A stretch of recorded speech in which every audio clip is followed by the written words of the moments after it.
Hello. Alright. It has been a little bit of a pain trying to set up the stream today, but everything should be working. I'm just going to ignore the giant error warning on my screen that's telling me that for some reason YouTube thinks that my video is going out to them at 1920 by 1082 pixels. I don't know why, because I'm looking at everything in OBS and it's saying 1920 by 1080, and looks absolutely fine to me. I think audio levels are fine. I did adjust everything a little bit just then, but...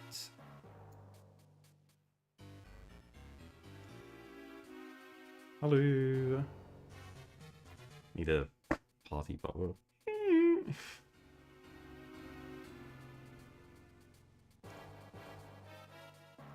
I'm up bright and early to do some Minish cap speedruns.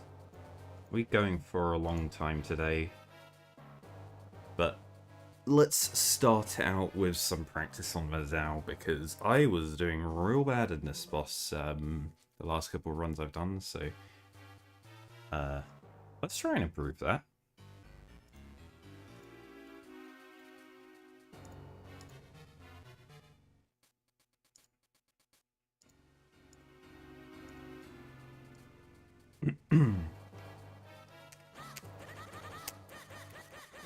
Okay.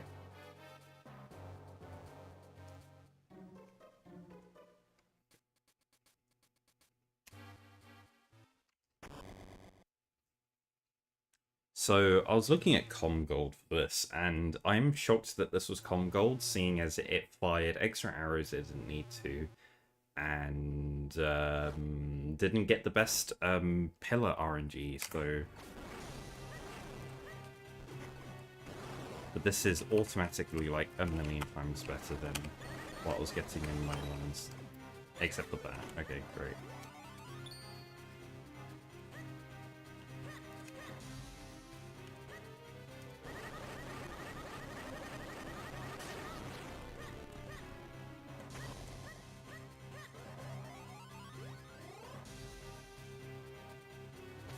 Alright, please don't do that. Too late. Okay. Apparently, you need to be looking at Mazal. Great. My arrow count's awful now. Not miss that arrow. It was bottom left, wasn't it? Or am I losing my mind?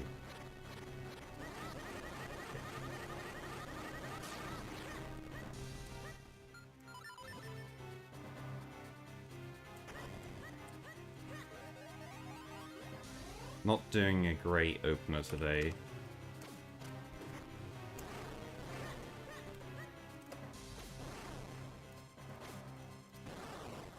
Nice, stop cancelling my arrow hit too quickly. Alright.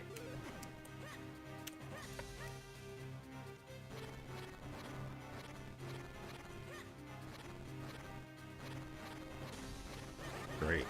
Real bad thinking. Oh lord. Yeah, we lost like 30 seconds here. This is bad. Oh.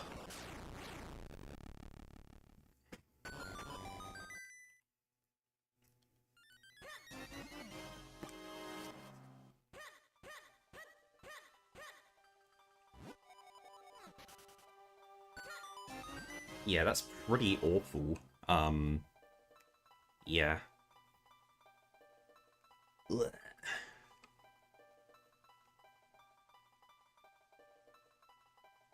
Yeah, the best time I set is not good at the moment at 2:04.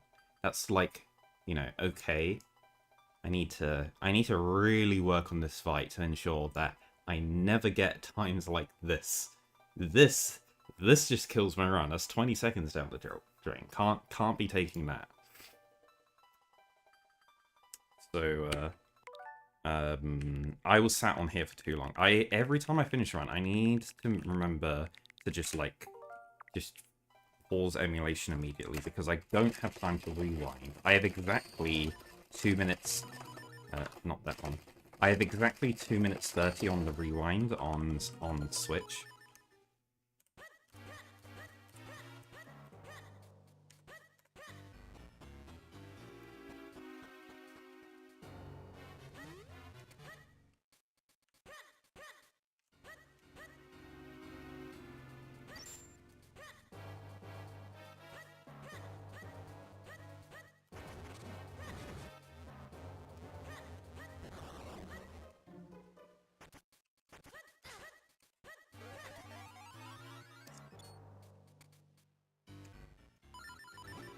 Oh no, we're glitching. No. I lied, I promised. I promised there would be no glitches. Okay, so then it's... We need to go down to 24. Yeah. Like a line in the middle here. And we can get going. And then just, you know, stop having to remake this every single time. And, yeah, and then we can just go. Alright, 3, 2, 1.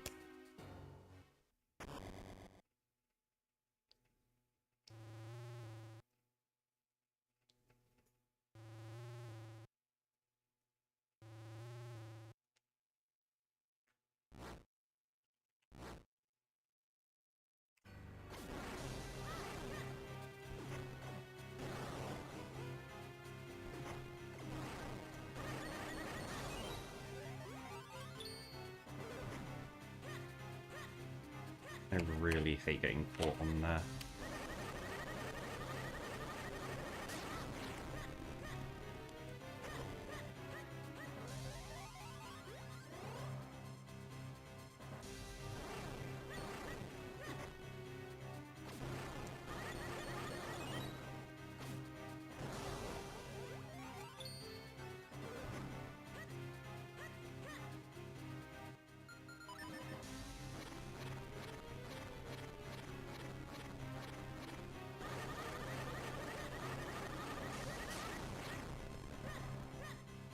Not quite. Also, kind of bad arm, gonna lose a lot of time here because of that.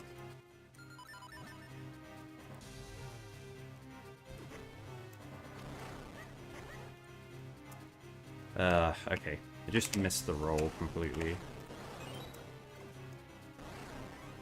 I can't believe it. I didn't get an extra hit and I completely forgot. Oh, it's up. You wake up? Oh my god, okay. Well, GG's. That was a lot better executed, just worse luck. With one big mistake. That's... yeah. Okay.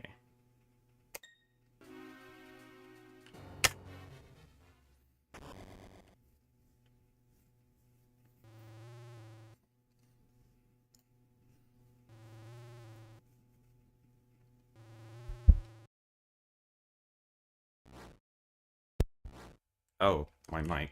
Oh. Can people hear me OP? Yeah, it looks good.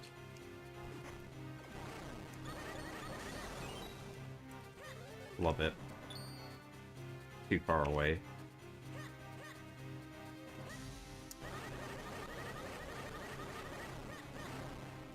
Come on. Very poor. Yeah. I think that's 10 seconds already. Almost. Oh my god, really? Why am I getting hit each time? Yeah. Come on. Come on. Yeah, it's pretty poor.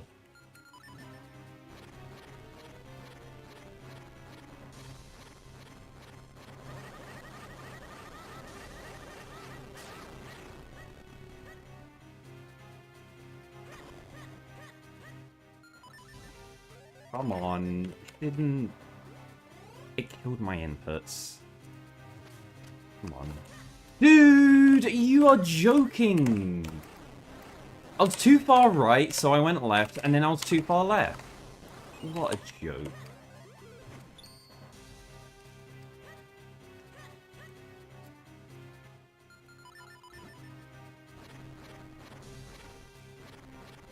It was back middle, so yeah.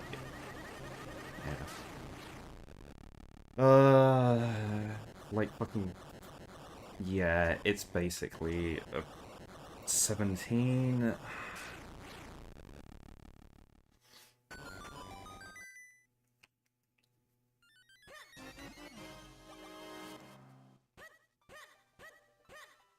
These times are so awful.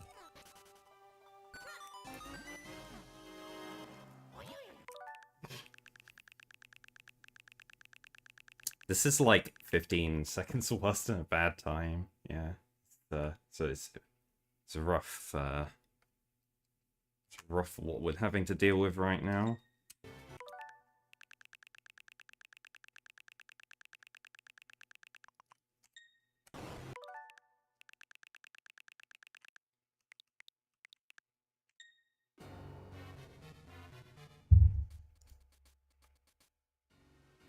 Okay, right.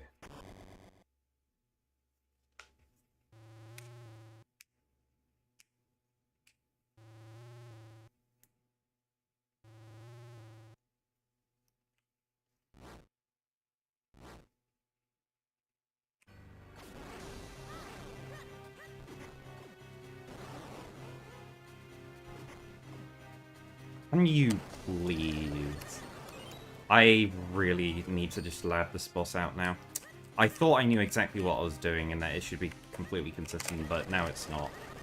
I just can't even get the easy cycles every time, which you should always, without fail. And then the tricky cycles I can't get a single time. Yeah, there, I'm just...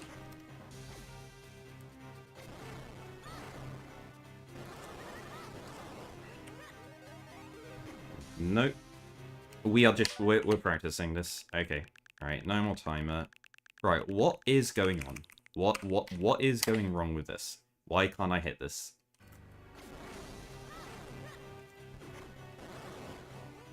Right, we put him there. Like, why didn't I hit?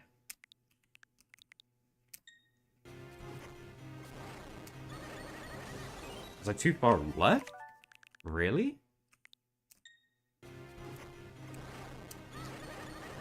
I'm trying to go onto the thing. Like, okay, I am just utterly baffled at what the comm gold apparently does.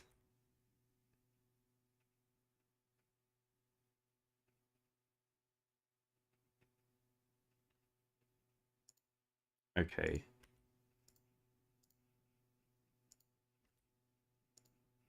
It stands on the left. I'm so confused. Okay.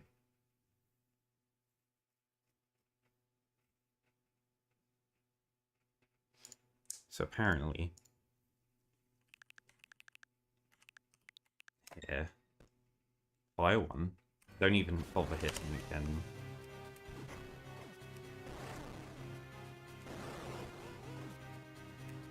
But delay that shot a little bit?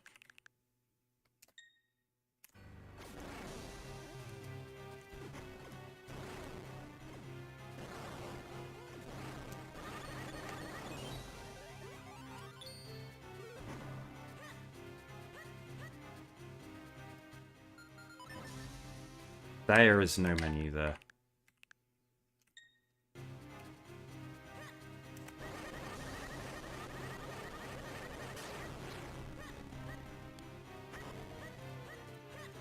And then here, right, what are we doing here? Because... Have we got the Eclipse the right way around there? I'm very confused what we should... Oh yeah, no, that's 100% right. Wait... Oh, I'm being very silly here. There's no menu here. Okay.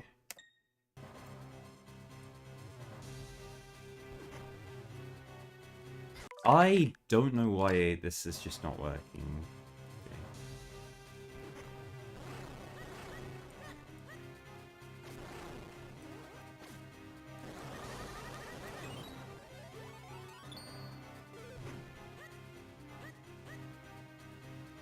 Okay, and then no roll there.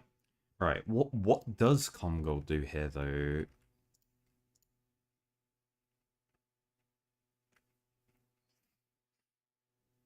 It doesn't what? I am so confused. I mean, I guess that's all an auto-scroller section.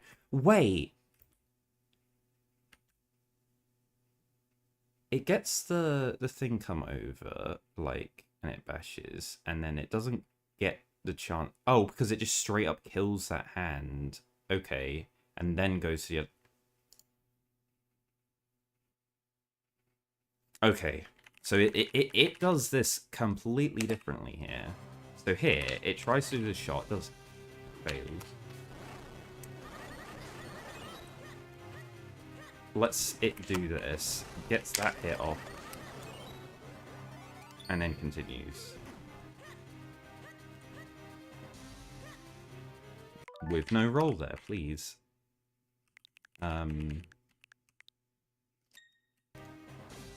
I guess it's, take this from the top.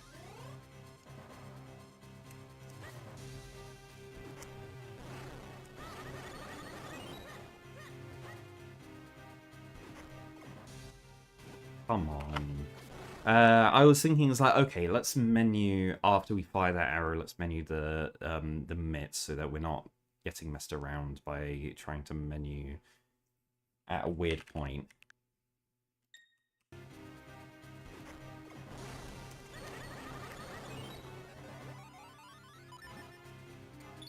Maybe there? I don't know if that's a good place to menu. So it was bottom left, which means... I don't know why it did extra digging there, because I let go. Okay, right. Now we've got the strat of going, like, yeah, like...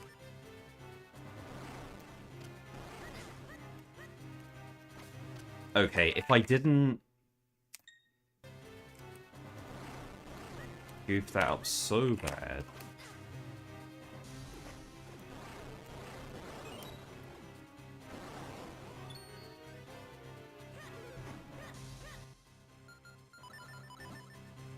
Okay, it didn't roll. And then it's just there. Ended up rolling into the side of the head. Okay, right. And then this here is very, very dependent on, yeah.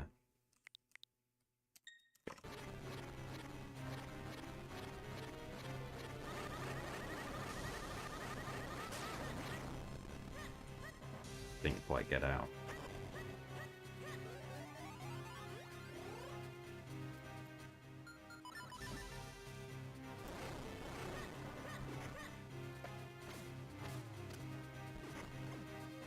Can you not? That's so ridiculous. Ah.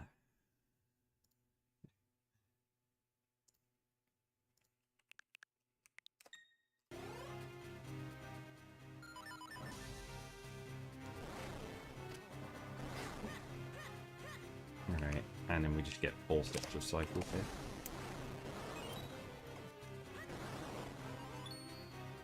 Except I want to be trying to nail that, like, early cycle, because we need to.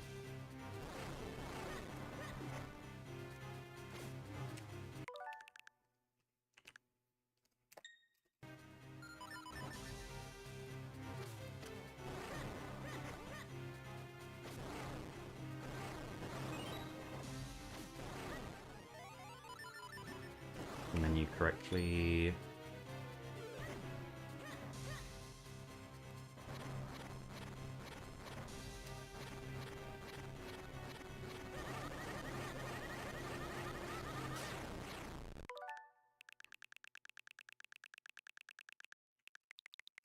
Like to stop making a mistake here.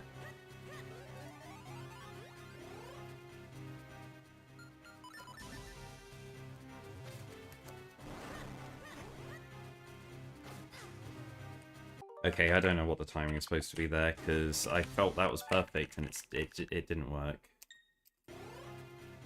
Boss is so annoying.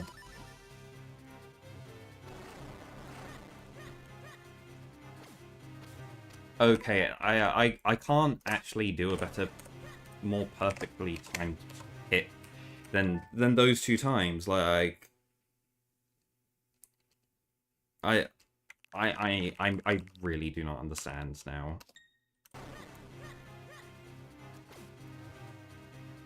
Like, is this... Are we locked into a forced, you're never gonna get this? No, it's... I got it that time. Was I always late? Was I always early? No one knows. That was... That was extremely late, because I missed the roll. God, my hand. Ugh.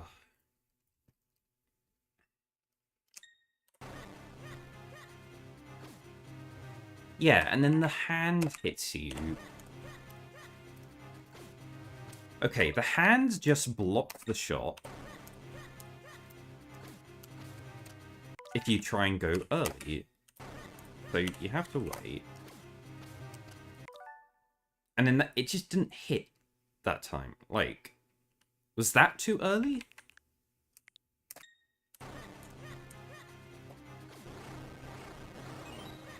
Because...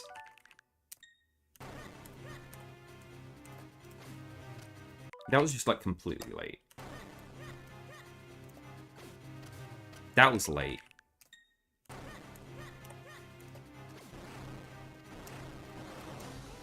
And then the backup shots I was firing too quick. Okay, now I'm just hitting it every time. Is it a timing thing? Is it... happens to be a very tight window. That was late, surely.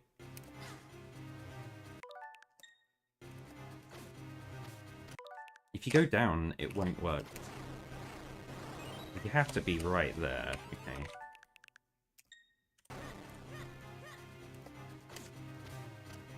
I always align up with the ground there. Okay. Is it like a stand by Mazao kind of thing? Or like go in line with his... No, because Mazao's continuously moving up to the point where you need to already be locked in firing the arrow. Mazao's still moving, so you can't really align off Mazao. It has to be off the floor.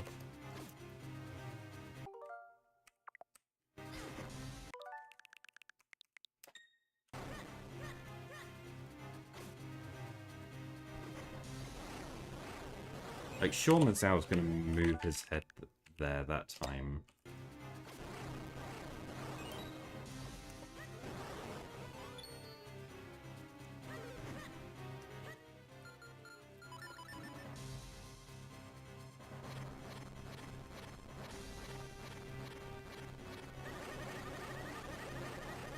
I don't know what the cycle was, the pattern was the previous time, so... Oh, it was top right corner. Never mind. Okay, let's just run through this from the beginning.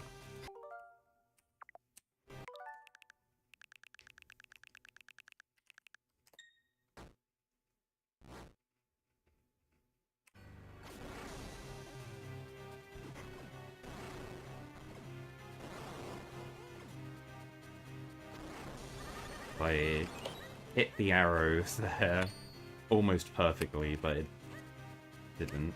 Okay, great. Love the rolls and the extra menu. No, no, no, no, no, no, no, no, none of that is right. Please stop doing that.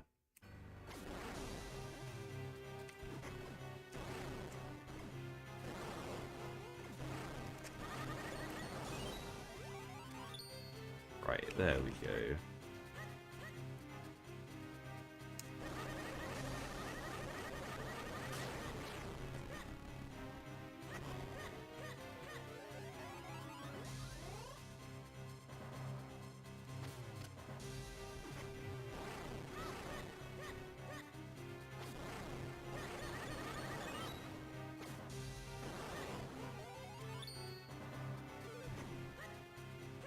I did that completely wrong, because I looked up and it was supposed to be different. And that's just bad RNG.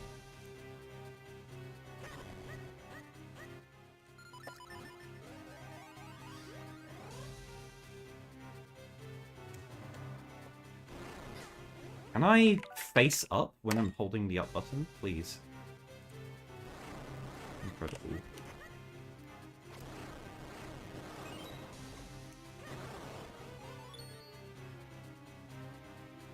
I hate that so much. Okay, strength. I swear the button changed.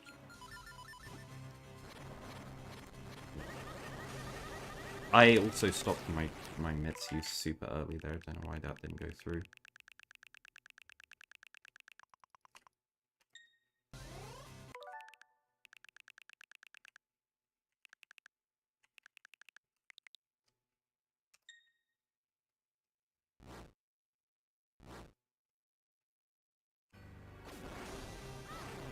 Alright, I'm just doing that slash again incorrectly. And then Nazaz. Okay, right, come on. Don't slash there. There we go.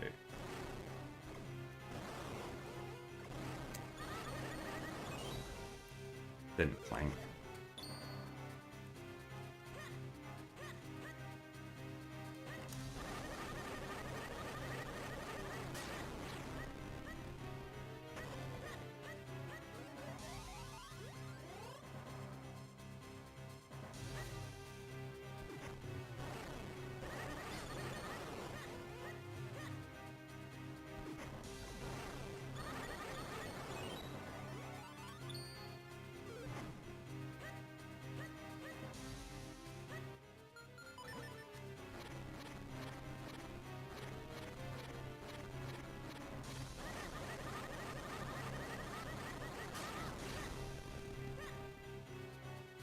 Almost got out.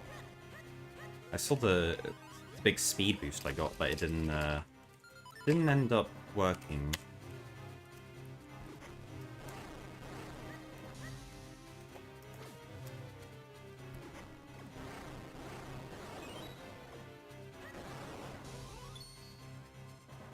It would be nice to actually get that cycle.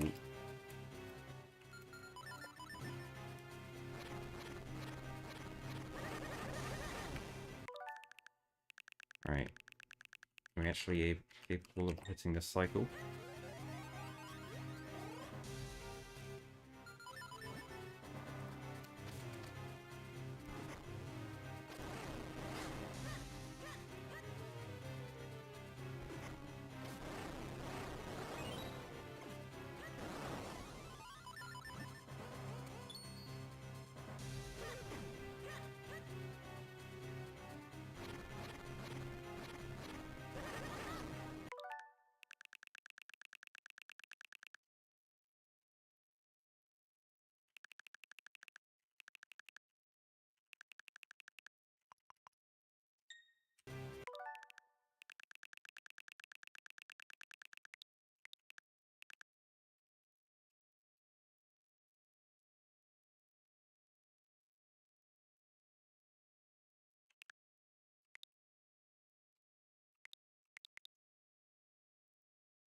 I need to not do that.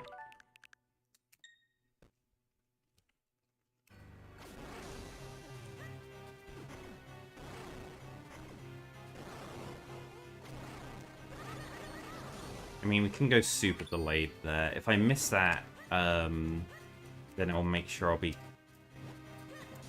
menu there. I need to get rid of the muscle memory kill with menu when I enter that room. So that's just wrong. Yeah, here we're gonna kill this left one first. By like sword mashing on it like that. Then we always miss that cycle, but that's guaranteed. And that arrow shot missing is rubbish. Like, just should not be having that happen. This is why I need to menu somewhere earlier here. Because that happens. So, like, this whole cycle needs to be done again.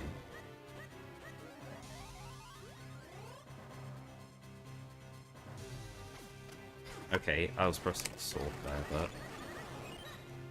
I'm gonna go through. Okay, I don't understand where I need to be stood to make sure that's, that arrow shot's gonna hit, because I have missed it too many times now.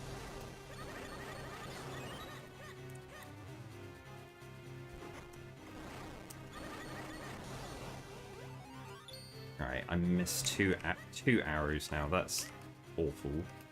And it was middle.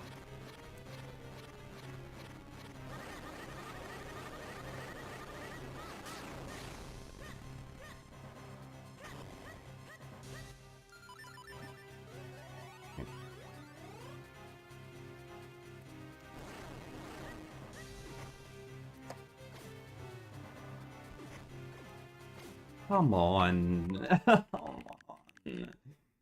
Oh, this is so annoying. It's too late. Like, if it's you're too late, like, the arrow just, like, flies through and doesn't hit it. If you're too early, it hits a different part of the hand and completely blocks the hit. It's so tricky. I don't know why the timing is so, like, bizarre to hit. Yeah, like, the adjustment I have to do there is, like, like, it's really on this fine line between, like, you need to hesitate, but you can't hesitate. Like, if you go through smoothly with, like, you know, just, like, natural flow to all of the inputs, you're too fast. If you do any hesitation whatsoever, you're too slow. So it's like, you need to try and figure out how you can introduce some delay somewhere that isn't actually a delay that's gonna actually affect it too much. It's just so difficult to time this. Okay. That worked out. Is it, like, walk diagonal? Instead of just, like, stop moving, you actually have to walk a set amount and then, like, react to the walk and then, like... Maybe that's what you have to do? And then you just walk too far. Okay.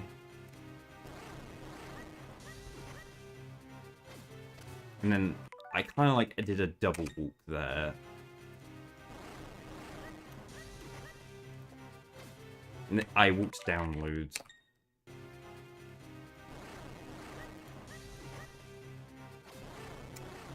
Okay, that felt a lot better.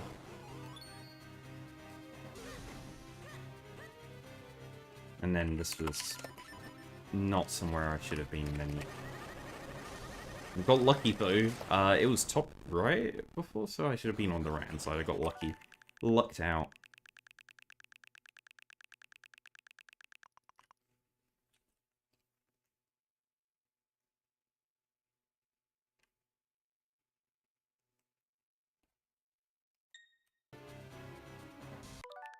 Alright. Let's try a full run through of this and then I'll do some with the timer on.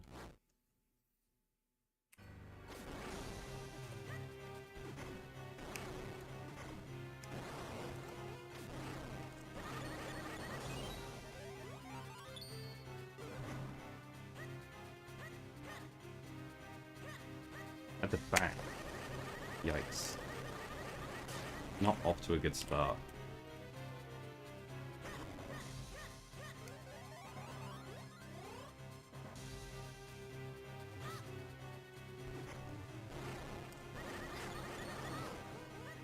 Come on. And then that was too early on that. Yeah.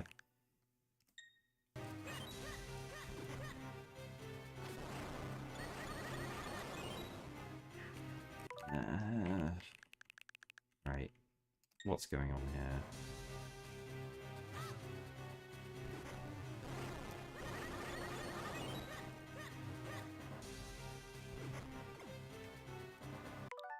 Okay, what's happening?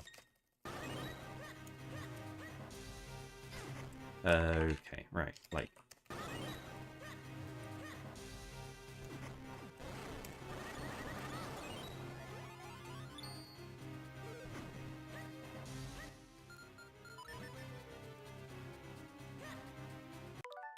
Need to stop rolling before I enter. It was back right, so it's almost the worst possible RNG. Luckily, this is just a practice run through, and I counted a 10 again. So the Mazao eyes die in, like the pillars die in 11 hits, not 10. And I always thought it was 10, and then was like, how am I constantly miscounting 10? That was all awful. That was not supposed to be how that goes. Okay.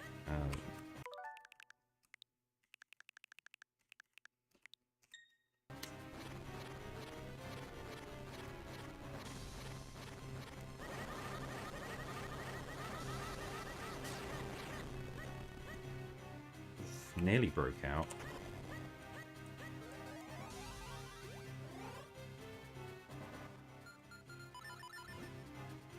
My equip is now wrong.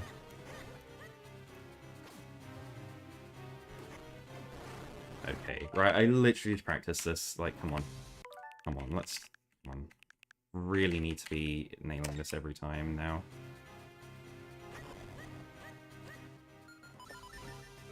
Got distracted by the wrong menu. Okay.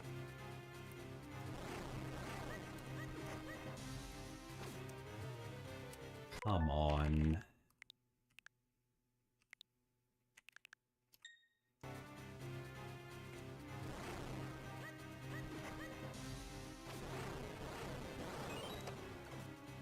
Alright, it's...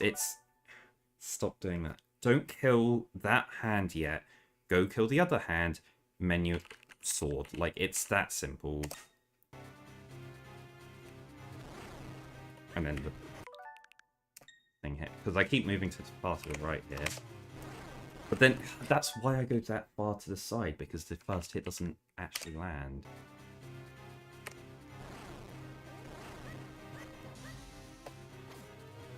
Too late. Because it closed its hand on the that was like really far. Like if you're so far, like it's already like closed its hand on the thing. If you're only just late, it's because the arrow like goes through the whole thing. Because as it's about to hit, then it kind of like removes the hitbox for the eye.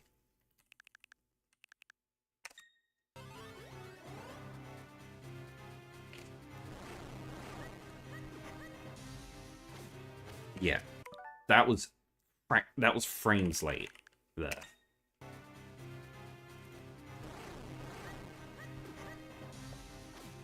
Oh, come on. That was perfect. Like, was that early? That can't have been an early, right?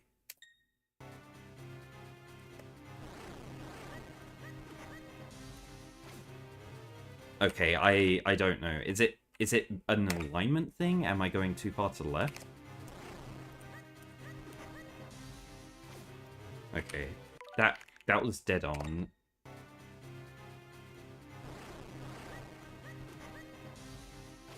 Okay, I'm losing my mind here. I'm going to have to pull up the emulator and see these hitboxes because this doesn't make any sense whatsoever. I don't know what timing I'm supposed to be hitting. I thought I was getting it at some point, but now I'm just not. So, yeah, we're gonna go gonna go over to here and we're going to just have a look at what's going on with this. So we want Enter Mazao.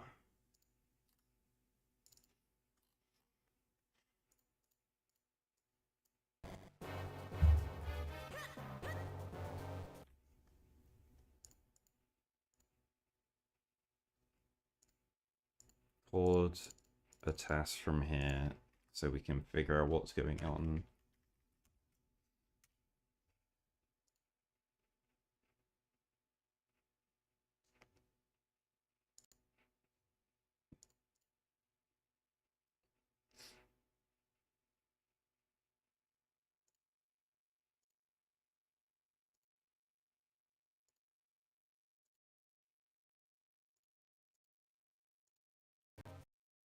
Okay, cool. let's get this hitbox up so we can see what is going on. Because it doesn't make any sense.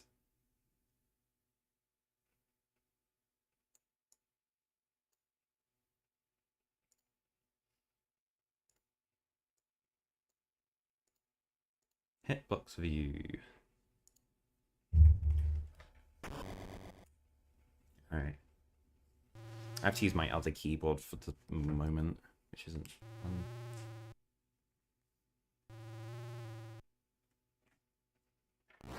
Alright, so we got all the hitboxes here. Hello? Oh, blah, blah, blah. We don't actually have record mode on, so it's not accepting any of my inputs. Okay, now we...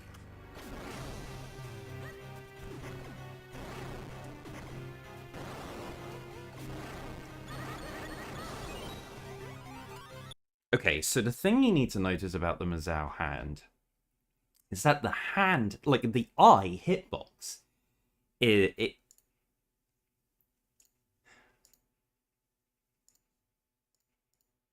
sticking out quite a bit. Like you're not going to be hitting anything else. You're going to be hitting the eye almost certainly. How does it line up with like the hitbox of the actual, like the sprite of the eye? What does it look like? So we fire an arrow shot there. Oh, I mean, as it's opening up there, like we're hitting it. It's kind of sunken in a bit, isn't it? So like we get that, like it's overlapping with like when the arrow comes to hit, the arrow actually moves at 2 pixels per frame, which is nice.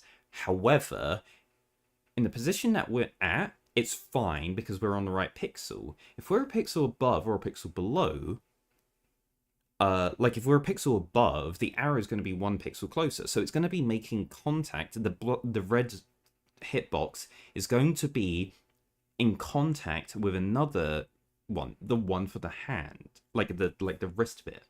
So that's gonna eat the arrow hit from this position. We actually want to be pretty far to the right here. Like we want to be hitting the eye on its like center right section to get a more consistent hit here. Because like as soon as you hit it, like we get lucky here where it like misses the pixel that happens. Then on the next frame, we're in contact with the eye and another part of the hand, but it doesn't care about the other part of the hand. It's in contact with the eye, so it's going to register the hit.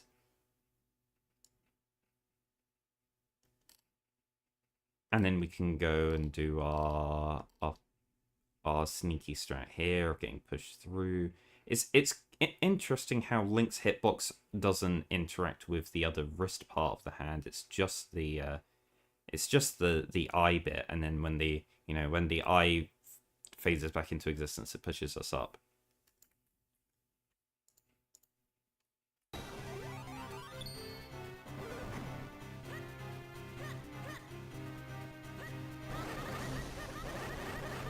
Come on.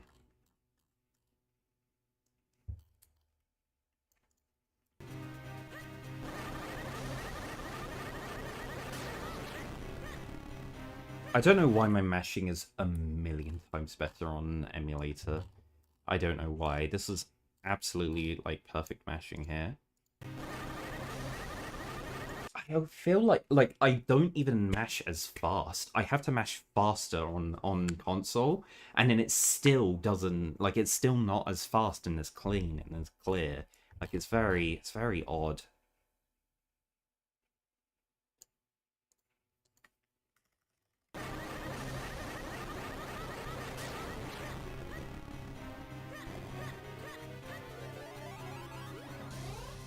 Okay, so here we do.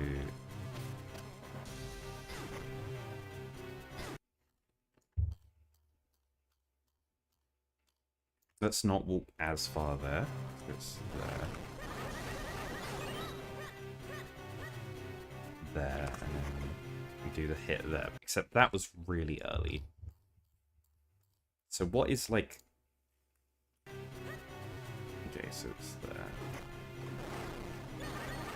But still, like, that there is basically the same as the first cycle. Like, there's almost no difference here in this cycle versus the previous cycle.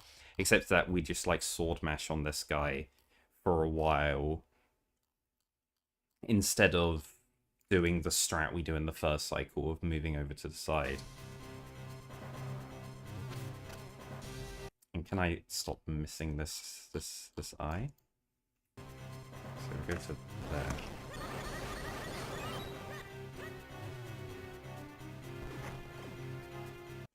Why didn't that hit? Ah, the eye isn't active yet. And then it gets eaten on the thing there. So we want to be a bit on the right-hand side here. Like,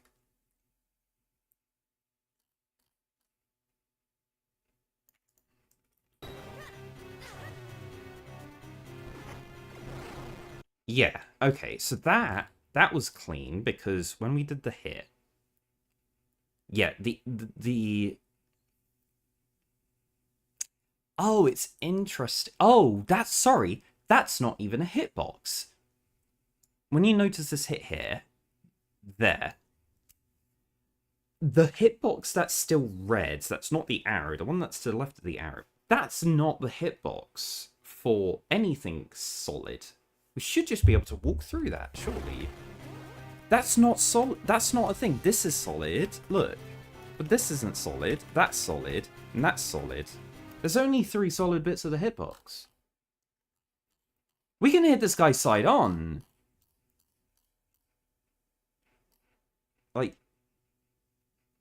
oh my god, we can hit this guy side. We can hit this guy side on. I mean, we knew that we can hit this side on because we could always fire arrow shot sideways. Oh my god. I never realized this before.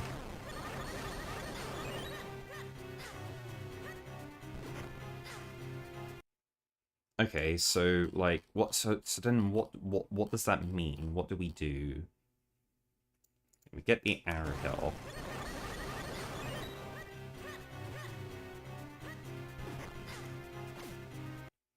Okay, why didn't that work?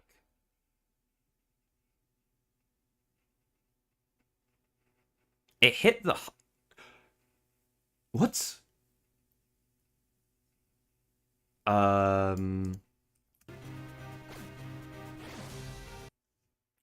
The eye is actually getting hit by it, and it's just not registering a hit whatsoever.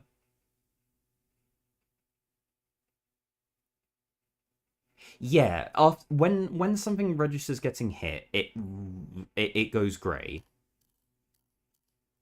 So like here, like here, Link with Link has his red hitbox. We're holding the bow hit. We get hit, and like we make contact with the main arm thing, like hand bit. And when they go grey, they are disabled hitboxes. They go intangible. They stop interacting with anything. So like Link, and throughout all of these like iframes, the like the immunity frames, like yeah, he can't hit another hitbox and take damage. But yeah, it's bizarre here that we're able to like do this and then it just doesn't hit.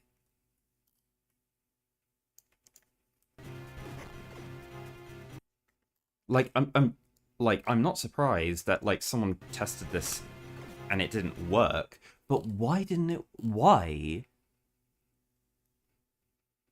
Is it because the eye only registers hits when the bow is vertical? Is that it? Is it checking? Is it doing like a direction check on the arrow? Because it's not making contact with anything else other than that.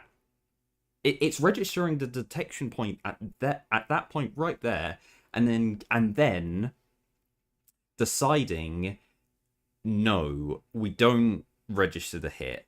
But what's the condition for that? Is it directional? Because that seems to be what's going on here. Because that's the only difference between this and any of the other hits that I did at the same time that worked. Can we also not do it from... Does that mean that we can't do it from behind either?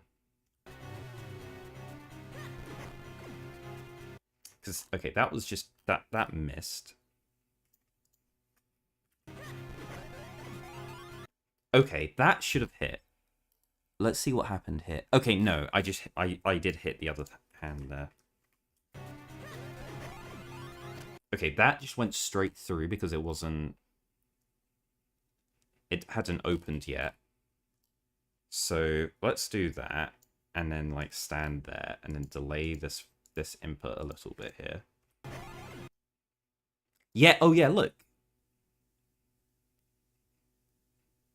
It's registering the hit there, and then it's just ignoring it and then continuing.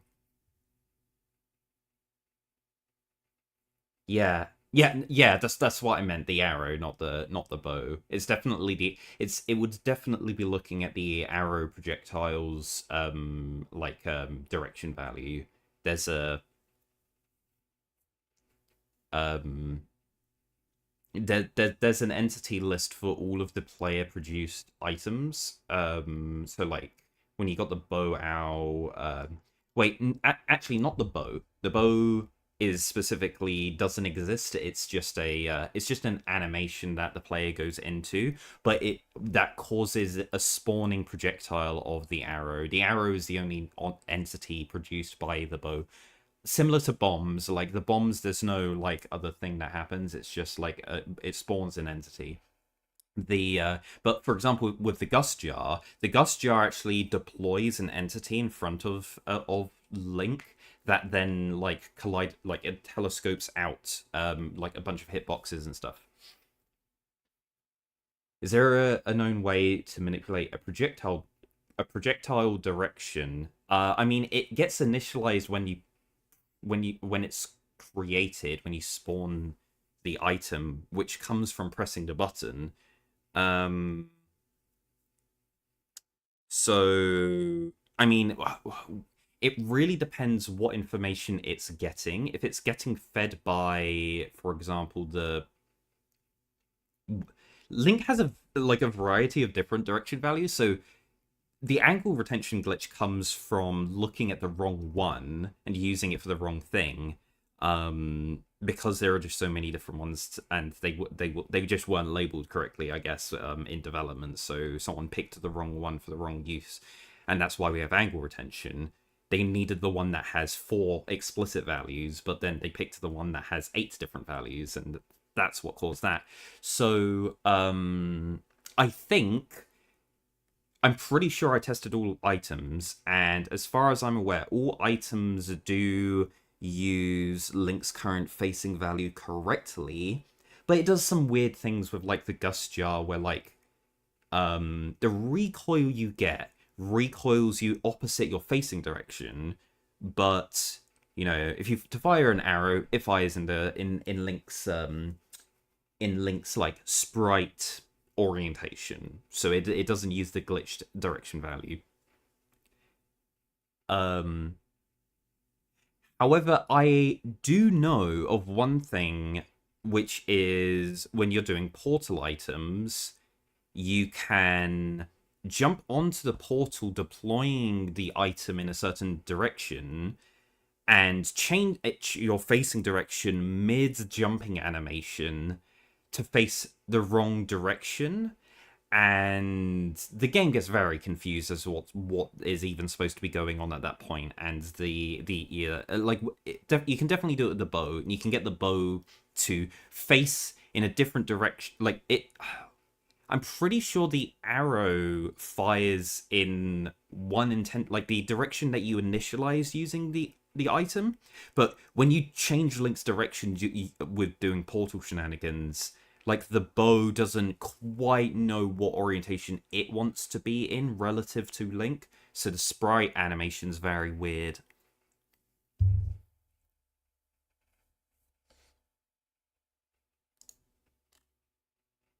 I can demo that here, because I do have task tools up right now, so Okay, so you might have seen it a little bit here. Like, there. Like, the bow kind of faces up, and then, like, as we jump, like, we're facing down, but then let's jump, like, to the right instead of down. Oh, yeah, here we go. So if we do it to the right, like, yeah, there we go.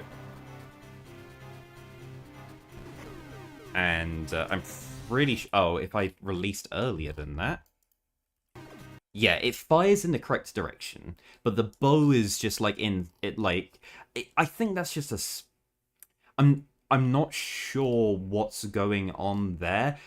I know that it needs to be calling a certain animation ID, and it looks to like some base value for which is reflective of the bow, and then it applies an offset which is effectively the facing angle. So like the initial one is going to be facing up, and then like the ID after is going to be facing to the right, and then after is down, and then after is left. So you that's all the facing value is. It's either 0, like, but not 1 after. It'll be like 2 after each time. So it's 0 for up, 2 for right, 4 for down, and 6 for left. And then it literally just adds that to the animation ID, the initial value, to get the one in the right direction. And I don't know why it would be looking at the wrong value there, because here we're facing to the right. It should be using Link's current facing value, which isn't bugged right now. It's not a... We do not have a bugged facing value. This facing value, if I pull up... I'm going to have to pull up a lot of data here. And try and... Okay, angle. Angle is 2 right now. So it should be getting the animation that's 2 past the initial value, and if the initial value is up, 2 past that is to the right. So it should be pulling the animation for the bow pulling, like aiming to the right, but it's not. It is getting the animation for Link pulling to the, for the like holding the bow to the left. And I'm not sure why that's happening. There are beetles in this fight. Yes, if you take too long in this fight, it will just slam the ground and make red beetles spawn. This is the only room in the game where red beetles spawn, by the way. Also, Mazao has 2 attack animations. He can he has two laser beams that he shoots, a blue one and a yellow one. I'm pretty sure the yellow one electrocutes you, but the blue one makes you shrink.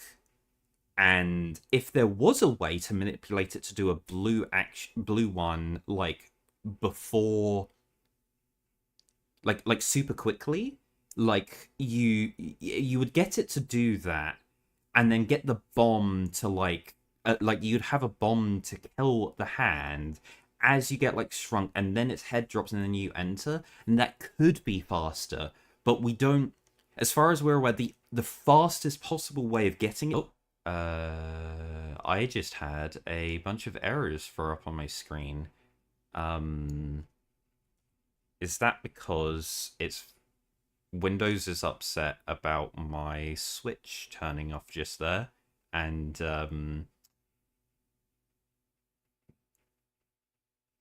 it thinks an audio device died.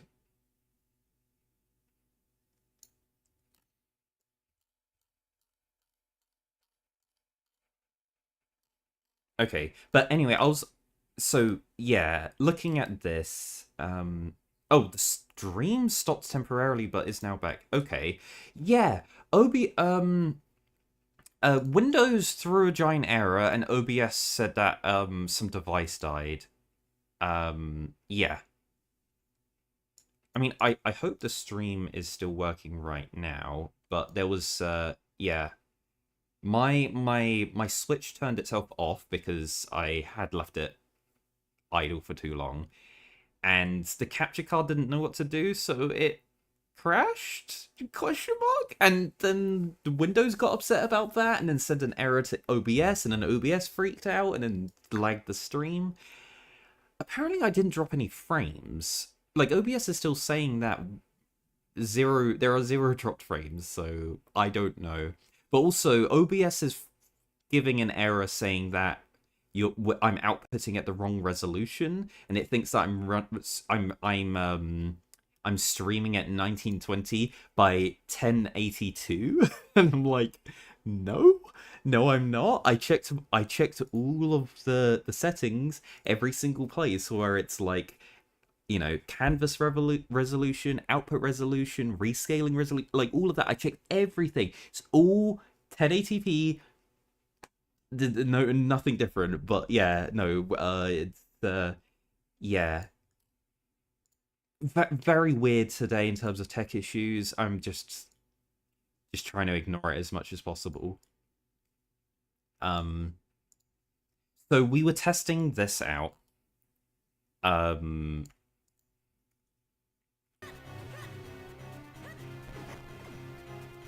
if we so yeah, we realized that we fire the bow sideways there. When we fire it sideways, this first hitbox here just doesn't exist. Like, it's not tangible.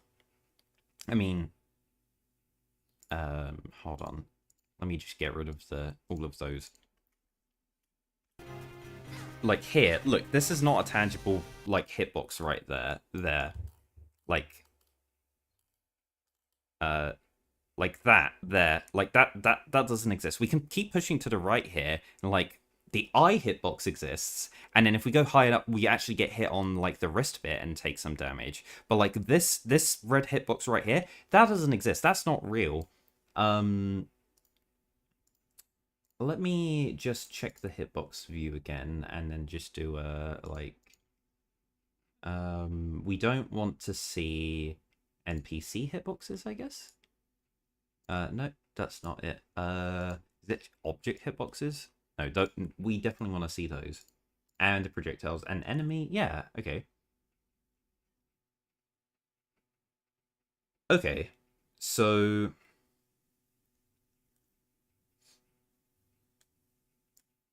Yeah, so when we fire the arrow, it's not hitting this other hitbox. The first hitbox it hits is this one, like the eye. It is actually hitting the eye, but whatever check it does, it decides, you know what? The arrow is hitting the eye right now, but it's not valid, so we're not going to let the eye take the damage and make the boss go vulnerable. It just despawns the arrow and continues like normal. And as far as we're aware, it's the direction value on the arrow that is going to be deciding this. So the arrow has to be facing up when we do the shot. So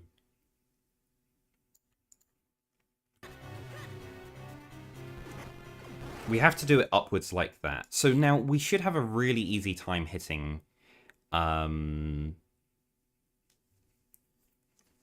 So one of the things that I'm realizing that I'm doing is I'm firing the arrow too far to the left.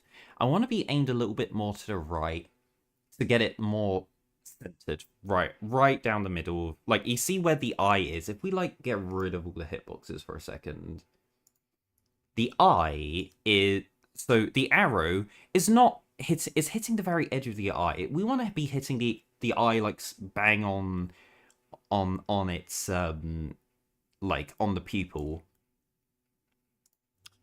Because here, if I was a little bit earlier on that, and I think I can demonstrate this if I fire the arrow a little bit earlier. There. The arrow is flying through the eye when it's not quite tangible yet.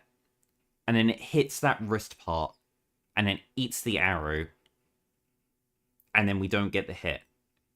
Whereas if we're a little bit further to the right here, like if I do a couple steps to the right, face up, release the arrow at the same timing here. So, you know what, let's do it even earlier. Let's do it like there. So, yeah, like the arrow would be making contact with the wrist part there, but it's not. Because we're missing it, because we're hitting it right on the pupil. And then by the time the eye actually becomes tangible, we hit it and it's more consistent. And I'm wondering how far right can we go? So, like, I guess the furthest left you want to be, that's kind of the furthest left you want it to be. You want it to, like, right on the pupil. I think we want it to be a little bit further to the right of this, honestly. We want it to be hitting just, like, on the right-hand section of the eye. So, like... So we get the hit there. And then... That was still not even that far right. And we do the shot there. Like, that's almost exactly perfect where we want it to hit. Like, kind of the right-hand bit of the pupil.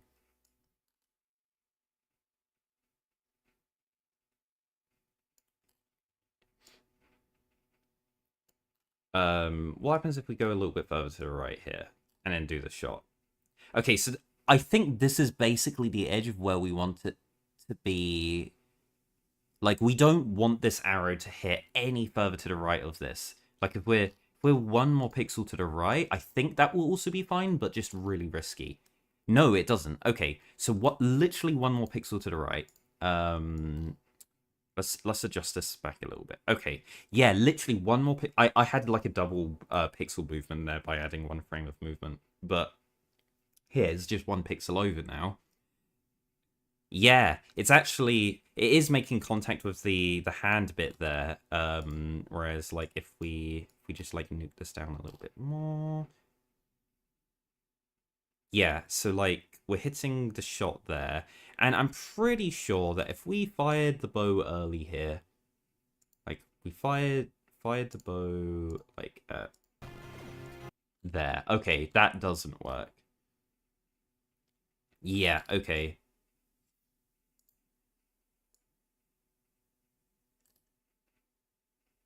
Yeah, so yeah.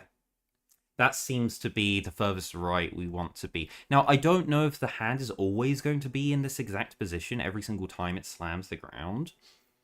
I think so. Let's have a look. So we do a bunch of slashes there, and then it's gonna move over to the side here, and we. Okay, that was again. I was like completely in the wrong spot there, but I just wanted to see, is the hand opening up at the same position there? Pretty sure it is. Like when the hand like slams the ground, it then like moves to a spot. But is that point offset to Mazao? I thought that spot is like, it needs to be a certain distance away from Mazao, and then if it's too close to the wall, it will like push that bit away from the wall, so it's always... So I guess it depends. If Mazao's moved to the very edge of the arena, and then the question is like, how does Mazao move? Like, is Mazao, like, the head part, where's that move to? Can we stay over the left-hand side of this arena, and then he just... He then, like, I guess he stays in line where Link is and then moves to the middle of the arena. Which then becomes the issue of, we want to hit the arrow on this hand. In order to hit the arrow on the hand, we need to fire the arrow vertically. So we need to be horizontally aligned with the hand. So to be horizontally aligned with the hand, we're going to go and stand to the side of Mazao, like to the right hand side of Mazao. So we're in line with the hand. Because we're on the right hand side of Mazao, Mazao is going to move over to the right. So that kind of becomes a question. Do we come up with some strat to stay over on the left here, so that Mazao doesn't move when it slams the hand down?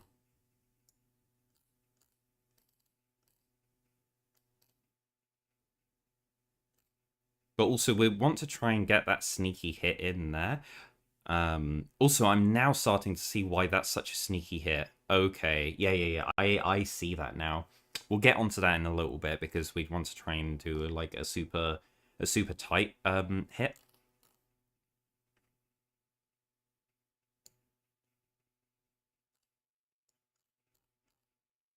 But when we come out here, we do this arrow here, and then we like, sword mash. Do we want to like face left with this sword mash, by the way?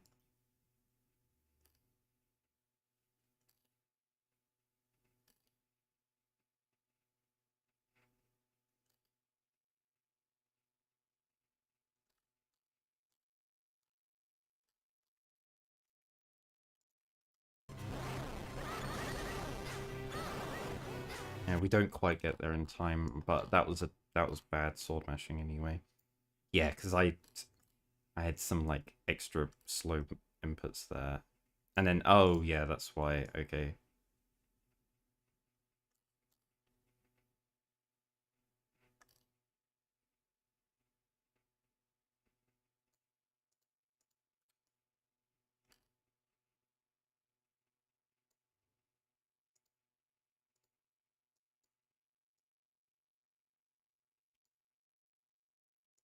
Right, and then we get hit.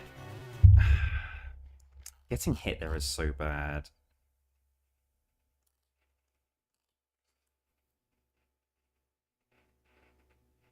Oh yeah, because so yeah, let's delay this a little bit here and then start mashing. So um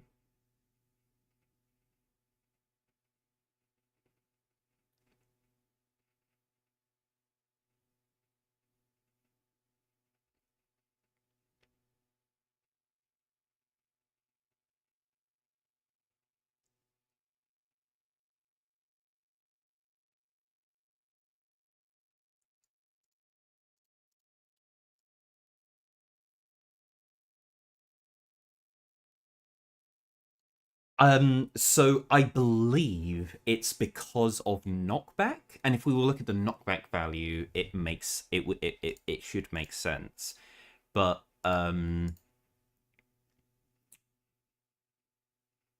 let's pull that up. So where was it again? It was here. Okay, so this is going to be a little bit tricky to see again. Where is it? Sorry, this is just my massive data list of values that everything I find useful. So where's knockback? Knockback direction and knockback timer. I do have them here. They're kind of midway down the screen. Knockback direction is at 20 and knockback timer is at 0. So when we sword slash, knockback direction is at 0 and timer's at 0. When we sword slash and we hit, it gets set to 17. This is a this is 32 this is a 32 valued direction indicator. So 16, like 0 is going to be up, 16 is going to be down, 8 is left, and 24 is to the right. So 17 is almost 16. Oh, okay. Hello, is the stream okay again? Okay. Right. Okay. Yeah. So, okay. Yeah. My TV, okay, this time my TV was in standby and it turned itself off, which again freaked out the capture card, and the capture card threw an error to OBS, to Windows. Windows freaked out and threw an error to OBS, and then OBS was just confused and didn't know what to do, and then lagged the stream. But again, it's still saying I didn't drop any frames, so I'm just confused as like what's going on. Okay, I have unplugged my capture card. My capture card's not plugged into the PC anymore. It's not it shouldn't cause any more problems. I'll plug it back in when I actually start like doing runs again. But what happened? Yeah, so it seems that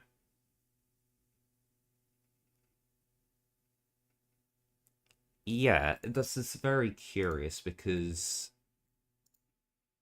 let's have a look at link struct and see if there's anything interesting that we can see going on in here. from the moment that, like, we do a sword slash. So we do the sword slash, and it doesn't seem to...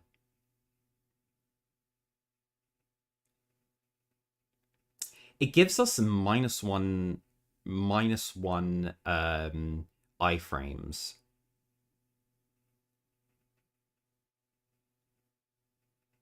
So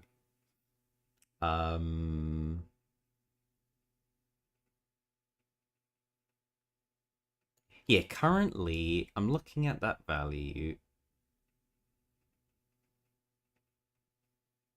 Yeah, we're getting like -1 on the input frames. On the iframes.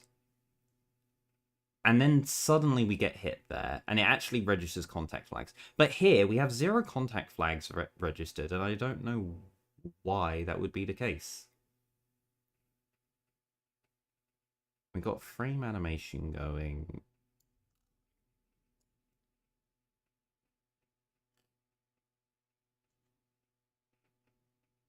Two, three, four. 1, 2, 3. Yeah, okay, so it's just we're going through frames there, hitting things. What is going on with some of this other stuff? No, we just have frame, and then we register a hit there. Okay. What happens if we don't cancel that sword slash there? I'm gonna let that clank. Oh, it didn't end up working there.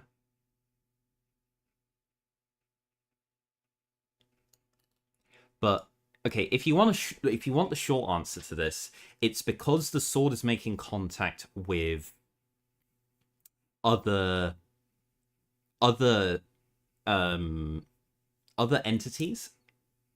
Mazao's hand is made up of a bunch of different entities to make up the different parts of it, and each one is treated independently. So as the sword slash hits through, we clank off one, we clank off another, we clank off another, we do damage to the eye bit. Like, that all keeps happening as, like, we sword slash through. Each time it goes, these things go grey, it's because we do a sword slash there, and then we hit that, and we get we get clanked. And we should get a bunch of we should clank and get knocked back to direction down. Like, we should receive some knockback, but we're actually cancelling it because on that frame there, sure, we like registered the hit, but the frame, like, yeah, sorry, the frame there where we got that blue effect of doing the clank, we're pressing A. We're gonna cancel that with another sword slash. So we just cancel the knockback animation by same frame pressing the sword.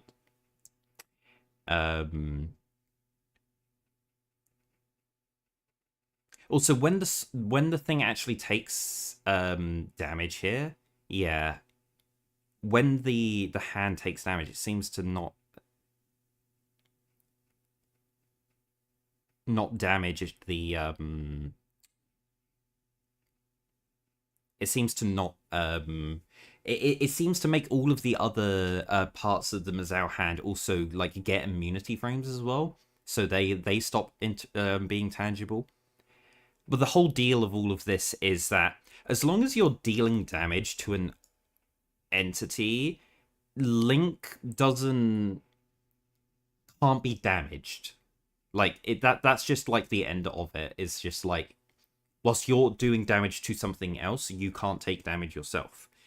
And I don't know if that's intentional. I don't know if there's like a specific more detail into like the data, why it's doing that. It's looking at a specific value and going like, oh, this is always one value whilst an entity is taking damage from Link. And then as soon as that entity stops taking damage, it updates this value. But also Link to take damage always looks at this value and needs to be a specific thing. And when that changes, oh, now Link can take damage. It's probably like that.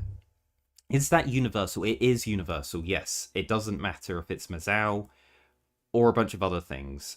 What's really funny is that on the European version, this was more broken, And I guess they didn't realize how to fix it because it's still in these. But they did patch some of the specific exploits that it has. So in the European version, you can sword mash to hover in place as long as you frame perfectly, like press sword and get a slash the frame before you begin, like you transition into the falling animation. The first frame of the falling animation, for some reason, neutralizes links to orientation. I guess that's less of a problem of like this specific interaction, but it's kind of just like unrelated, but like kind of looks similar. But yeah, that was really fun because that caused a soft lock. When you enter the Gleerock fight, you fall into the Gleerock fight. So the first frame that Link reloads into the room, they're spawned up like above the ground, and then immediately go into the falling animation to drop down in as soon as the rooms are loaded. If that frame you sword slash, it like it doesn't do the you don't enter the falling animation, you're in the sword slashing animation. And as soon as that sword slash ends, normally what's supposed to happen is the game runs through its update player state as at the end of a sword slash and checks a bunch of things. And one of the things it checks is Link's Z value, their height above the ground. And that wouldn't be 0. It's supposed to be 0, but it wouldn't be. The Z value is interesting. When it's negative, Link is above ground. Just because it's used as a raw offset to Link's current Y position on the screen to facilitate the offset of where the sprites should look. So it's kind of just a one-to-one thing, and it's just like to save computation, they just made it a negative value so they can just do an add computation and be done. And that's my assumption for that. But yeah, so it checks that the Z value is 0, and it's not 0, it's a negative value because you're up in the air. So then it runs okay, we need to put Link into the falling animation because it's at this value. Now that's all fine and dandy, but in the Gleerock fight, that function never runs because player control is taken away so that a cutscene can play, and a script is waiting for the cutscene to end before it hands control back to Link so that they can update their action. Now, the cutscene never starts playing because we never fall down and hit the trigger, but the player has lost control and shouldn't be given back control until the cutscene ends. And that's where the softlock happens. The cutscene never gets to the point where it can play normally and end and then hit the condition to hand back control to the player. So we're just softlocked. Now, they fixed that in the Japanese and US releases of the game by just... I don't know exactly what fix they did. I'm sure I could find it somewhere in decom by just looking at all the version differences, but they do some change to make it so that you can't press sword mid-air, and like, I guess they removed that frame window exploit. Maybe they change exactly what frame it checks. It runs a specific check to make sure that you start falling, but that's an exploit that got patched. Now, it was really fun in the Georg fight in the European version. If you've got downstrike, you can downstrike all of the eyes in the Georg fight. The end of Palace of Winds, the boss there.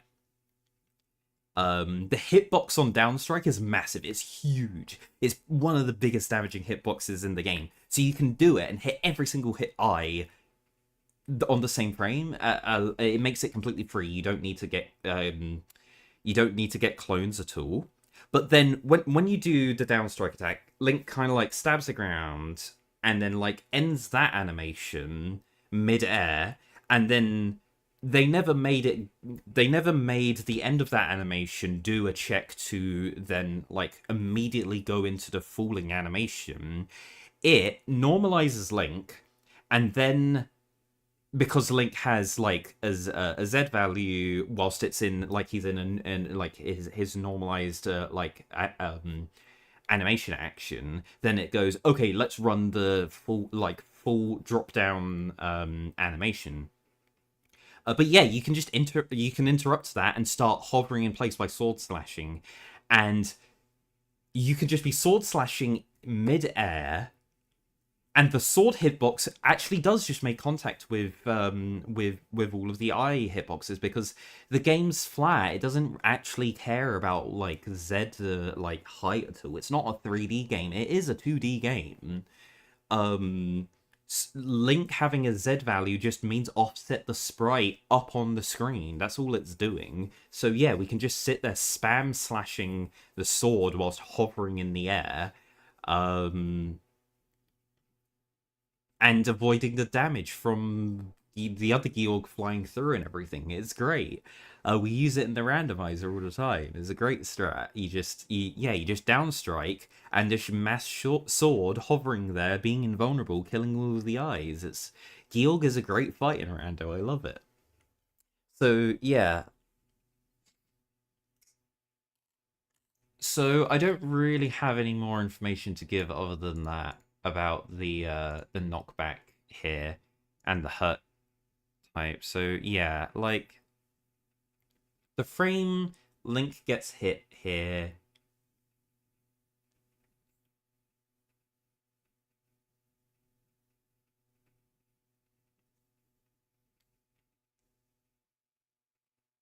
Yeah, so like the big hand, the hitbox is over Link right now.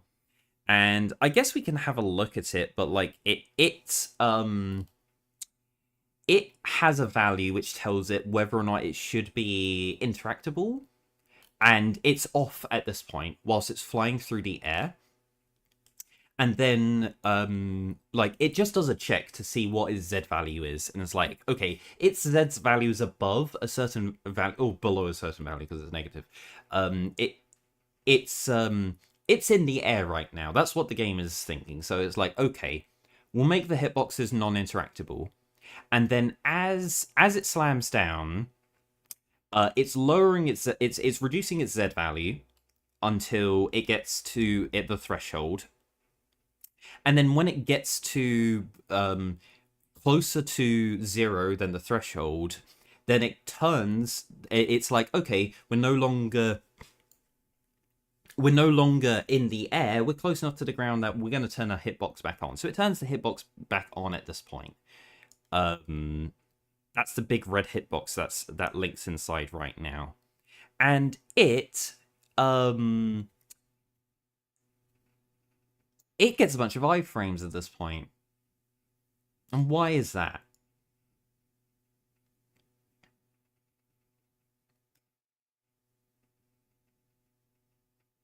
So, I mean, let's pull this up then.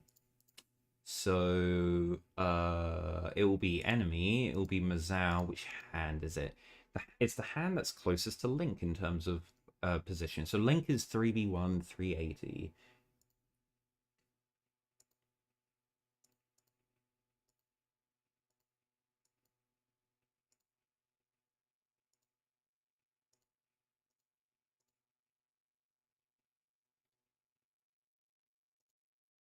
So it's definitely not the bracelet.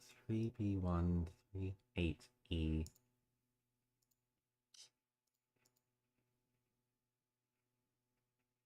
So it's slightly to the right of Link, which means it's going to be a slightly bigger value than 381. Yeah, it's going to be like, sorry, 3b1. It's going to be like 3b. Not 3B9. 3B9? There's a bunch of ones which have 3B9.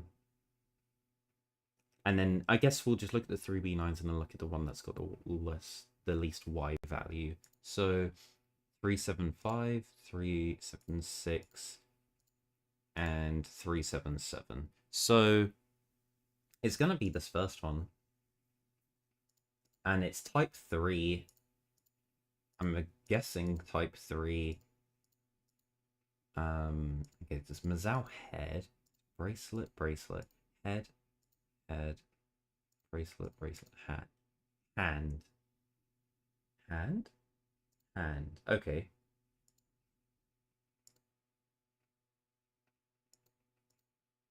Oh, I can also look at the Z value because,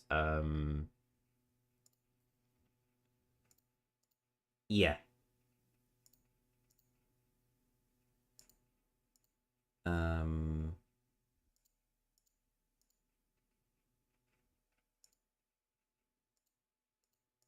Let's get it really high up into the air, like up here. Okay, that's easy. Oh, that's much easier to see. Yeah, yeah, because there's a head. Yeah, its head is hovering just above the ground, whereas the hand is like super high up. That's much easier to spot.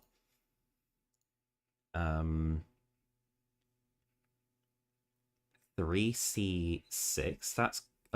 That's higher. And then how come there's the same X value on like two different bits of the same hand?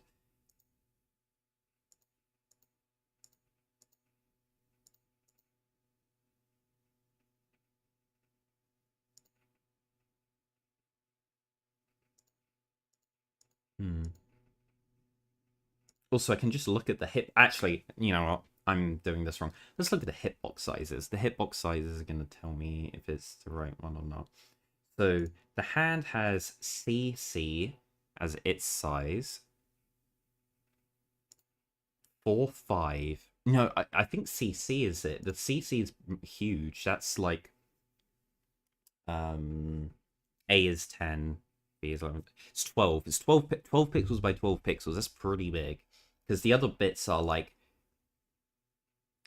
4 and sorry, 9 and 8. I think that's the actual like bracelet part of it. And then there's another one which was is 4 and 5.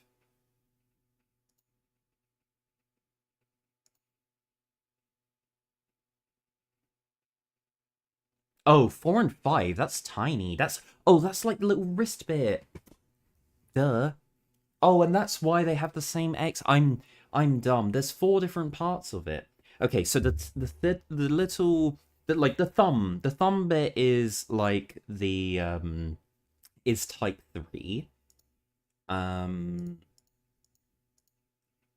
then the actual like wristy bit is actually um type 1. And then I guess type 2 is these are not orientated in the same thing. So 0, 1, 2, 3, surely. Oh, am I looking at the oh, and then the head. The head has a type 4. Okay. It's annoying that the head is in this as well. So 1, 2, 3, 4. 1, 2, 3, 4. And then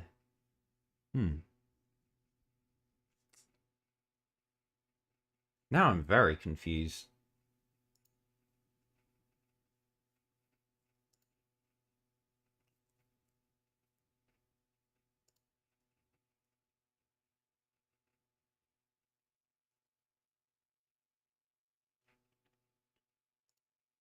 But anyway, definitely, like if we camera lock to this guy, okay, it really doesn't want us to camera lock. Oh no. But yeah, it has to be this. As this is updating. Yeah, no, like this is moving along. Yeah, it's moving along. And then it stops vertically like there, and then Z value starts dropping, and then it hits the ground. And it has, okay, it starts to get iframes at this frame. There, it gets 16 frames of iframes.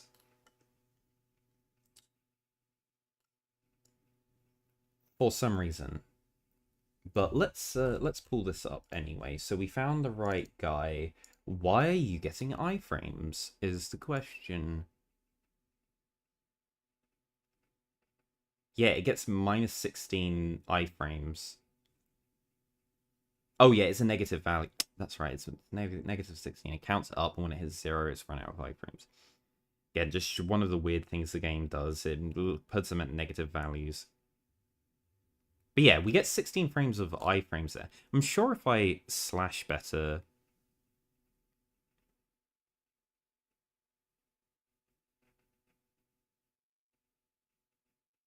So... Yeah, so from there, like, the sword is getting a hitbox on the guy there, and then...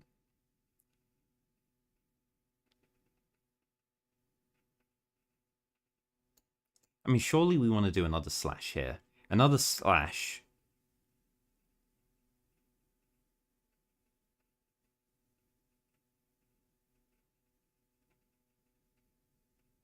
Um...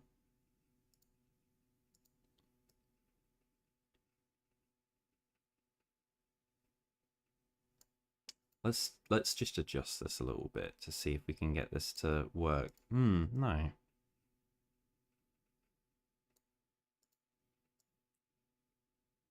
I swear we can maintain this a little bit longer, surely. And we get hit at this point every single time there. I swear we can maintain this longer.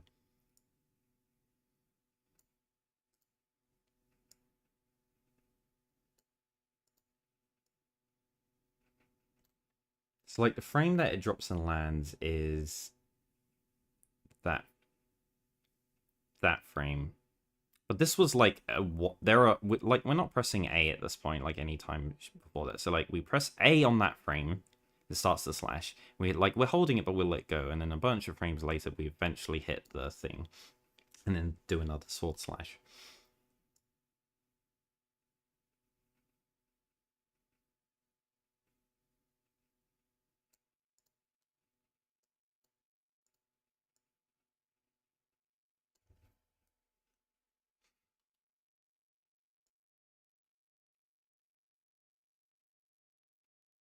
So it's registering contact flag 133. God, so much of this is decimal when I want it in hex. Look this up. What is 133? 133 is hex value 885. Sometimes these contact flags are bizarre, but that is flag 60, 64, 16, and 1.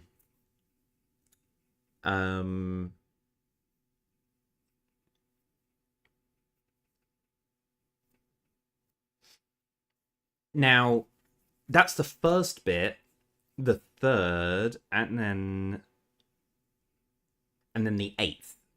So these flags are what like the whole hitbox is split up into facing sides. So you got the top, like each hitbox has a top, a bottom, a left, and a right. And each of those sides is split up into two. There's like one half of it and the other half of it. So the top is split in half, and there's a left and a right part. The same with the bottom. There's a left and a right part. But the left and right, there's a top and a bottom to them. So there's 1, 2, 3, 4, 5, 6, 7, 8. So there are 8. I'm pretty sure the orientation is... I can't remember. I've got it written up here actually. Let me just pull this up. Let me find the information for this. It'll be contact flag. Contact flag. No.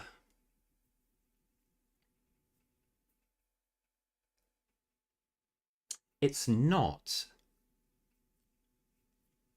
Sorry, I was reading this. Sorry, I was looking it wrong. It's so the contact flag value is something different to what I was thinking. Contact flags is there's just a bunch of arbitrary things associated to each individual one. So if the first flag is set, it means that it's in contact with an enemy, which okay, hello?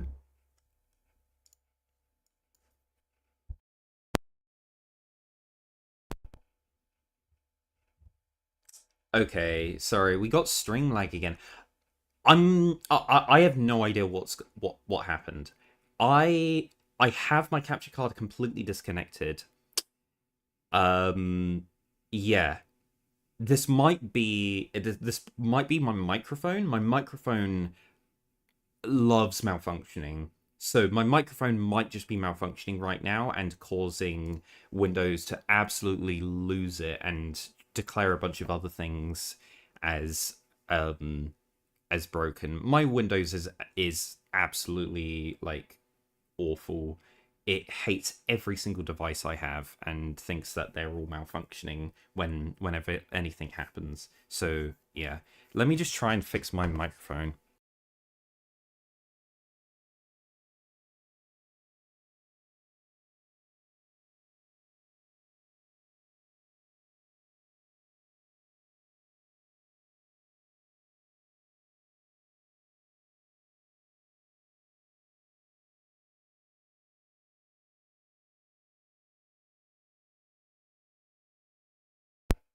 Hello. Okay, is that fine now? I hope it had a chance to just recalibrate itself correctly. I hope that's all right now. Okay, fingers crossed it's not... Okay, and then it freaked out. Okay, we're fine. Okay, yeah, that should be good now.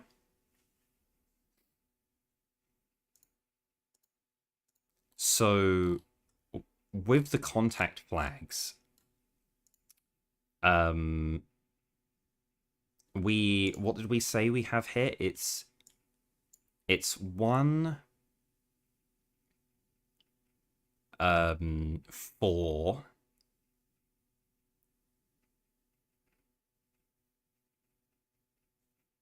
um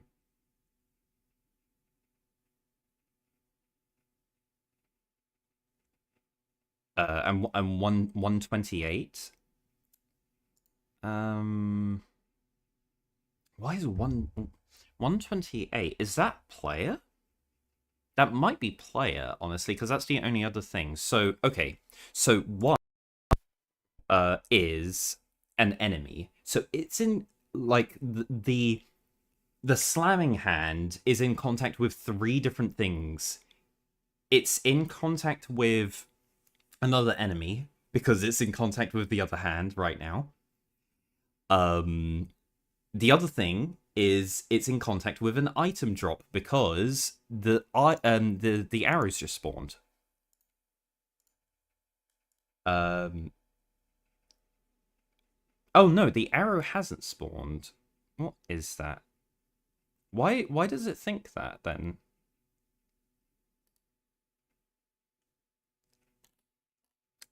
Curious.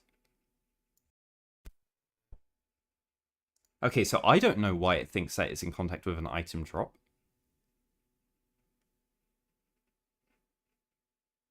So it's oh, I remember now. It was collision flags that I was thinking of with all the hitbox shenanigans and the different flags representing the different bits of it that are getting in contact. It's collision flags. That is at 0. And that remains at 0 the entire time. It doesn't actually use collision flags at all. Great. It's contact flags that it's actually looking at. So contact flag Where was contact flag again?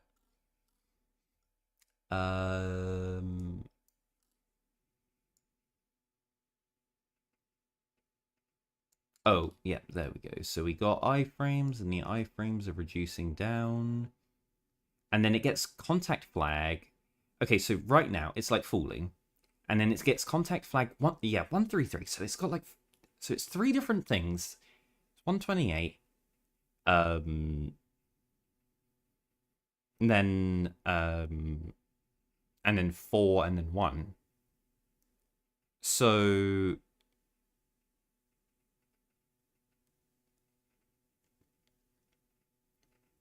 I'm assuming 128 is player. So then after we leave that, where is it? So at that point it gets those contact flags. It then loses contact flag 128 and it's left at 5. So that's 4 and 1. So 128 is the contact flagged for player. So it is not registering that it's in contact with the player right now whatsoever. It's only registering item drop. You know what? Item drop. I have a feeling that item drop is also player item. Maybe.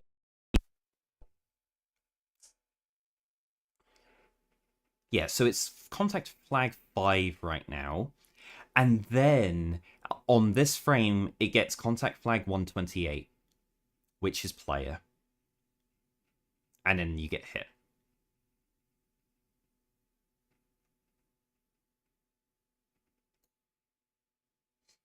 I'm gonna write that down. That 128 is but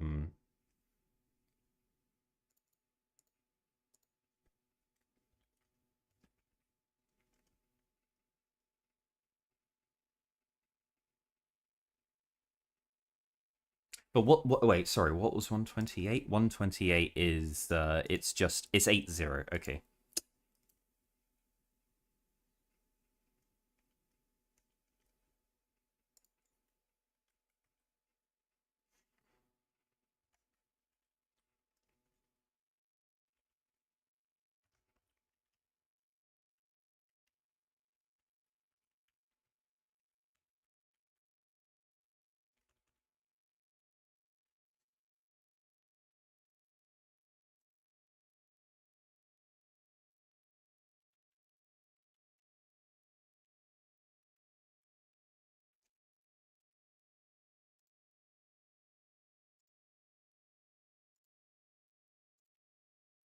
Sorry, just recording some information. So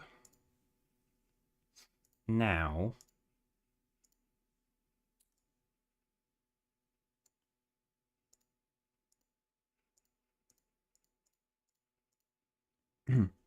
with Mazao, um yeah, so it is.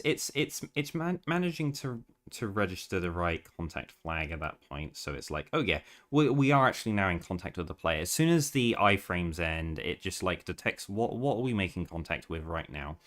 What frame does it do that? So it 4, 3, 2, 1, and then this frame.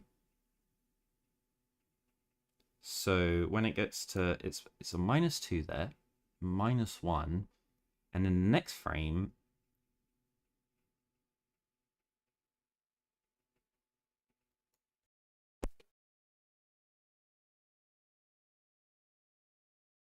typically up. Like it's just a little bit up to the up like in the direction. It's like relative to Link. It's the audio cutting now.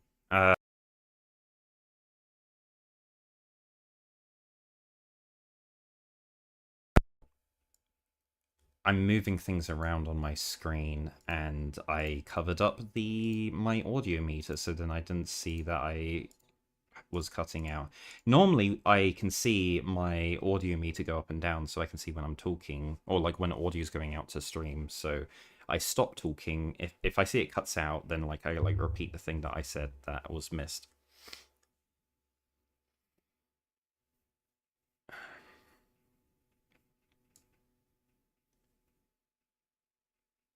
Okay, so 5, 4, 3, 2, 1. And then the next frame, it's still at -1.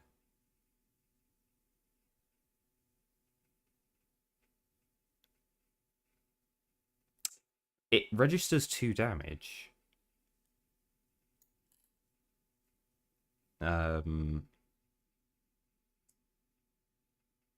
Oh no, it doesn't register 2 damage. Damage is not how much health it health is how much health it has. Damage is the what it does. Like how does it do damage to the player?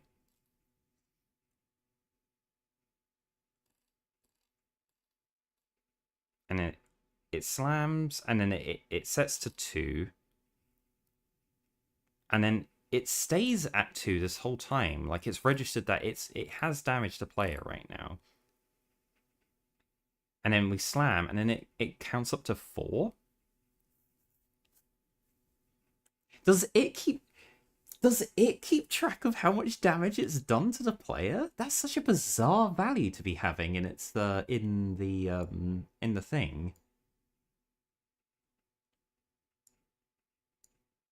That's so weird. It's keeping track of how much damage it's done to the player over time.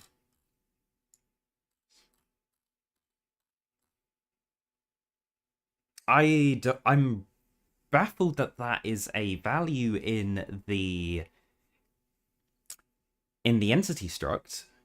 I always wondered why that damage value was basically 0 all the time for the player. It never changed, and I don't think it ever changed. I think it was locked at 0 the whole time, and I don't know why it didn't register anything else. But yeah, everything else seems to use it as like, yeah, how much damage have I done to the player? Curious. Right, so, but yeah, it slams. It goes down 4, 3, 2, 1, and then back. Registers the damage hit.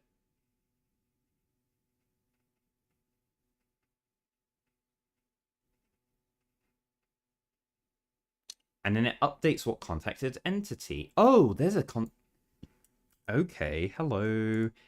Value here. What are you? Contacted entity. So it's 0 right now. When it lands, what does it say? Oh god, what is this? 503. God, okay. This is a decimal value for a hex valued like address. What is this? What does it think it's making contact with? It thinks it's making contact with 50336 232. That is 300, which is IWRAM, 11E8. 11E8 is not the player.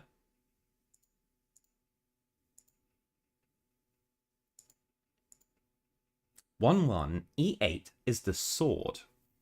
It made contact with the sword.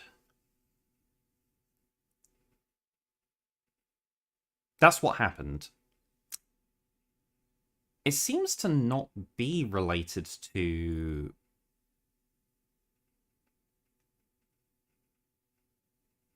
hitting something else then. But we've only ever seen it happen when that's the case.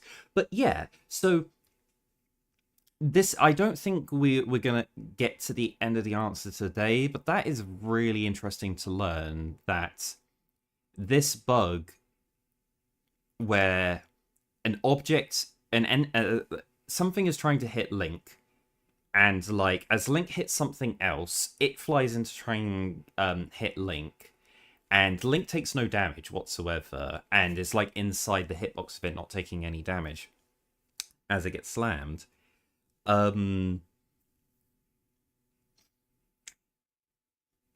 The object is registering that it's coming into contact with Link's sword, and then getting and then it's being given iframes, and then it has to wait out those iframes, and then after those iframes, then it will actually make contact with Link.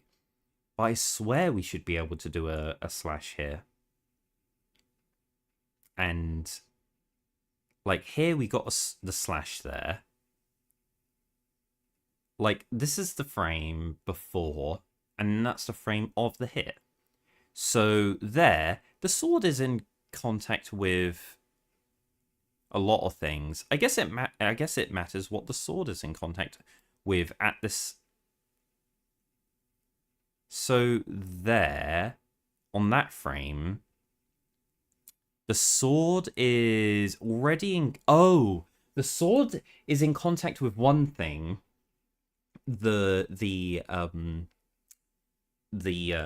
thumb, and then it becomes in contact with the eye on that frame.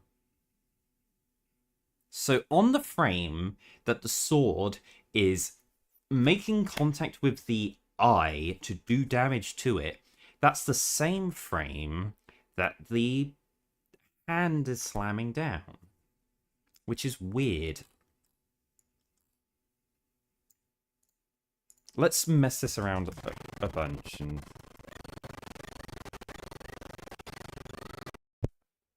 work. Okay, we're gonna have slowdown here because.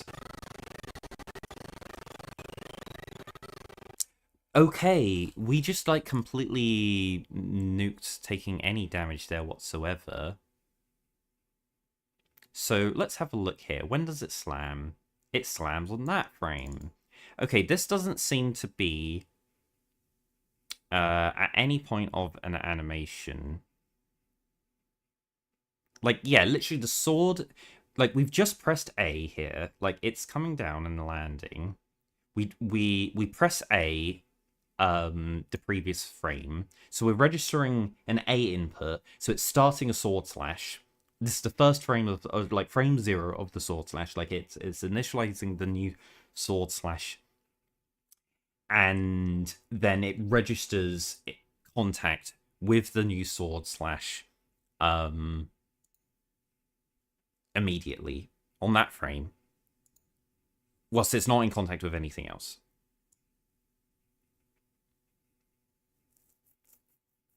Like the sword, yeah, the sword literally, like, the sword was, like, during the slash here.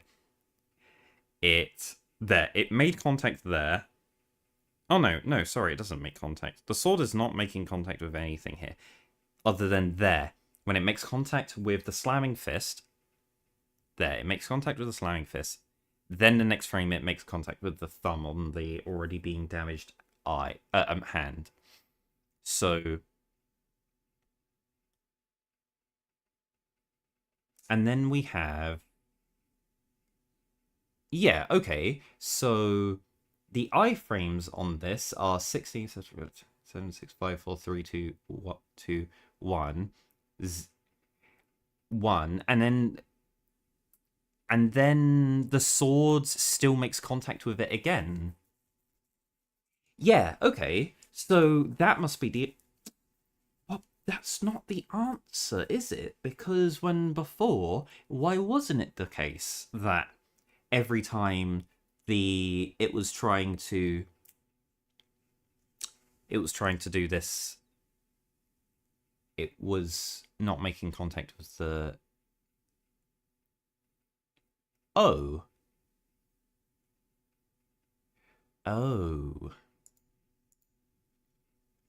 Okay. I think I understand now what's going on. So, Link doesn't have a sword. Link has 2 swords. He only uses one at a time. When you press A to slash, you always use your main sword. If in the middle of your first sword's slashing animation, you press A again, Link deploys his second sword and slashes with that.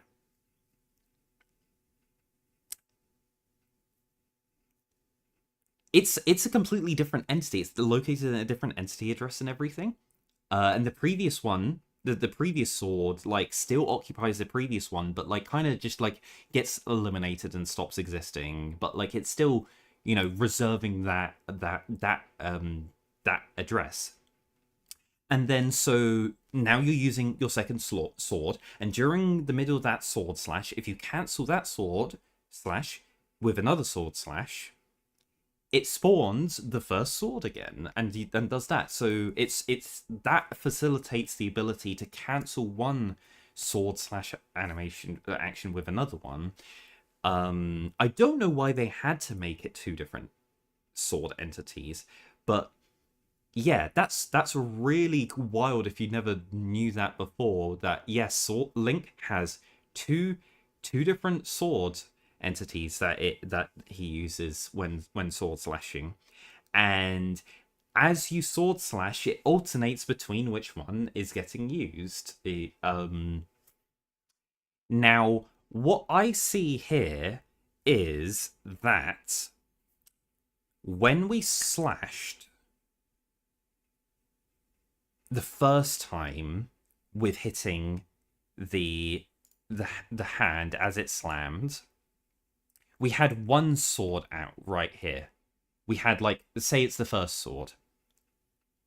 And it makes contact with the first sword. And then it registers, okay, the first sword that we're making contact with is this one. It's actually the second sword, looking at the ID value here. That's... okay. Sorry, I guess I'm completely wrong, because... oh, it doesn't even update. Oh my god. Okay.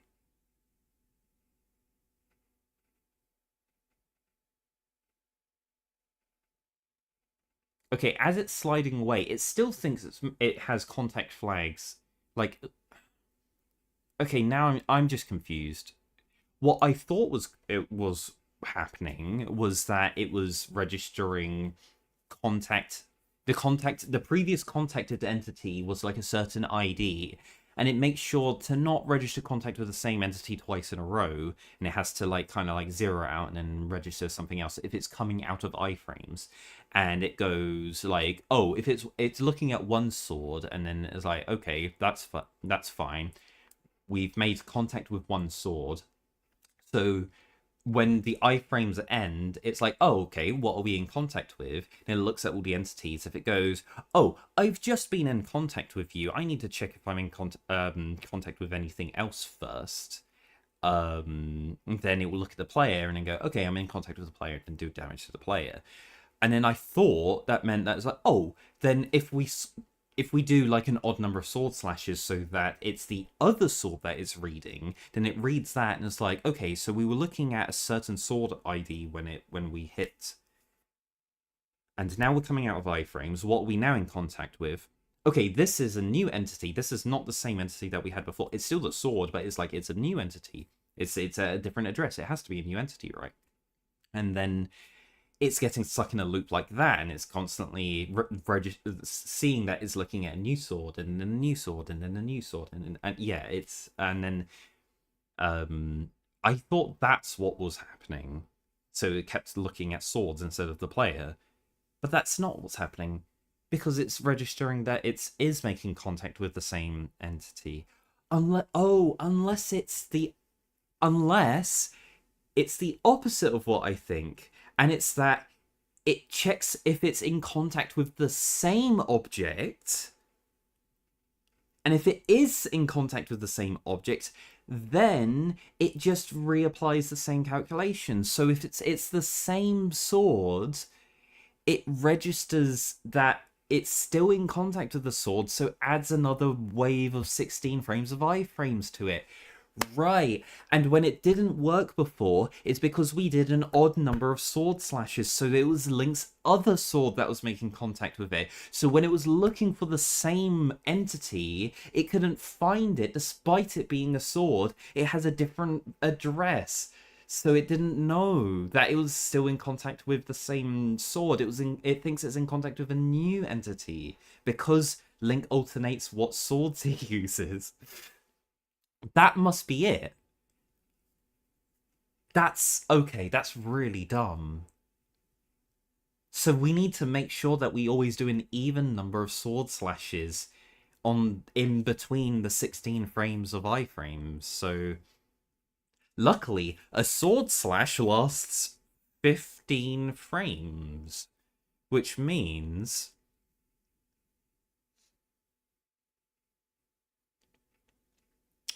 you should be able to, as long as you let the majority of the sword slash last, like as long as you're always canceling the previous sword slash like beyond halfway through, it's like more than 8 frames in, and you know it's 15 frames long, so it's basically half its duration. So if you let most of the sword slash happen and then do another sword slash, and then like you keep doing that, it's gonna make contact with the first sword slash. The second sword slash is gonna like come out, and then the third one, so back to the first sword slash, is going to go ahead, and then the iframes are going to run out, and then it's going to make contact with the same thing again. So like as long as you're going like slash slash slash slash slash, if you're doing it like that cadence, you should always get this happen. Why would it prioritize contact with the sword instead of Link?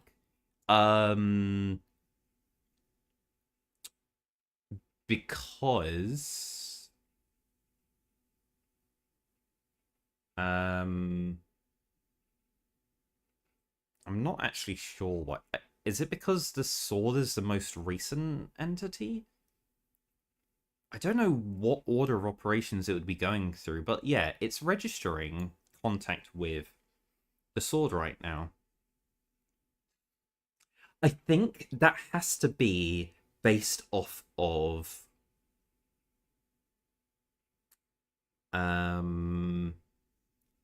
it's got to be entity list, doesn't it?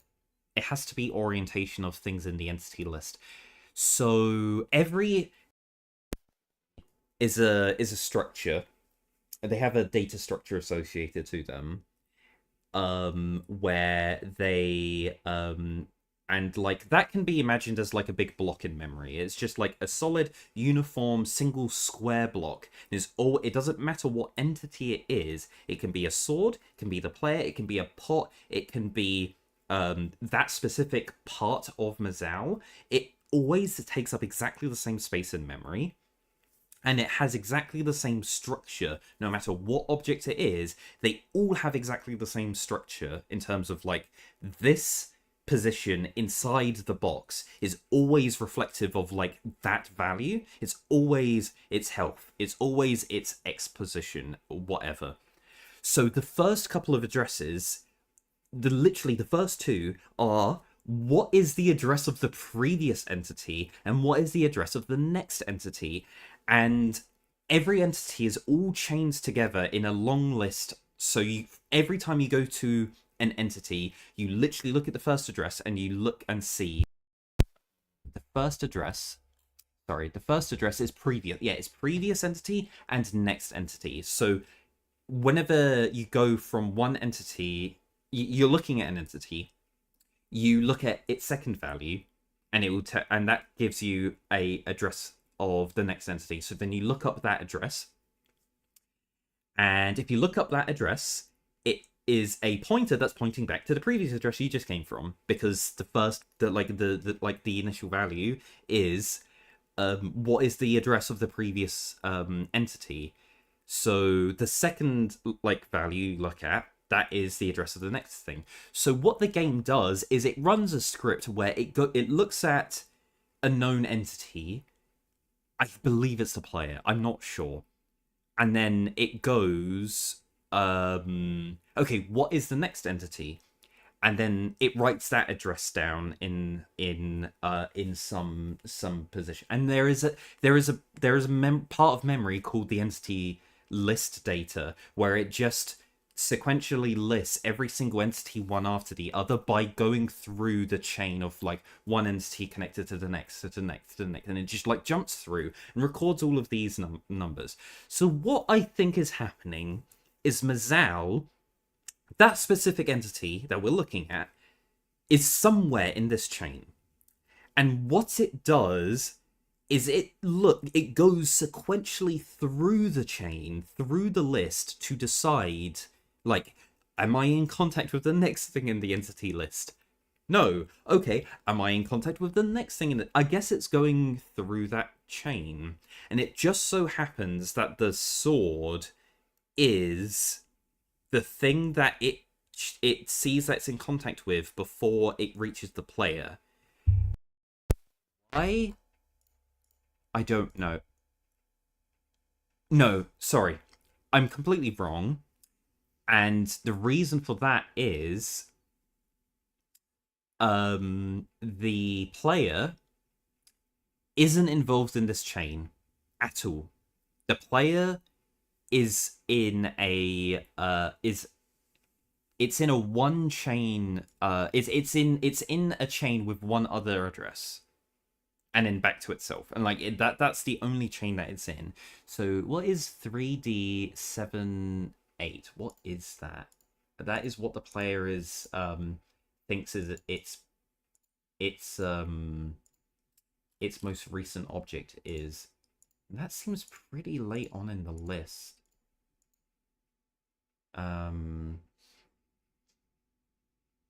3D78. Let me just have a look and see if I've got this written down anywhere for anything.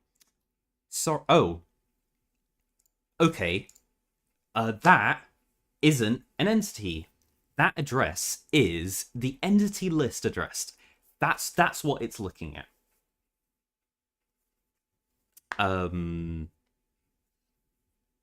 So I guess if we go and open up memory, which I'll go and do now.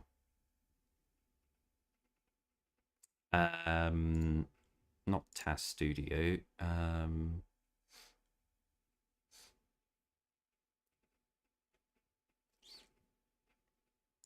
Hex editor, that's what I want to be at. Okay, and then in IWRAM we go down to... Nope, sorry, I'm in the wrong memory address. Okay, let's look at IWRAM and go to 3D 3D78. So it's here, 3D7.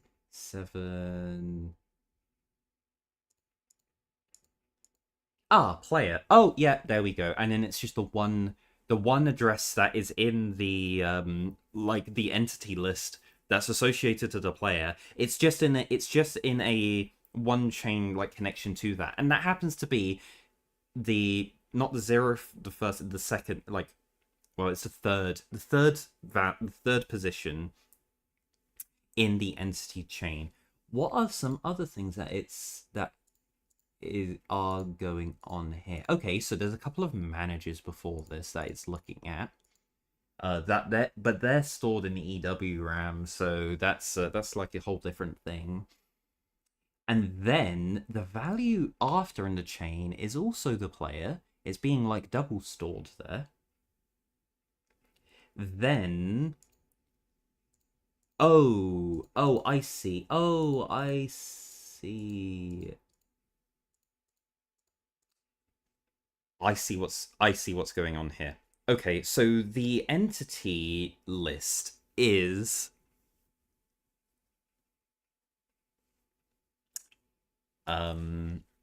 like the first two memory addresses in the entity list, the not the list of where all the structure and all the data for each entity is being kept, but where the data is being kept that keeps track and manages the list of entities.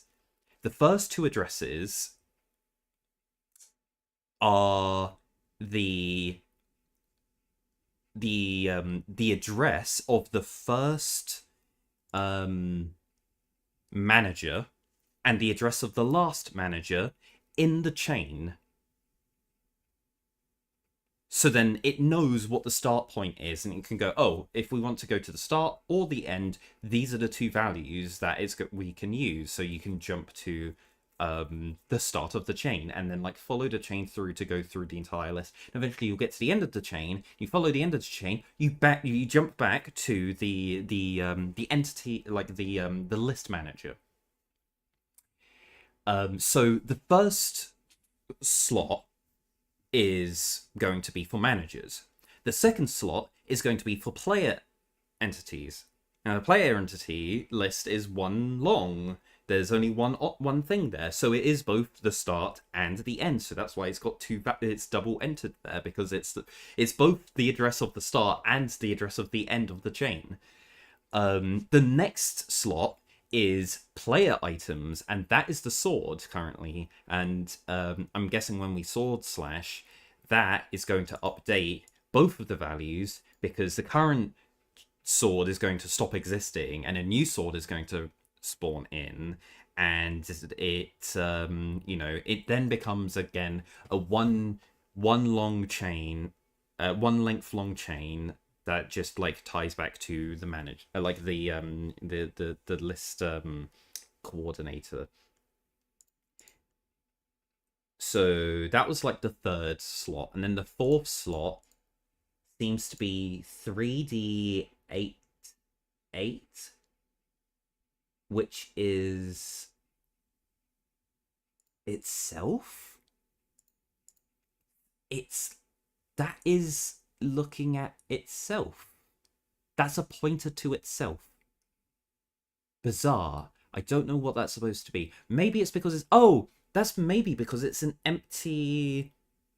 It's an empty chain. Whatever category of entity that is supposed to occupy that slot, 0 entities exist. So it's just pointing at itself. And then when something spawns that is of that type, then it will update and add its ID to the chain, and it gets it will like initialize the chain or whatever and get it to point to it instead of the list coordinator pointing to itself. And then we get to 1FB8, which I do believe is Mazao and his enemies. So we got the entity chain here. And yeah, it's gonna follow through. And I see, yeah, it's following the expected order. Yeah. Yeah. It's in the order that we're reading everything out into our tool. So yeah. Everything is flowing one entity into the other, and we see them in the I always thought that it was bizarrely like listed, but yeah, that makes sense. Then the next slot is empty. Then the slot after that looks like 1A68. What is that?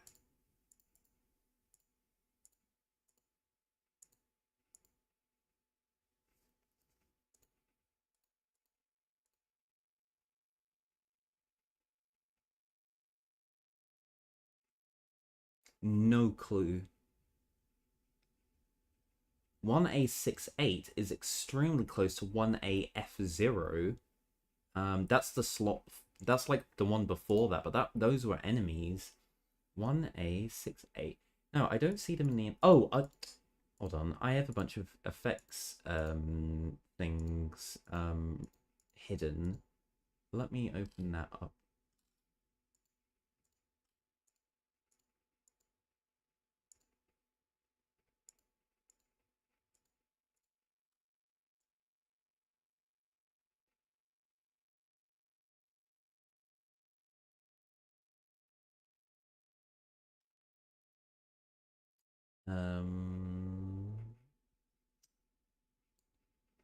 One A68. Yeah, I found it. Okay, this is the main. This is like the what we call objects. Yeah, yeah, objects like pots and all that, and then there's a bunch of other like effects, special effects that happen in here that like we normally remove because they're not tangible in any kind of way, and they're kind of very stripped down entities, but they take up an entire entity slot anyway, so they have to all chain together. Yeah, okay, I see. Yeah, so that's here in that slot, and then the next slot is empty. So the empty slots, by the way, are projectiles. Projectiles is currently empty. NPCs is currently empty as well. But I don't know what the other thing is that is empty. Because it looks like there's 3 empty. There's 4 empty, actually, because the final 2 are all empty. Interesting. Curious. Anyway. So to answer the question of why does it choose the player, the sword over the player, I suspected it was to do with entity lists and the things that were how things were oriented in the entity list. However, I guess that's not the case. Maybe it is. Maybe it's starting at enemy, and it's going like backwards, and it's going through player items first, and then it hits player. I don't know.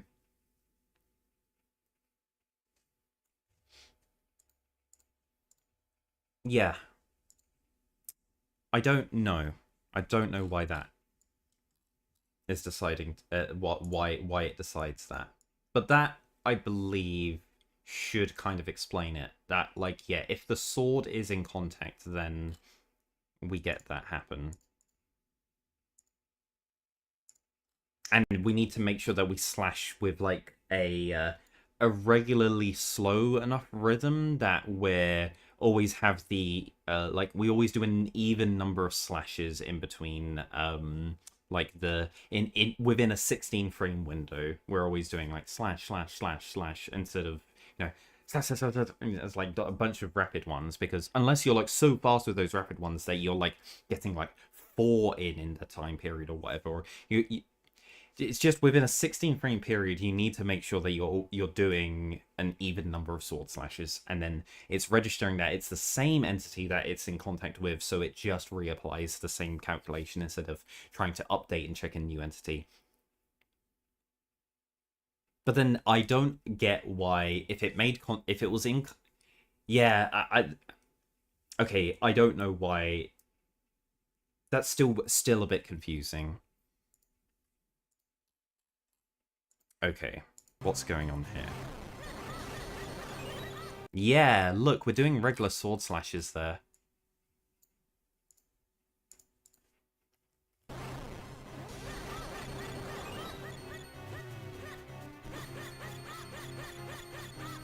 And we're hitting like each part of the this is fun here. Like, we do the sword and we hit there, and then hit there, and then hit there, and it's just like it's hitting, and we're not getting any knockback as well, which is really funny. Like this specific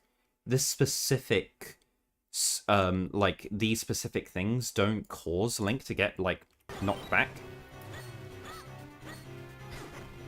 Normally when you clank off something, like with the Dark Nuts, we get knocked back. We get like launched backwards. We're not getting that with this. We get the whole like clank animation happen. That makes me think that it's something funny is going on with this specifically that is causing this to be easier than in other places. But it's not impossible to do in other places. Definitely, it definitely happens in other places in the game, for sure.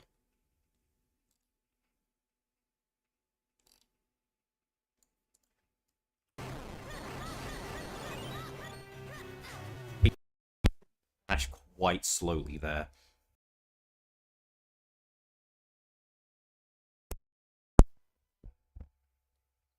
Yeah, sorry about that. My I had to just readjust the cable position, and it was being weird. Okay.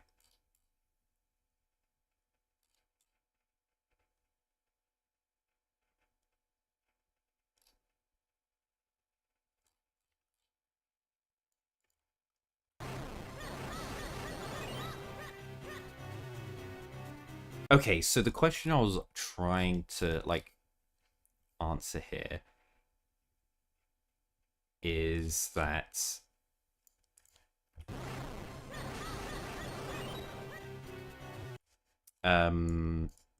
yeah, like if we Oh, we definitely need to get another slash in there. Okay, yeah.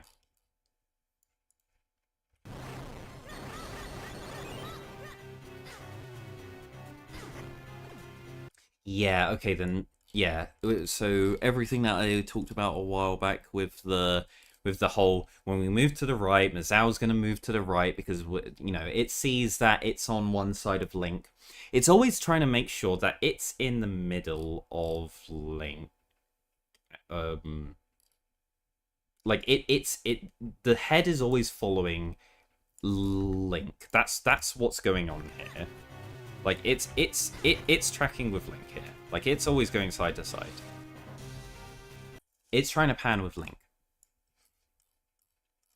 If we go to the but the hand is always to the side of Mazao, so the hand is going to be panning sideways with Mazao as well.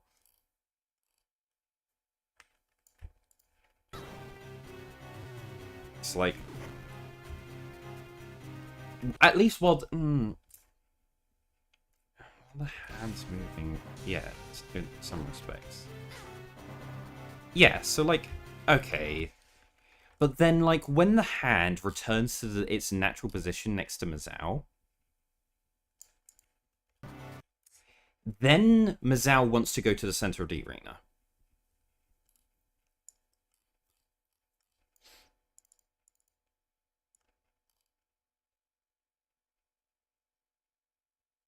So, I mean, it's returning to the position now, so it's going to return to the center of the arena. So why don't we go and stand in the center of the arena?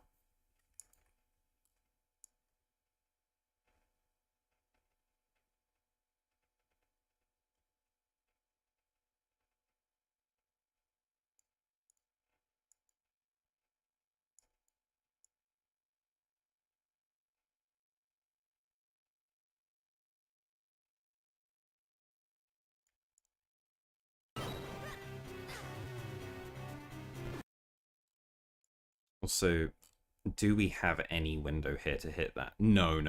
We're never going to be hitting this. Okay.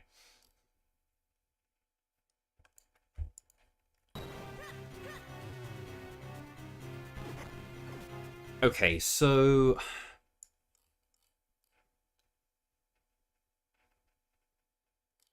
Mizawa's gonna drop. Like, okay, let's get it to slam here. So we'll pull it all the way over to the side, and Mizao slam sorry, it like the head comes over to here, and then like if we hit the hand, what's gonna happen?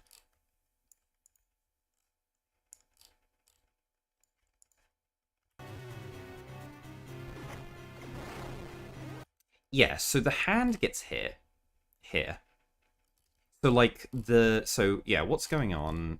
Like we're moving over to the right here, and the head is panning to follow Link as it's doing its sword its hand slamming attacks. And then once the hand has returned, like it's now done with its attack, and the hand has returned to Mazao. At this point, Mazao now returns to the middle of the arena. And we're going to hit the hands now that it's done with its attack. And Mazao doesn't care about his hand once it's like it's returns to its position, but also because the hand's not vulnerable at any point during the attack, so it only cares that the hand is no longer in an attack. It's finished with its attack. So now Mazao moves back to the middle of the arena, and then it's gonna stay there until the hand decides to do another attack, and then it will start panning to follow the player. But because it's never going to do another attack, because we should kill it right now. I'm like, let me just kill it.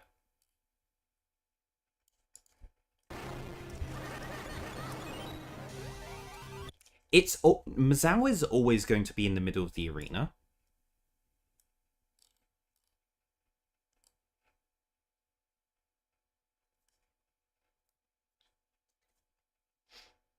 So we're always going to have to travel the same distance. So if Mazao's always in the middle of the arena, um,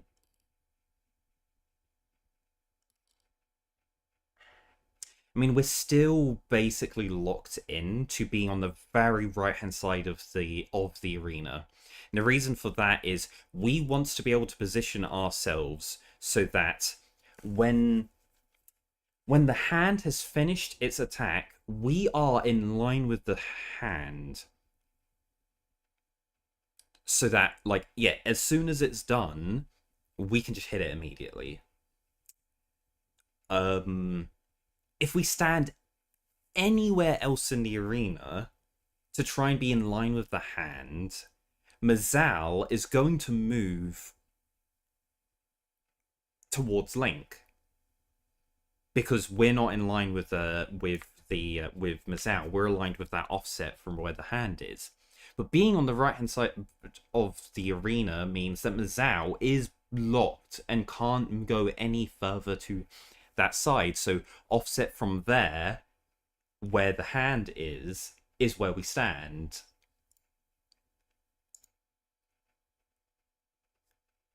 Mazao is at its extremity, like the headwise, like it can't go any further to the side than where it is right now. That's why we're limited to this position, and I don't think it's gonna be possible to hit from anywhere else. I think it has to be here and only ever from here. There's no point in like being on the, trying to sit on the left hand side, get the hands to like reorientate itself. Like, I think the only other option we have is Mazao, like, standing in the middle of the arena. Okay, that's one thing we can try and do here, right? So we want to get it to slam there. So we want it to...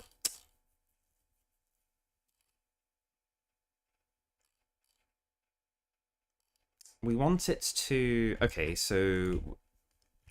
It's going to move to there, and we're going to get it to slam there. But then we want to only just move down. Oh, this is just slow. So, like... It's going to slam. Mazao's in the middle, and then we can go there. But no, like... This is too slow, because look, by the time Mazao actually locks in... So, like, we're stood here... Like, Mazao decides to lock in there at that point. Look how much later this is after the eye opens up. So the eye is opening now. It's not tangible yet. It's tangible about, like, there. It's normally about there that it becomes tangible.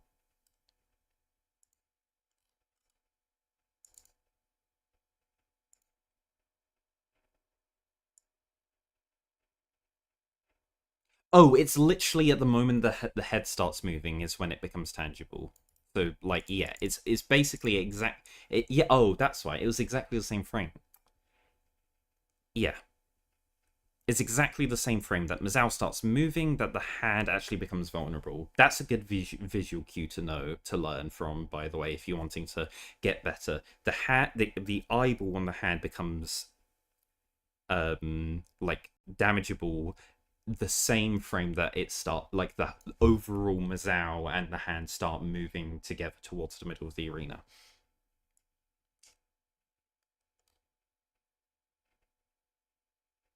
But yeah, it's going to move, and then the hand's going to move. So, like, it's always going to be positioned there. So we've got a general, like, guaranteed spot that we can stand that this is always going to work out nicely for us.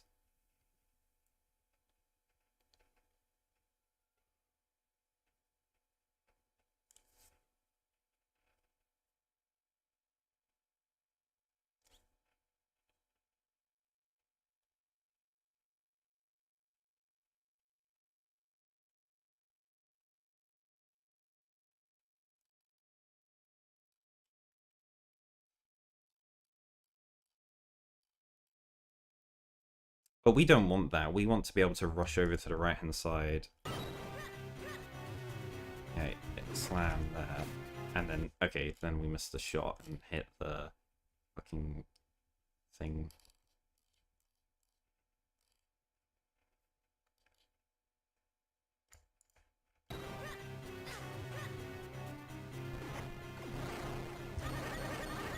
Yeah, so I mean, it was quite important there that when the yeah, like what I've been doing is I've been standing there on the bottom left corner of that like face tile there. I stand at this spot here, and then as soon as it's locked in to start slamming me, then I position down right here and come and line up with the right hand edge of these brown tiles and then face up and then shoot. And then like that gets us perfectly aligned. That like, you know what? I'm even a little bit too far to the left here. Or I moved Mazao too far, like the hands too far to the right. Maybe here I'm stood too far to the right from where I should be. Yeah, maybe there I'm still a little bit too far to the right. Maybe I don't adjust as far to the right there and just stand like there. And then when I stand here and then shoot, I am... Oh, what was I saying? No, I was perfectly aligned before. What am I talking about here?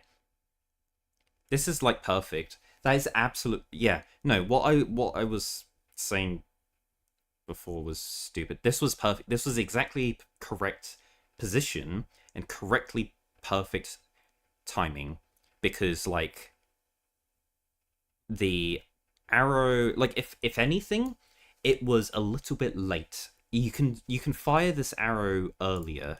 You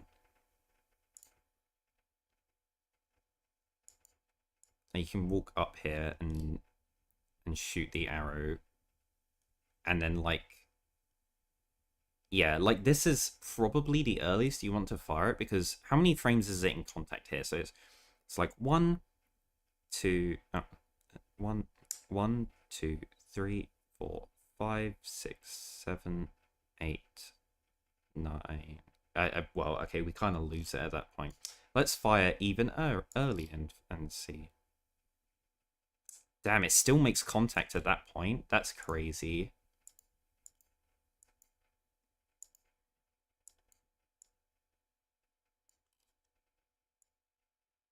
Oh, here we're making... it's actually making contact with the hands that... We need to delay one frame. Okay, so there... Still making contact. Yeah, that sucks. So yeah, don't go too early, otherwise you hit the hand. I mean, we know that. But you can't go too early and the, completely miss, like, through. If you're so... Like, you're either so early that, like, the arrow hit actually hits the hand as it's opening. As it's doing, like, that animation. Like, you'll never fire the arrow and it'll go completely through by the point that it turns on. Unless I was closer. I guess I can position myself a little bit closer, can't I? But at this point, the bow is making contact with the...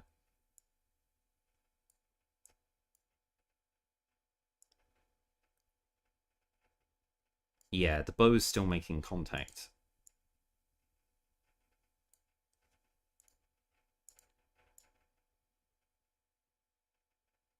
It's still making contact. Okay, so yeah, we just managed to get through to this point here where it's no longer... Now the the arrow spawns.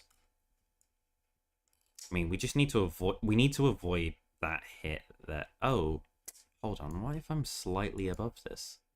Like, if I'm right here...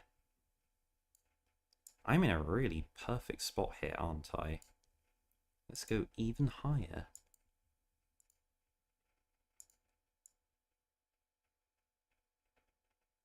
Yeah, so here, like, the hand is, like, opening right on Link. Like, look at that. We cannot have a more perfect hitbox here. Oh, okay, there we go. Yeah, you're right. We can be, if we know what the hitboxes are and position ourselves literally pixels off getting hit and fire the arrow, the frame after it misses, like the arrow spawns the frame after the hitbox moves. Yes, it will fly through and miss. You're never going to be getting this in a run. This is never going to happen.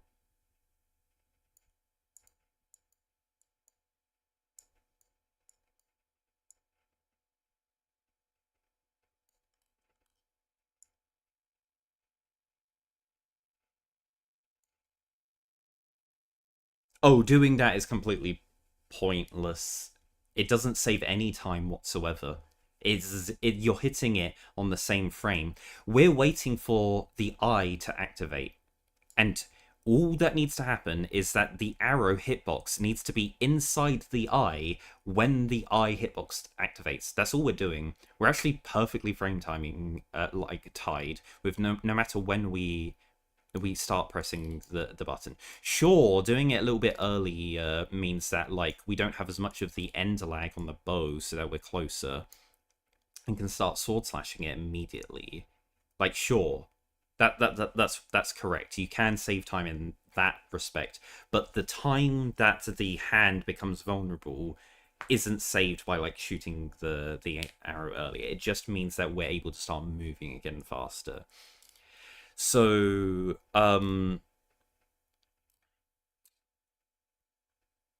you have a reasonable window here in terms of when to shoot, surely. So let me just like tap up there and then like shoot as early as possible here. Okay, so we're hitting that. Okay. There we go. Okay, so we shoot at this position and we're getting...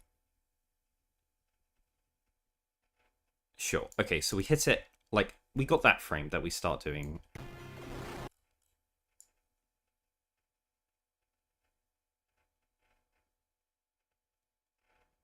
We're probably, you know, still able to hit it, like, real late after. I mean, we don't want it to start moving, but, like, it can.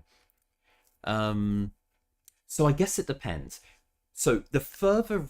Oh, yeah, no, that's right. So the further right we... Oh, hold on. Also... Ah, no, because it snaps from there. It snaps... Yeah, the hitbox is like there and then there. You see, on this frame, the hitbox is extending quite a bit to the left there. And then it immediately goes to, like, fully over to the side like that. If it was the other way, and, like, if it was the case that, like, you know, just before it goes all the way over, it was slightly exposing this, like, left-hand side, we would be able to stand on the left hand. Well, maybe not. Maybe we wouldn't be able to do that. Never mind. So the reason why I'm suggesting standing so far to the right here is that we don't want the arrow to fly. Okay, let's go stand to the left here. Let's go stand like...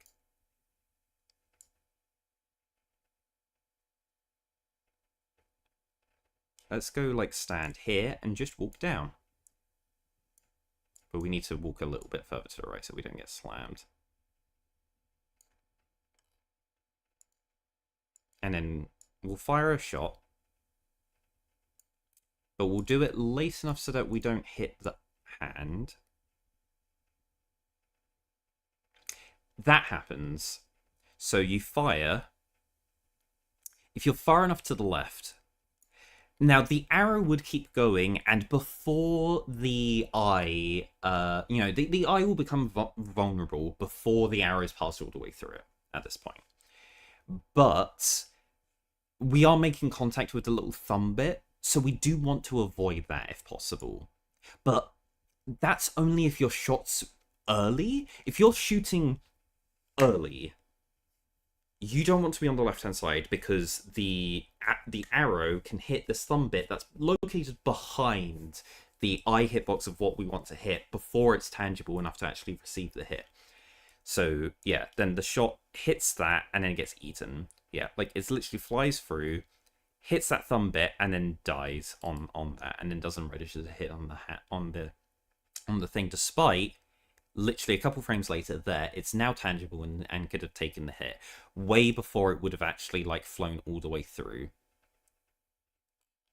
So we do want to position ourselves further to the right. So yeah, that is definitely a source of some failures that I've been getting. So just knowing to be stood a little bit further to the right if you're early on the shot. Now that is a little bit of a problem because we're coming from the left hand side of the arena, we come towards the right. If we're gonna be on the left hand side of it, we're gonna be shooting early. Like if you're gonna stand on the left hand side, you should wait a little bit longer before you fire. And then conversely, if you're on the right hand side, you have to travel further to the right. Like you're not stopping your movement early, you're stopping your movement later. You're having extra frames of movement to get over to the right and then fire the arrow. So we're going to be later, we're going to be delayed more. And the later you are when you're on the right hand side, the more of the chance that the hand wakes up and then starts moving, and then you make contact with the fingers part of the hand. And that eats your arrow. So we do have a really bad situation of it's the tightness of this is narrowed in due to, you know, if you're early, it's bad because you shooting early makes you hit a part of the hand that is bad to hit early, and then shooting late makes you hit a part of a part of the hand that is bad to hit if you're shooting late. Oh, it really sucks. It would be nice if that we could always shoot early on the right hand side, and then it wouldn't be a problem. If we always shoot late on the left hand side, okay, then let's do that. Surely, okay, shooting early on the right hand side, you need to move quick. You need to move you need to be super tight on it. Move super tight, go to the right, fire. Then the problem then becomes, okay, let's move real quick. We'll go to the thing, we'll move fast to the right, and then we'll shoot early. We hit the hand as it's swinging open.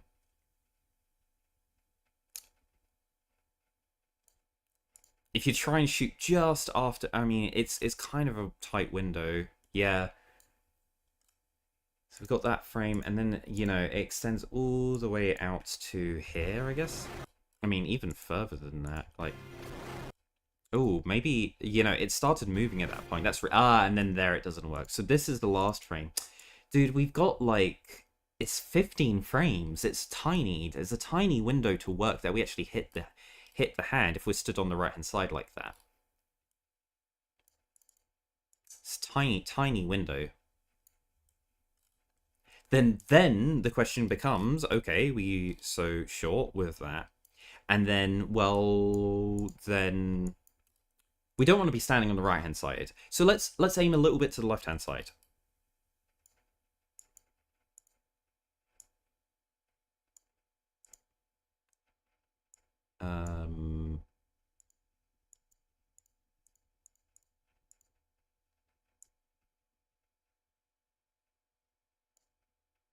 Okay, so that's bad. Yeah, so that hits. That hits. Where's the first hit? Yeah, if we're shooting early, it's just not going to work because look, it's just hitting that each and every time. Yeah, so like if we're stood too far to the left, that's the first, like this is the first frame that works. And then like let's shoot late. Yeah, and then now let's shoot late and see how. Okay, this is really consistent. Like you can go super. Okay, and it's there. It's like you can go way late. So how many frames is that? That is 19 frames. You got 4 more frames. Okay, so it barely changes the window on this, actually. It really doesn't matter at all. So then the question becomes, what if we find a middle ground? What is the middle position that we can stand that it's like the best? Because, you know, you can shoot and not hit. Okay, so that was... unfortunate because of that. Oh, yeah, I'm shooting a frame early, that's why. Yeah, okay, cool. Awesome. Can we go... Can we go a little bit further to the left? Can we go even further to the left? No, that eats the shot. Okay. So this is basically where we want to stand here.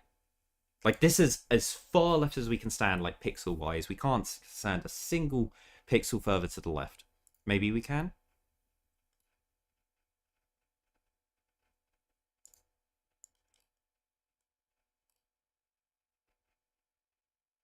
No. We can't even... No. We can't stand a single pixel further to the left there. Yeah, okay, cool. So, yeah, we get the shot here. And, like, it works from that frame. Then what's the latest we can do our bow? Can we do it at, like...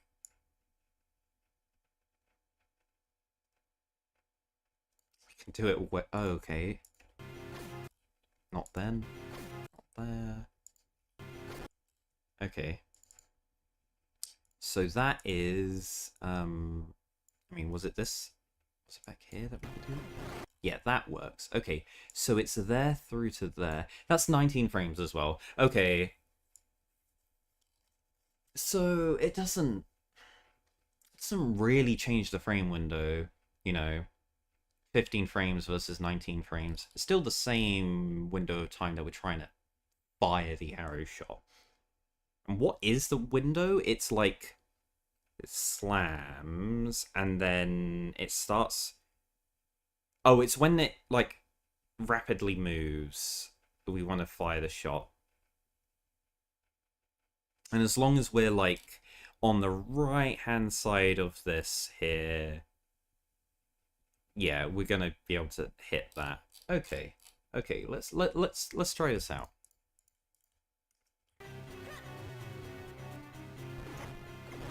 Yeah.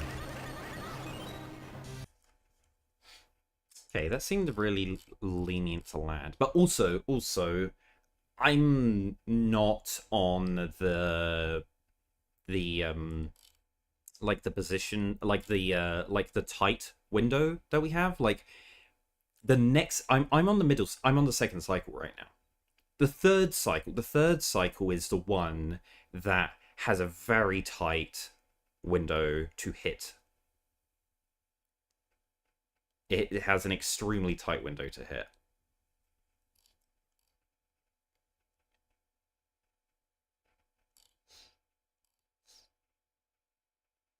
So let's get onto that one. I don't think there's anything else really to gain from this, other than just like I'm running through this cycle again, just to see what it looked like. I've been copying Com Gold basically as well.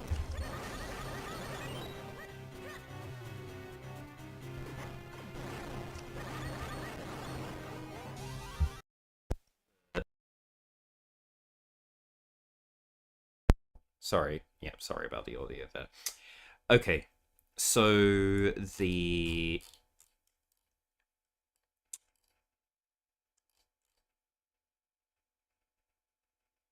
Yeah, we're doing sword slashes on it, and then, like, we're holding... Well, we want to do it like an extra slash there. Extra 2. Okay, yeah, we do actually get the arrow hitbox there. Cool.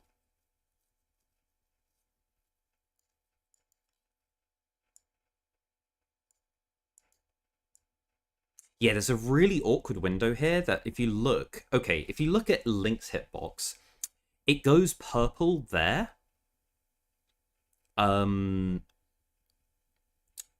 The like one bit of it is purple because that's the right hand edge of Link's hitbox, but only the top half of it is detecting collision. Let me just throw up the collision view up for a second, just so that we can see. So the portals are solid collision. All the pink stuff here is solid collision. That isn't like enemies and entities. They aren't entities. This is level geometry. This is like walls and stuff. The portals are walls, effectively. They're like a special tile type. They're like they're like tile. They're like ledge tiles. They're like inwards facing ledge tiles that you push against, and it triggers a jump animation.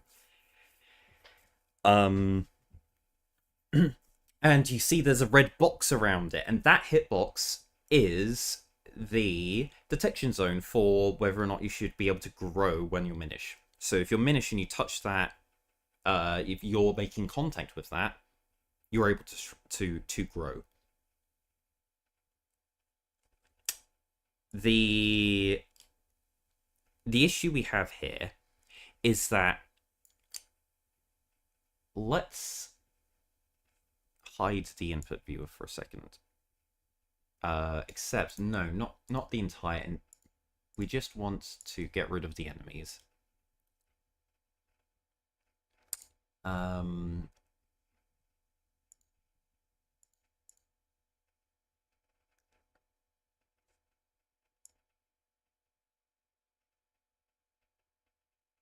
Yeah, so what's going on here is... Also, I want to get rid of the hitbox for objects, is it? Yeah, objects, there we go. So when we are pushing against this this object, what the hitbox is doing, like Link's collision checkbox. Link has two hitboxes here. They have the big red one, and then they have the smaller, slightly red one. The darker red one. The darker red one is the one that actually is used for collision checks with solid collision, not for hitboxes when determining whether or not they're making contact with a object, or if they're going to take, if they're overlapping with something to take damage. That's what the bigger one's used for. But the smaller one is used for collision with walls and things like that.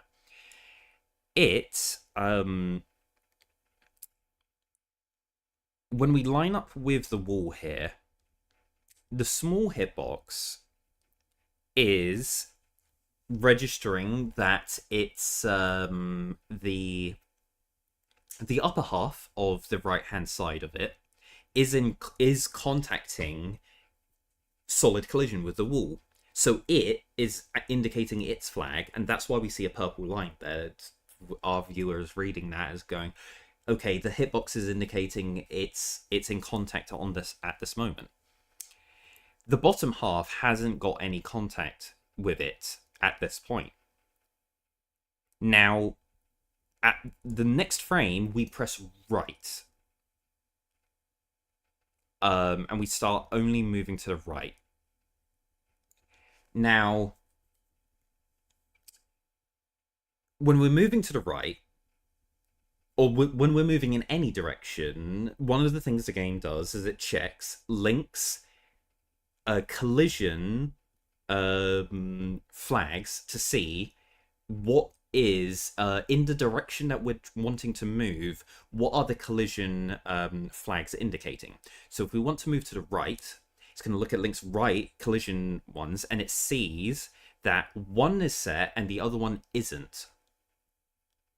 So what that tells the game is to skip basically all other like checks and move Link 1 pixel per frame to slide around the corner effectively. Like you're getting that like get pushed down until you get past the object, and that's what's happening here. So because it's on the upper part of Link's right hand, it wants to push Link down, and it's going to keep doing that until no flags get registered whatsoever, and then it will let Link walk in a straight line to the right. If both flags are registered, then the game is like, oh, Link is walking flat against some solid object, some solid thing, so let's not move him. But we'll also then do the whole pushing animation, and then that all starts resolving of like push value. It's like, is it an object that we're pushing against? Is it oh, it's a ledge, we're going to jump, you know, all of that stuff happens after, but it has to be that both of those collision flags on that side of Link have to both be set. And that's why we can't push against corners. We slide around them. And that happens. But the really annoying thing is, like, we get pushed down, like, so we're holding right to try and push against it, but we're not quite high enough, so it's pushing us down to slide around the corner. And then we get to this spot here, where it's like, okay, now the purple's gone away completely, and it's like, okay, we're not in contact with the corner anymore. Link is free to walk to the right. There are 0 flags being detected for collision to our right. So just walk to the right. But Link continues to walk to the right and not actually move whatsoever because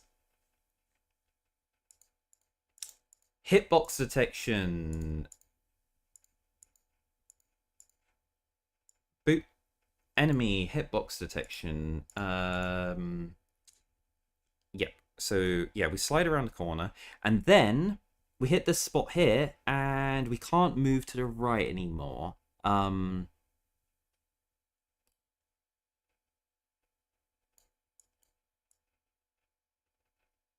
Yeah, there's some weird quirk going on here. Yeah, that's right. So when it's trying to it's trying to resolve the movement, but it's like, okay, we need to be moving Link down because it's like only purple on the top half of it. It's okay. Slide around the corner, push Link down. Link is in contact with the hitbox of Mazao's hand, and it won't let Link move down at all. So it's holding Link's position there. So Link moves down, but Link's hitbox doesn't move, and it's like, no, Link's in a bad spot here. Like, do not let Link go down anymore. And if we don't move here, like for a frame, like, okay, and now we let go and stop moving, the game is going, no, we have one, we are in contact with this, so move to the right, and then, but we are in a position that if we move one more down, we're not going to be in contact with it anymore, so, you know, set the flag that we're not in contact with this dude anymore. We can do that. And then it hands it off to resolve the movement. And then the movement tries to get resolved, and it's like, hold on. Enemy hitbox here. There's a hitbox. We can't get pushed into this. Like, it's resolving the wall collision first, and then it tries to resolve the like entity collision hitbox. Like collision. After that, after it's already passed all of its things, it's like, yeah, no, we're good, and then, you know, next frame it's all going to go solid. Don't need to worry. Yeah, the entity hitboxes just go, no, not happening. So yeah, as we're holding to the right, then it's stuck in this loop of going like, try and move Link to the right. Oh no, there's a wall. We can't walk on like against this wall. We're actually on the corner of it, so you know, get pushed around the corner. And on the same frame, just like a little bit later, it's then going, don't move Link at all. And then we're just stuck in this position like this, where Link is kind of just walking animation on the spot, not moving at all. Very broken, like, very, very broken, like, movement here, just walking on the spot, which we don't like to see. So yeah, walk up higher here. Bit annoying, but yeah, eventually, look, you walk high enough there, and bam, flush purple Link on Link's side, and we don't slide around the corner at all here. We just hold to the right, and then it triggers Link's jump animation, and we jump onto the portal and get to resolve that. Awesome. Also, that's very interesting to know. Here, we have to move up a little. Like, when we're walking here, like, we have to walk like left, but then like we walk a little bit diagonally up here, and then we roll.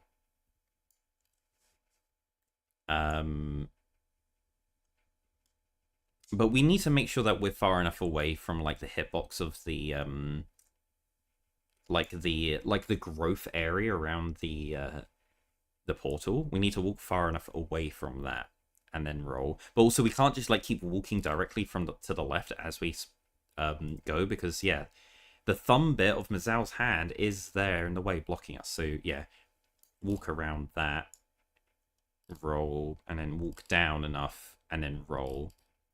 And if we roll at the right spot here, we like slide just around the entity hitbox of Mazao and right into the loading zone.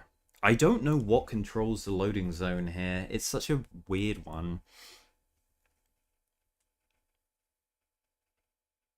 Oh, is it a tile? It can't be a tile, can it? Is it a tile? Is a tile getting placed there? I'm very curious now.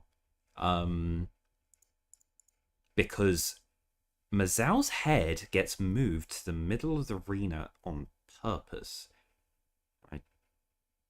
I'm pretty certain that you cannot have Mazao's head drop down from in any other position of the room. He's always in the middle of the room when he does it, which means he's always going to be at this spot, which makes me think when Mazao's entered the state, the game updates that specific tile, and that tile then starts doing its checking transitions.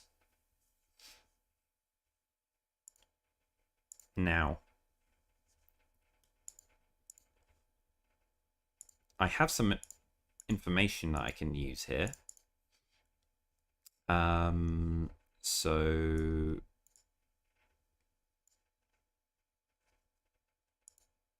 that's the wrong thing. It's not this. It's was it a Lewis script? I think I have a script for this actually. Give me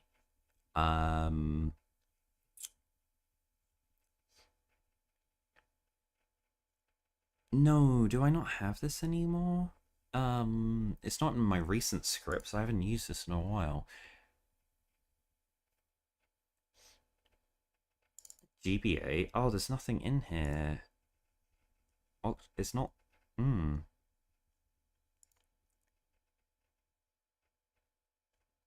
don't have the Lewis script for this anymore. At least I don't know where I have it. Oh, but yeah, okay, right.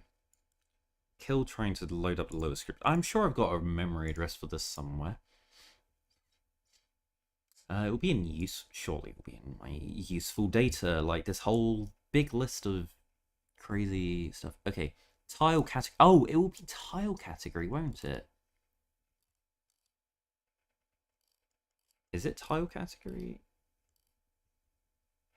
No, because we make contact here, and nothing is updating here.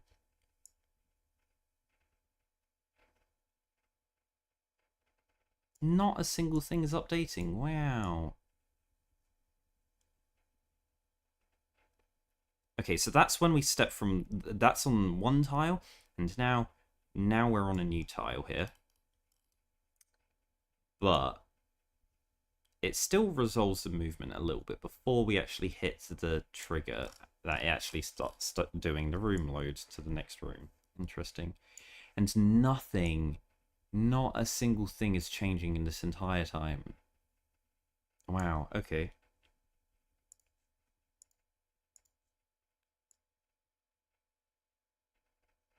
Let's bring up Link's entity structure and see if that is affected at all.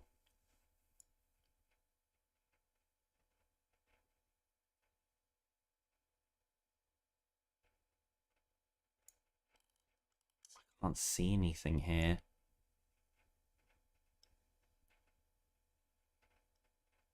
Yeah, I don't think any of this is actually in player struct. Where would it be? Is it Right, I need to look up memory addresses now. So we want what is it? It's tile. Oh, I've got this 36 things to mention tile in here. Area tile set address. Okay. ROM address. No, I don't want the ROM addresses. Tile map. No, we don't want any addresses. No, we don't care about EWRAM for all of these. Tile type stood on 10AA. Okay, great. Right, then let us open up the hex editor and see if we can pull up some new memory addresses that I haven't had a look at before. I'm sure I've looked at this before, but just not here. So 10AA. So that is right. Hold on, let me. It's 2 byte. Okay, 2 byte. A. So it's currently 312.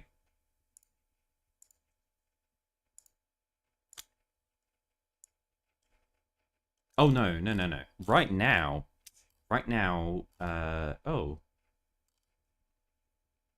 Oh, that's 4046. Okay, 4046. Anything in the 4000 range, or the like hex valued 4000. That they're all objects. They're all some kind of like weird shit. Like, you know, big chests have these kinds of things. Portals, absolutely. Like, this is, you know, we're over a portal right now. Okay, and then after we exit the portal, yeah, you know, we got the portal edges and all that crap, and then we move over to the side here, and we get 312 again. Is this like Mazal or something? And then like we move up and around here, and then like roll, and then like, oh, here it's B. So B is one of just like the general floor tiles. So this is, yeah, like we're fine here. Like this is a regular floor tile.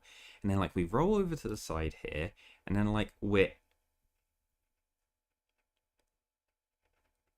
like, as we roll, we step there onto a new tile, and it's registered 312. And then it doesn't change at all until we hit this there, that trigger right there. Then the next 2 values update. What are the next 2 values in our list here?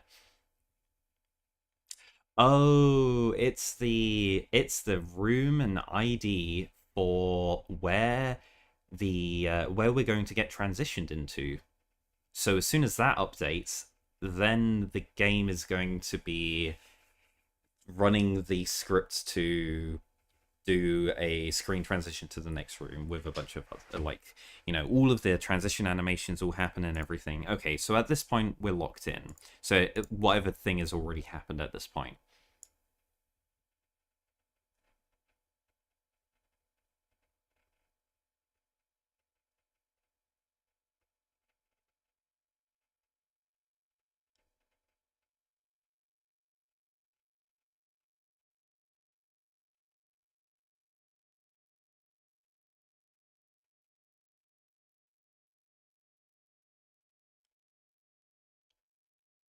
It's weird how everything is updating normally, like here, like all through this part, like things don't, nothing seems weird, and then like the frame that we hit,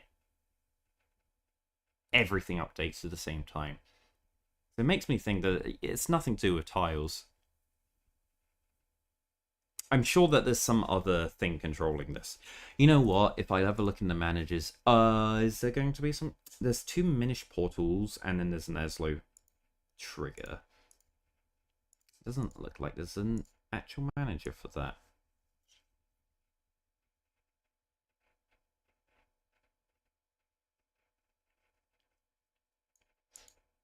Hmm.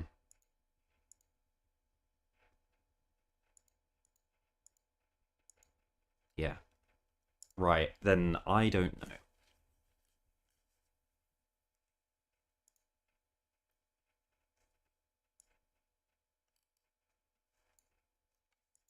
Also, with the hitbox viewer, you'll be able to tell which.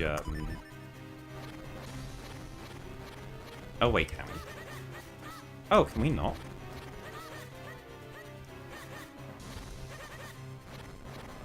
Oh, no, I guess we can't. I guess we can't tell which one's which. I thought we would be able to. Oh, nice roll. Okay, so now we've got the tricky cycle to hit.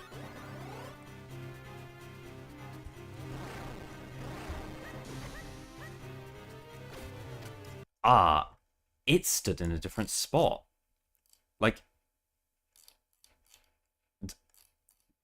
now, is that continuously a different spot? Because here, where does it go and stand? It goes and stands, like, actually in line with the left-hand side of the brown. Okay.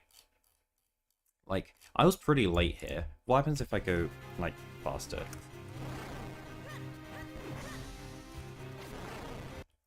It's actually perfectly in line there. I guess it depends when you start moving. More than anything.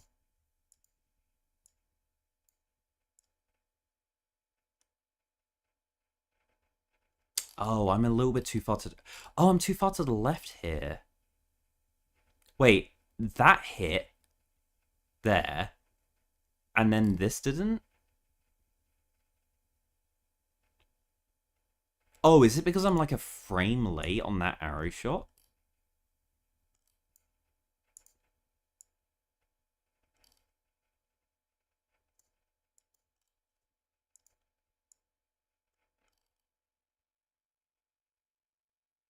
Okay, that registers the hit finally. It's like it was like 3 frames late, but also I just wanted to be a little bit further to the right.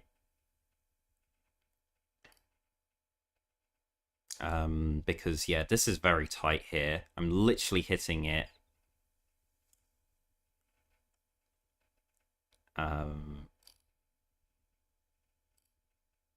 Before it has a chance to like. I think my height there is perfect. Like if I am at any other height, like if I'm lower down, surely like and I shot earlier as well. Yeah, yeah. It's not in contact there, and then it's in contact. Whereas like if I cut a down input there, so we're higher, and then it does what? Yeah, okay. Ah, that really sucks. Yeah, so it's basically an odd and even kind of deal because the projectiles move 2 frames per second. Like if you're an even number of frames apart or pixels away from it, or an odd number of pixels away from it, it becomes a 50-50 whether or not you actually get this arrow hit at this timing, or if you hit and it fails. That's fun.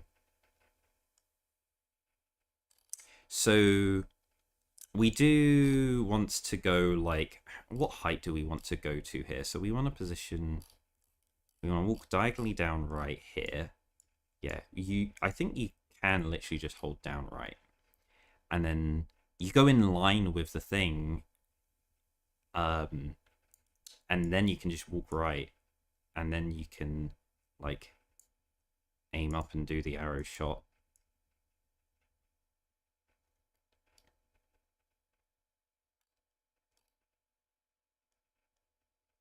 Can you do it like earlier than that? Yo, thanks for the happy birthday.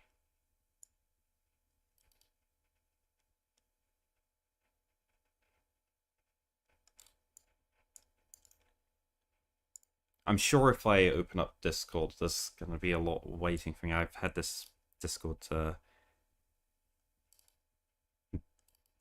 close the whole time I've been streaming.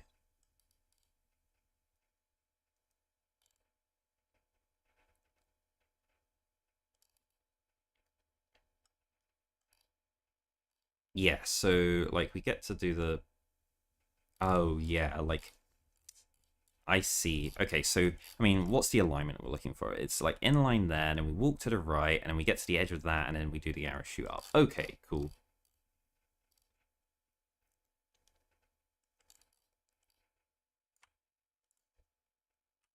Right, wrong position. That was too far to the right. I totally saw that position. Yeah, I'm like in line with that tile. I need to get kind of more used to this.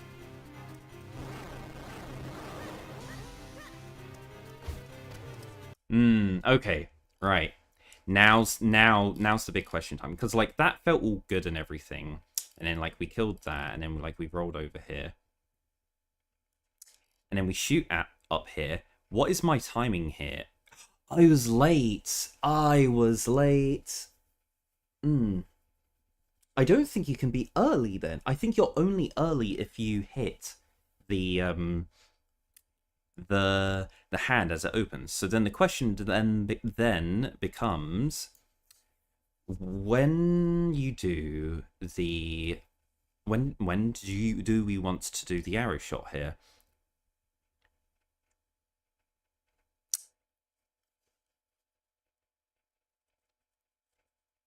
TGH coming back to, oh yeah, like yeah, TDH is incredible.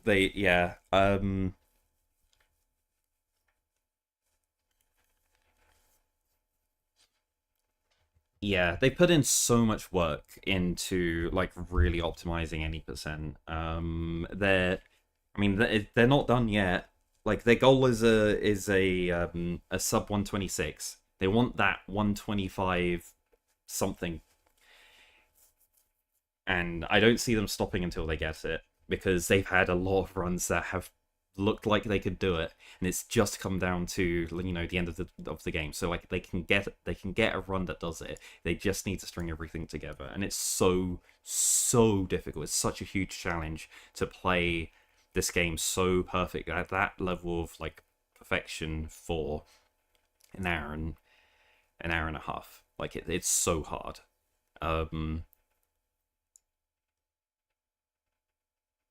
Like they've set themselves a very noble challenge. Like it's when they were first setting record and stuff, I was like, damn, like I can't believe that they managed to improve the record that much.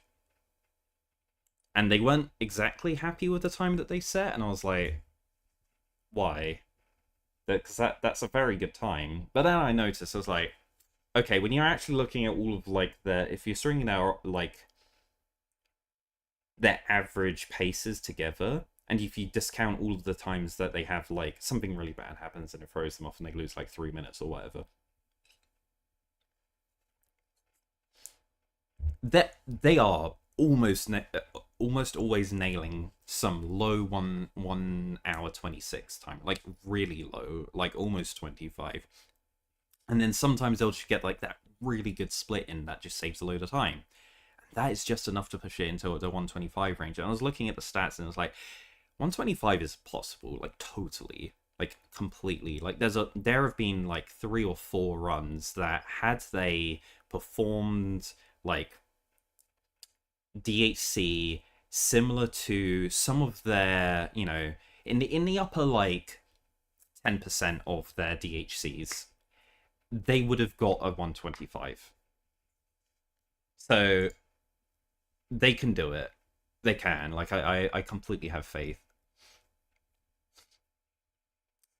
Sub 140 was already something awesome. Yeah, on like back in that Wurble Hop route from 5 years ago. Sub 140 was a real challenge. Like I was still learning the game, and I managed to like, I was really focusing on like where were like my biggest places to save time and everything, and I managed to chain together a pretty good run that I was kind of happy with, which was like a 143 or something. And I went and looked at a bunch of other stuff for a while. I did some Fire Rod. I did some. Did I do Fire Rod then? Yeah. I had done Fire Rod. I'd done Glitchless. I'd done Hundo, and then I was like, okay, I'm gonna come back to 90%. But like the last thing I need to learn for 90% to really like, because when I got a 143, I'm like 5 minutes off world record here. The I'm not gonna go for world record. It's crazy good, but like PK and Semi were grinding at like the low 140s to try and get a sub 140, and it was like a really hard time to hit. I was like, okay, that's my next goal, to like reach those runners, make them not get a sub 140, but get to the point where like I have if I save like a couple minutes, I'll be just above the 140, and I'll be just behind. There was a big gap basically between like those runners and everyone else. No one had a 141, no one had a 142. I think like Quo had a 142 or something, and maybe what someone else had a low 143. And then I was like, okay, like I'm like at like the same pace as these people here. The next goal is to kind of like jump a couple minutes ahead and get to the other people that are like the next step ahead. So the only way to get to that point is to start incorporating every trick in the game. I have to do everything. So the only thing that I hadn't learned at that point was Vati Minip. So I was like, okay, I'll learn Vati Minip. Trouble was, it wasn't very good. It wasn't very nice to learn at that point. And I was like, I have to just make my own Minip, because I'm looking at Vlax and I don't understand it whatsoever at all. Like, there is some stupid inputs that you have to do in Vati 1 that I just didn't like, and I'm like, I can't do this. Like, I can't expect to get to this point in the run and then try and do this thing that I just can't get. So I'm going to make my own Minip. So I decided to make my own Vati Minip, and pretty much I still do that Minip to this day. It's great. I don't really have that many problems with it. Things just keep failing at like, but when everything does come together, it's great. I'm like super happy about it. I don't really see any other places that I need to improve, because it's fast and I can get it. So I spent a long time just working on it. About a month straight, I only did Vati Minip. I was just testing it and labbing out and just testing this RNG value and just like going through. It was a really thorough, methodical process for going through every single step, where I was like, let's start from the beginning. What's the absolute fastest I can do from the very start, and going through, okay, we're going to be carrying this RNG through and going so and so forth through. And when I found an RNG, like I get to a section, it's like, okay, so that now this section's determined by RNG. We're on this RNG value minimum going into here. Can I get it to work? No, I can't get it to work absolutely anything I do on this RNG value. So we change RNG value once and go through and check, and then until we get something that works. We know how many RNG advances we had to do, and that's how many we have to tie into the previous section. So like, yeah, with Vati, it's like, okay, like you sword slash its head, like its body a certain number of times, and then you do a bunch of extra slashes off to the side or whatever, and then wait and stand, and then it does the next cycle, and rinse and repeat. So it's always just like, do the fastest thing possible, and then during the downtime, just add RNG rolls to get to the next point of really clean, consistent RNG. That's like how I developed my RNG Minip, and I was super happy with it. So I felt super confident because I've been practicing this fucking thing for forever, and I was like, anytime I had anything that I didn't like about it, like, I went back, I tried some other things, and I tried to find something new, and I really only like stayed locked. There were so many revisions.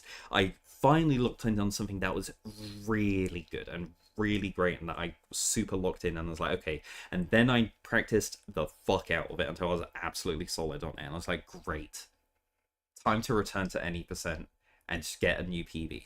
So I returned to any percent with a 133, and I was like, Vati, I can save probably like 20 to 30 seconds in Vati 1, and maybe 30 to 40 seconds in Vati 2. That's a big time save. That's like a minute and a half, like, that's over a minute. That's maybe a minute and a bit. But also, I was remembering my previous runs, and I was like, oh, there's a load of places that like I have time to save already. So like, there's that 1 minute time save, plus another 2 or 3 minutes of like silly-ish mistakes that weren't that too egregious. So I was like, okay, that's great. Let's get all of those time saves and done. And the goal time that I'm looking at is basically a 141. And if I do some improvements, it will be a 140 something, like a 140-30. And I was like, okay, that's a good benchmark to start to aim for with when returning to any percent. So I did my first like any percent run or whatever. I don't know if it was like my first, but like I was really getting back into the groove. Oh yeah, no, it was literally my first one.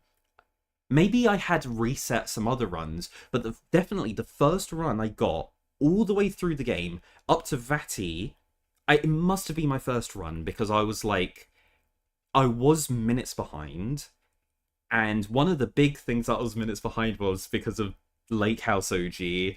I now know why it was failing, but like there was a thing that I didn't understand at the point, and I died there, and I retried it like 3-4 times in a row, and I eventually got it. And I lost like almost 2 minutes there, and then I played through the rest of the run and managed to bring it back to only like a little bit behind my PB, and then I nailed Vati minute for the first time ever in a run, absolutely flawlessly, no failure whatsoever. And I saved a minute, and I managed to get a 142 with that. And I was like, damn, I lost 2 minutes on this run to Lake House OG, and I got a 142. I would have hit my goal time with a 140, like, if I didn't make that one single mistake. And I was starting to work on like Lake House OG and understanding why that's going wrong. And this was about March of 2021, and then someone decided to post this thing in the Discord where they were fucking around with a pea hat in Swamp, and then I didn't get to start chasing to go and try and go for a sub 140 because we got a new route in our hands, and everyone's saving 10 minutes as the whole route just completely changed, and we get a huge cascade of new tricks and everything arriving, completely changed the nature of the run. Like that all just happened like in like quick succession, and I was like, damn, I would love to go back to do that Wurble Hop route and just like get my sub 140 that I was on the I was gearing up for and getting ready to do. I do want to just go and do some of like the older routes at the time. Like I did legacy runs from the 10-year-old route from back in 2014 and stuff. That was fun. I also did the bracelet skip for a demo for we did a history like live stream thing where we were documenting all of the the things, and I decided, you know what, I'll do the bracelet skip. I'll do the cursed one that everyone hated and only 3 people ran ever. Toads, Black, and Darky were the only people who even attempted this route. I tried it. I got it first try, and then softlocked myself after getting it. That was ridiculous. I can't believe that happened. And then had to go and do it again. Oh, yeah, that's great. But yeah, some of the other routes definitely looked real fun. I wanted to see as how good was everyone back then, because with Legacy I beat that. I beat that so easily, and I was like, okay, MB for 2014 was pretty goated, but like MB, like if MB played like MB did back in 2014, they played that like that now, they'd kind of get trashed by everyone. We've really moved far in terms of how good everyone is at Minish Gap. But like bracelet skip and flippers skip back in like 2017, 2018, like Fire had a sick, absolutely sick flippers skip route PB. Like if bracelet skip didn't exist, Fire Turtle would have world record. They would have had one of the world records. They've unfortunately have never had a world record. But like that run was crazy good. Like it didn't I don't think it got beat in terms of raw skill until like Vlax's 138 Wurble Hop, TGH's runs their 127 and the 126 they're doing now, and then also Toad's like managing to get a 126. Like I think those are basically the only runs that actually trump Fire Turtles back. Like it was a 140, I think it was a 145, and I don't think anyone else was within like a minute. Maybe I think it was like 45 seconds, but he was the only flipper skip runner that was within a minute of the world record at the time that was on bracelet skip. No one else was close, and they managed to do it with a flipper skip route.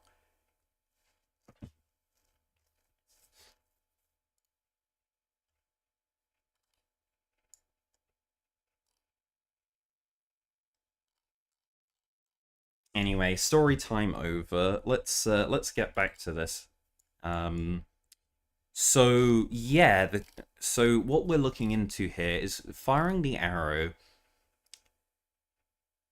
We fired it late.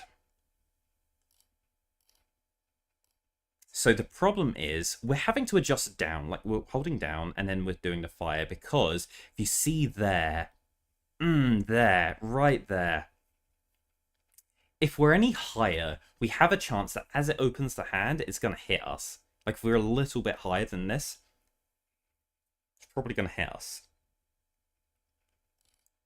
So like we're moving pretty damn quick here. Like we don't like it as soon as the hand locks in and like starts slamming. Like we're already moving to the right here. Like we're rolling and we're rolling quickly and we're not slowing down at all. This is tight. And then we move down and then we aim up and shoot the arrow quickly. But like if we move any further down, like if we move in, well, I mean, we're at the point now that we're actually too late. Like the eye's already opened and closed before the arrow hits.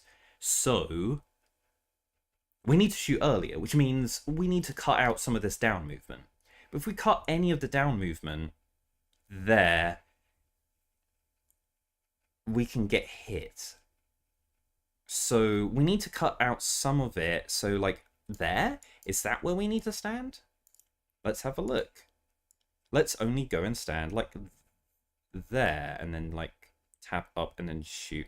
Oh, this is so sketchy because like there,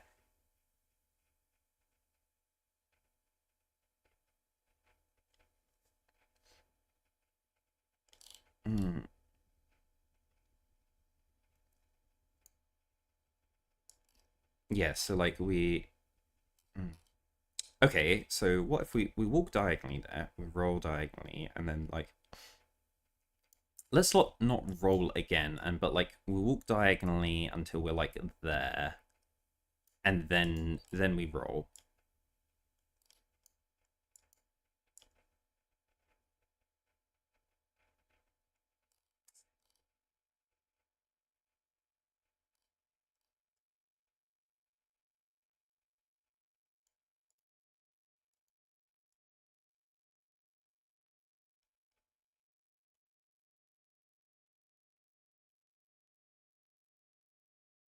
We're moving real far to the right here, actually.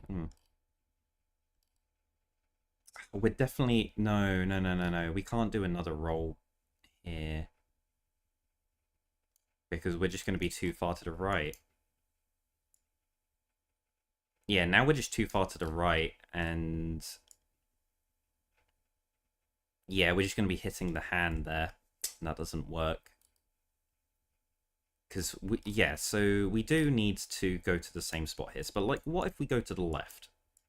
Does this work out well for us? Like, if we walk left. No, because we have to basically fire the arrow immediately at that point. So we don't even have any time to go left. So we can't do, like, some diagonal movement there. It has to just be that. we get a roll there, and then like we need just like well-timed rolls here, honestly. So it's just like roll and roll and roll. Yeah, so let's do this again. So time this. No, thanks for the happy birthday.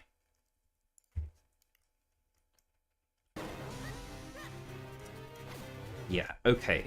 Right. What happened there? Our arrow got eaten, didn't it? So we're stood here. I was down. I was far down. Oh, I mean, sure, it's closing. Oh, we were just late. Oh, we were just like giga late. Yeah, okay. So here, it's really like, okay.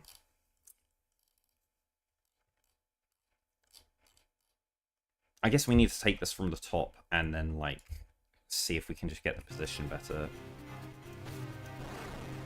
Oh, I completely didn't line up correctly there. Because it's what is this? Yeah.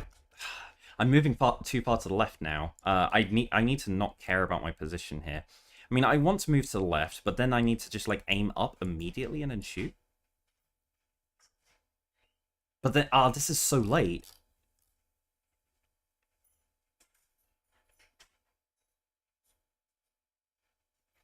Okay, so, you know, it's locked in there and we need to shoot immediately. And hopefully this works out.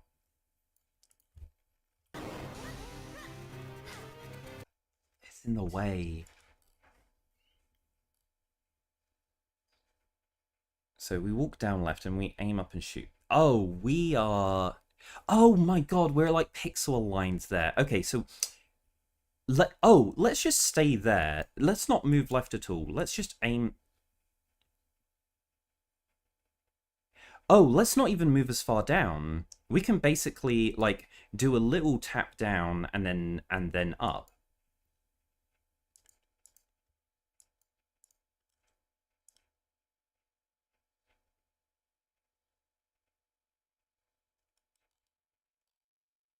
Is that what's gonna have to do it? Oh, that might have to be it. Huh, okay. Let's try that. Let's literally try at this spot here. And then, like, you want to fire the arrow as soon as, like, you're watching the thing come across. You like, adjust your position. Honestly, actually, with this, let's just stop and then, like, do a tap up. Like, what's a one frame tap up?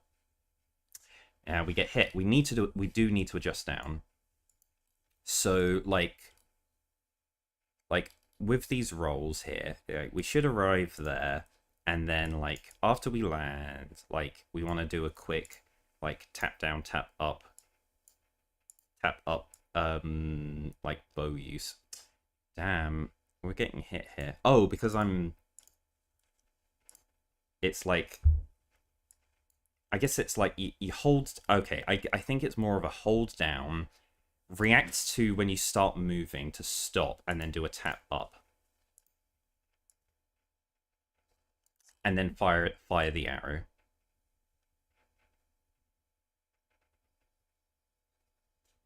Can you be early here? That's the question. Ooh, can you? I mean, I think early is only in the sense of, like, you fire the arrow and it makes contact with this hitbox. Okay, so that is the earliest possible frame. One frame earlier. And yeah, okay, what's happening is the arrow is making contact with the hand just before the frame that it moves the other way. And then, like, yeah, the arrow's made contact with that and gets eaten. But what happens if, yeah, you know, we're a frame later. This is like the first possible frame that we can fire the arrow and it will actually go all the way through. Oh, it does actually just go all the way through the eye completely. So, you know, but that's like a one frame window, right? Let's go a frame later. And then it makes contact. Okay. And then, so, like, sure. That's like the first frame that we can shoot from, and it will work. But how much later can we fire the arrow? And still hit. This is a... Oh, how big is this? It's pretty big. I say pretty big. That... I say pretty big. It's a 9-frame window. It's 10 frames. God. But it means shooting when the hand has like basically reached its final position here. Like it not quite, like it needs to pass to like there, and then we want to press the, you know, I mean we want to aim up and then we want to shoot like now.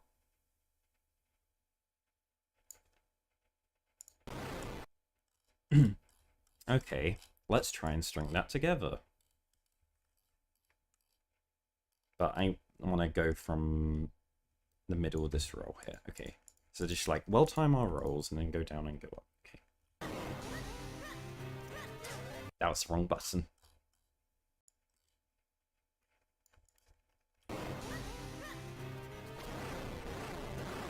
Okay. Also, I'm wondering, like, what is the best move? It's not going around to the left, is it? Because, like, do the cancel there and then just do that. That's got to be the fastest, right? Right, let's have a look at this from the top and see, you know, is this cycle as like consistent if taking into account all those things? Okay.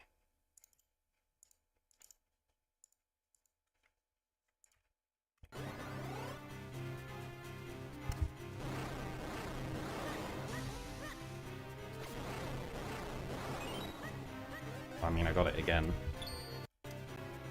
Is that, you know, is that reflective of anything like,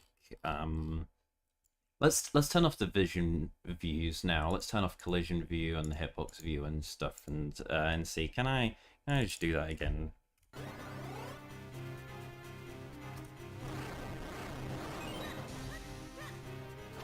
I was too late on my rolls here at the beat. Yeah, like I got a stutter there, and then yeah, you know, that was super late. That roll, and then yeah, and then like tap down, tap up, shoot. Yeah, we were just. Oh, I mean, also the position here. It is not where we thought it's supposed to be. Let's turn the hitbox view on. Yeah. The eye is no longer there.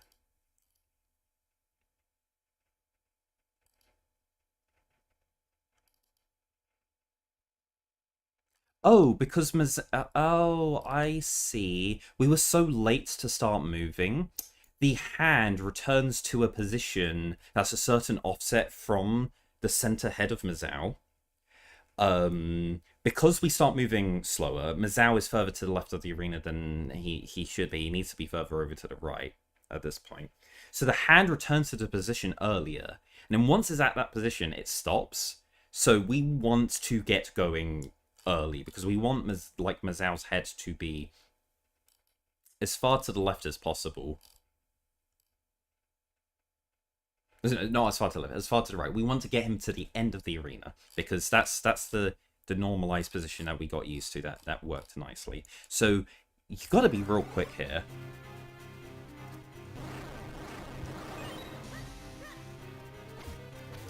Ah, I was too far to the right. Yeah, my rolls were slightly too late. I was literally 1 pixel to the right. Can I press up left? No. Okay. I guess I need to... I guess after this roll here, I need to hold down left. I can't really do down left now, can I? Maybe it's just the slightest adjustment, like down left. We'll see. Okay, it didn't get the up input. Oh no, I had one frame of released the up input before I've released right.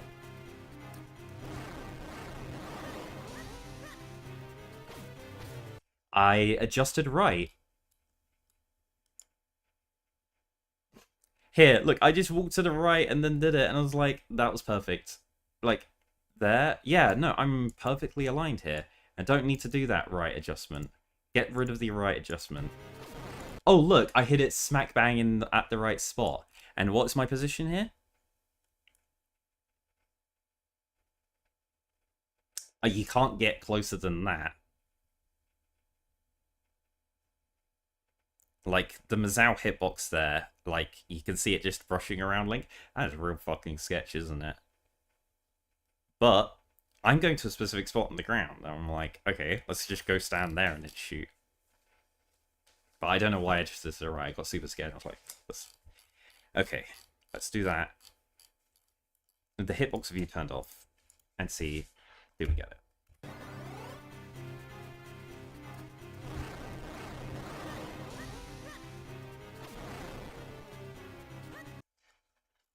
I wasn't recording. So that was just the task playing back and me thinking that was doing the inputs. And I was like, okay, yeah, nailed, absolutely perfect. Wait, what? Why are the actions that I'm doing not working? And it's like, oh yeah, just playback. It's just playing back my inputs already.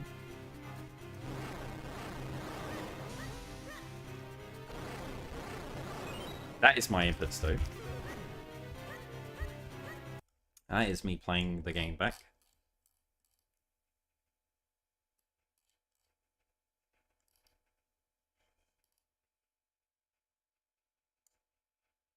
You can tell when I've got playback on if you look at the top left-hand corner of the screen.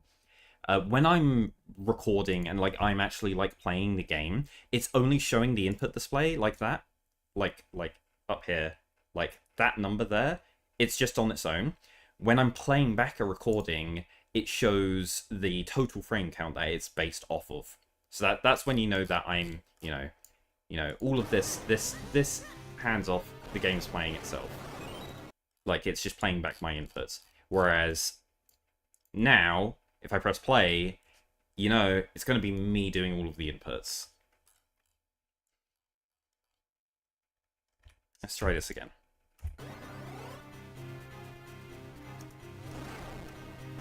I knew I was too far to the right. I do not want to position in that spot. So it's...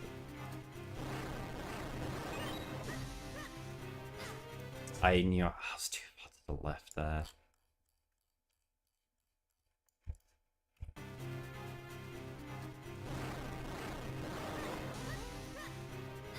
Ah, I can't. No way. I must have been just brushing there. Oh, I'm too high. I'm too high. No. I was looking at the completely wrong thing. I was too high. Okay, that I was too high as well. I was really trying to cut that close. Alright.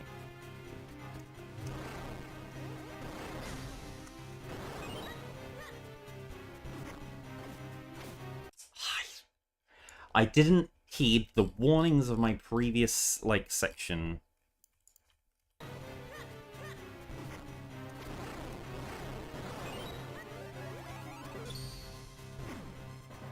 Also there, after we nail that hit, we do want to equip sword.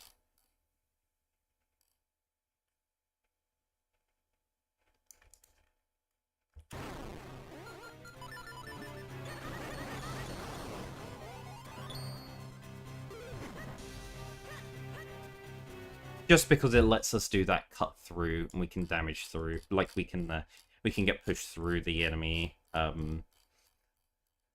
Okay, alright. I'll give this 1 or 2 more tries.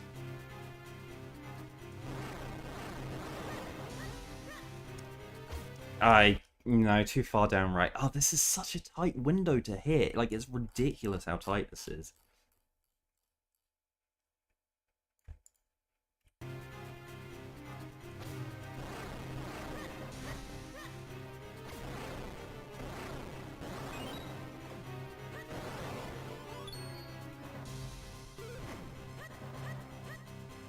Yeah, honestly, though, you have to keep the bow equipped when you're... I mean, on the first, like, hit here... I mean, I'm already doing an extra shot because of worrying about... I mean, you only... I should only be doing one shot here, because if I don't get that hit, there's no way I'm shooting a backup shot that's going to hit. That's pointless. I should just do that, and then go and do the backup shot like that, and, you know... And then... It's whatever, something like that.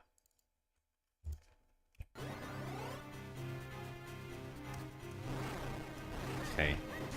Missed this shot again. I got hit at, like, it didn't hit. Oh, I was super late. Right, why was I so late? Sure, that was bad, but then, you know, roll. Oh! Oh, I go like completely around in a circle. Like, that's so bad, yeah.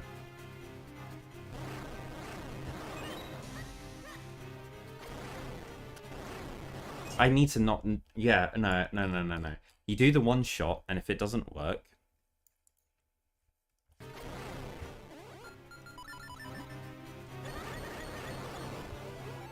I mean, I got the previous thing anyway, so it doesn't matter. I didn't need to position the way I did. I was like, oh, do the shots. Oh no, I've already killed it. It's fine. Yeah. So as if I killed this... Okay. I should just play it through and with anything like that. Okay, it's dead. And then it's equip the sword. And then go and kill the boss. Okay.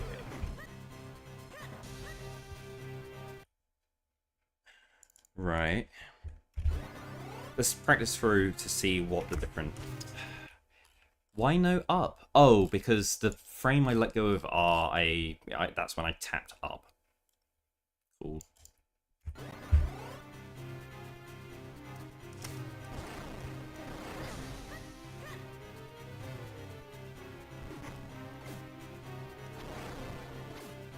That boss. Oh, it's so hard.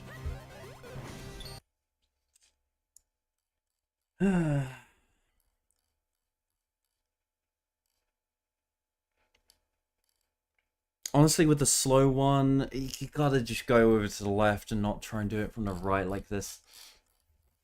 Like, there are two completely different approaches you need to do to Mazao. When you're trying to aim, you're trying to get the tight hit, you need to position at, like, exactly the right spot. When you've missed that, and it's on any of the previous cycles as well, you're trying to hit... You try and stand in, like, a spot where, like, there's a massive window and it's, like, super easy to hit.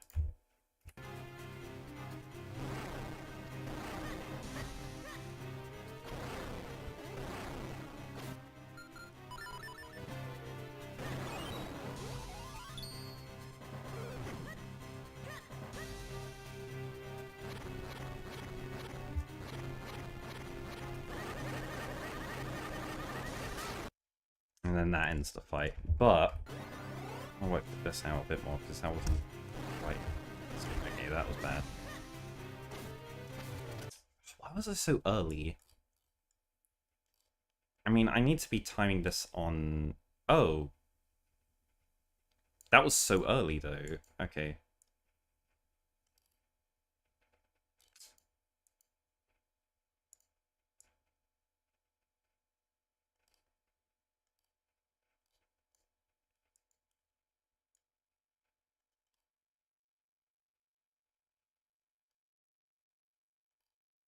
And then the bow got eaten anyway. I had to adjust this so late. And then it will finally hit. But then, like, this... I need to get rid of that muscle memory to do the second shot. It's always way too soon to ever hit.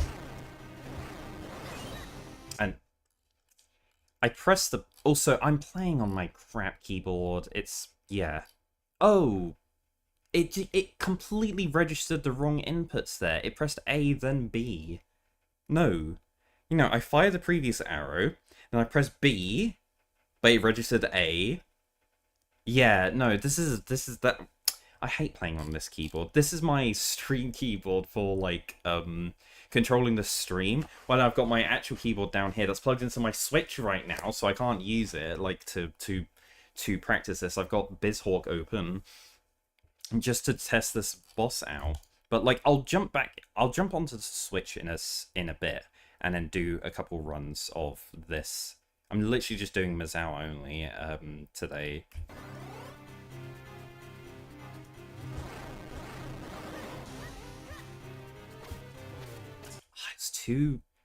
I was too late leaving, so it positioned to the left. Oh, that sucks.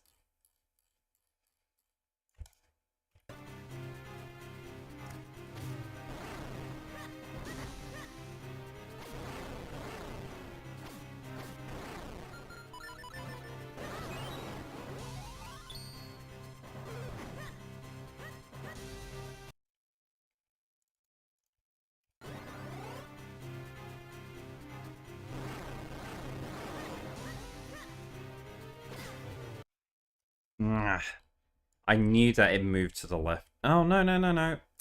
If I just did it how I was expecting, then it would have been fine. I moved... Wait, what? Oh, when I did the down adjustment. Okay. No, I was just too late. Yeah, no, I was just too late.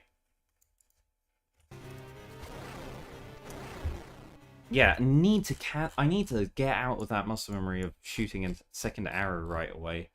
Like, it's not right here. I do it in a few other places that are good to do that, but not here. I mean, I have to do it there. But I should never do it there. I should never. I mean, it's only the one shot.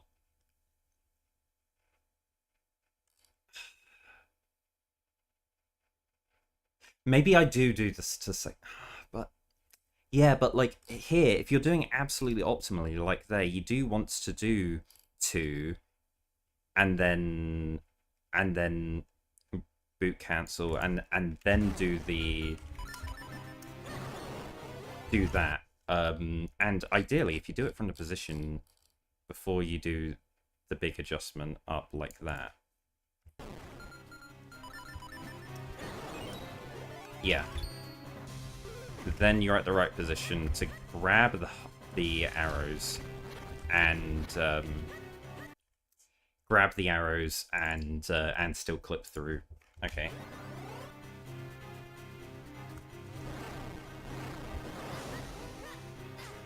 Yep.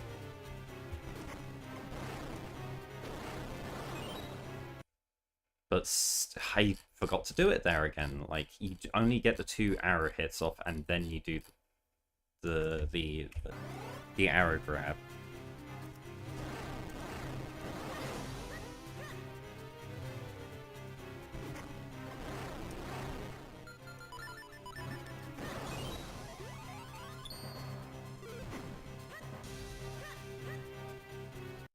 Very slow. But mostly because I missed the previous...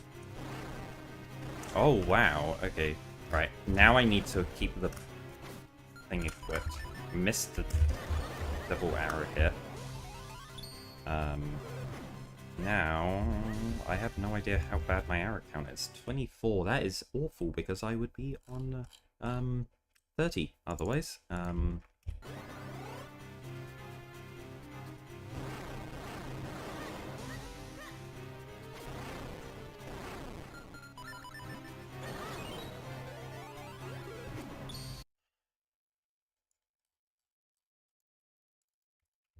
I need to slow down the second shot, I think.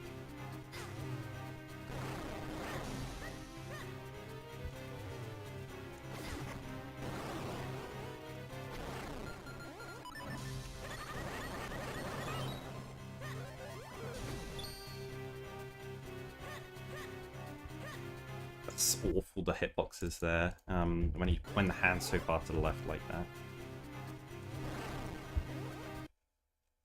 Oh, yo. Wait, is that optimal?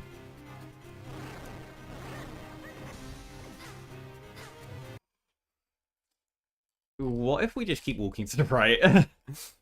You know, so, okay, so one of the things we learned earlier in the stream is that, like, in order to register the first hit on the hand to make it vulnerable, the orientation on the arrow has to be as pointing up. However, to do damage, it can be in any orientation. Nothing changes about, like, the hitboxes or anything. It's literally just damage. So, like, we can hit it side on like that to do damage. We just can't do it to register the hit to make it vulnerable. So we only need to do this first shot from there, and then we can do, like, you know, fun strats from, like, with that.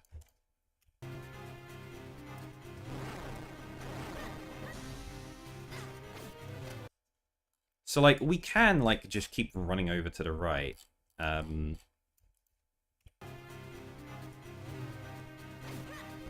Except if we miss, then, you know, that's not good. And also, this is all assuming that this guy is going to absolutely go into the, like, slam. Oh, he drags across the ground like that, so we can't wait for him to lift. He won't. He's not going to lift.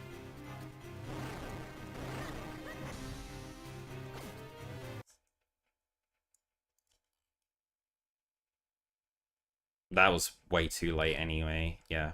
I mean, I'm so low down here, of course this wasn't going to work.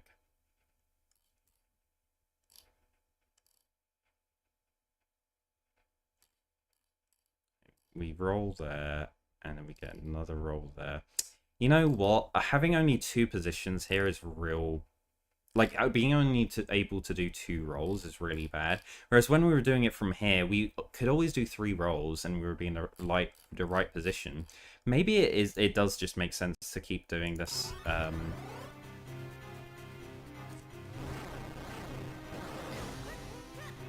Because if I don't mess it up, like...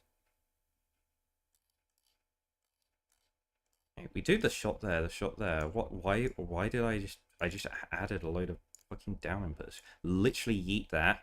Oh look, it's exactly perfect. And then I adjusted. I tapped right. Fucking tapped right. Literally remove that. Oh my god, I hit it perfectly. Incredible. Maybe don't adjust to the side like that for no reason. I can't believe this. Oh! I was holding boots there. I tapped boots. And then the frame after I let go of boots, I press A. It has to be 1 frame after. I have to have nothing there to be able to fight it. It was too quick anyway on that. Like, I just needed to delay the arrow more. Yeah.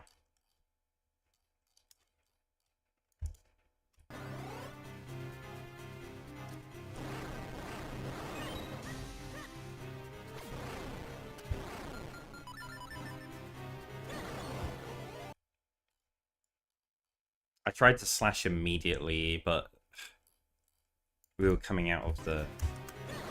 Yeah. Coming out of the bow animation. Wait, did the bow not get cancelled? Did I not boot cancel that bow shot? Was I actually waiting for it to cancel normally? What?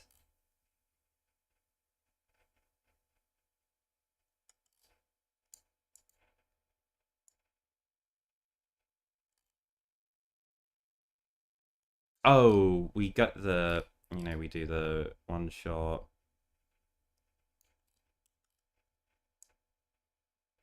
That second shot is literally like a frame early, isn't it? Nope.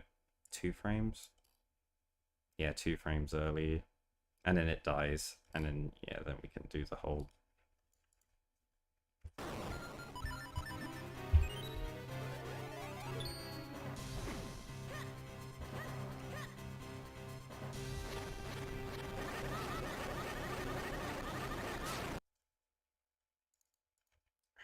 Again...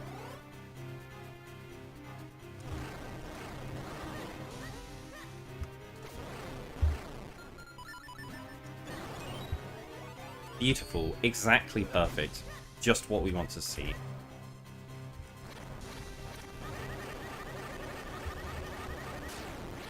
That is exactly what we want to see.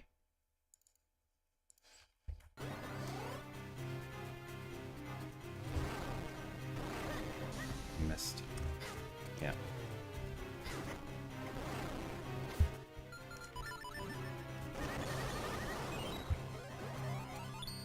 I mean, that was well backed up. I just failed so many inputs that it shouldn't have got to that point anyway. You're just losing too much time.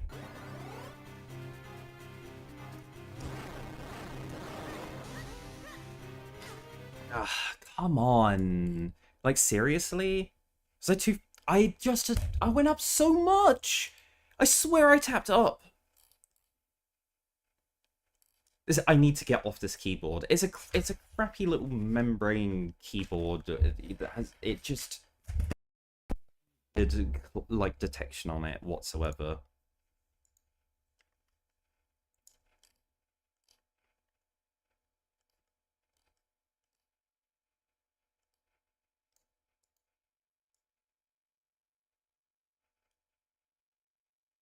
Oh, I'm too far to the left, aren't I?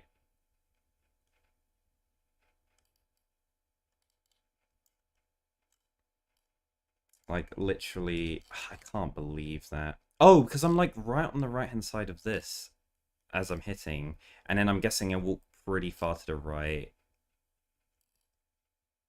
I had some tight rolls there, though. Yeah, I see where I am here. I needed, like, the smallest adjustment left. Yeah, oh, that's real tricky to do. I think I need to look at my position there. Okay, I think this position needs to be more in line with this vertical line then. Let's try that again.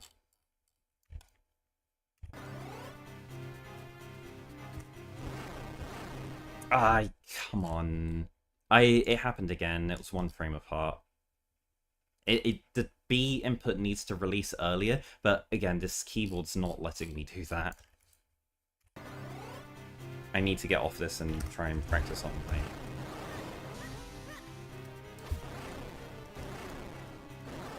my... Just the inputs are killing me. I need to stop and go and play on Switch. Yeah, like, come on.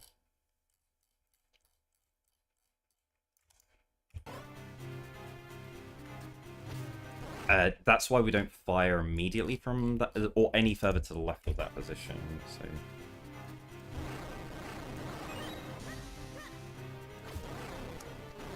Okay.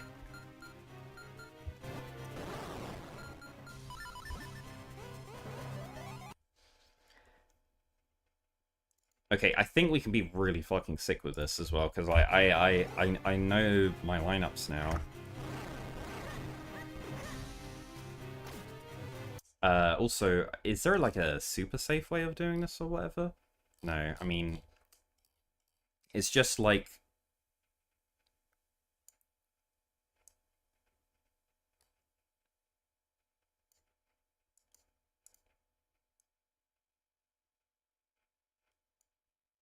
Tap up. Like, I really just need to, like, tap up and then wait. And then it's like here. Yeah. Okay. Well, I know what, like, position to, like, trying to do it. It's an easier way.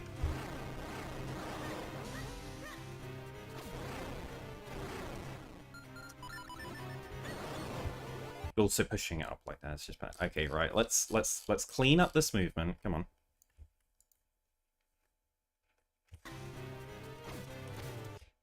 Let's not do that so late now, shall we?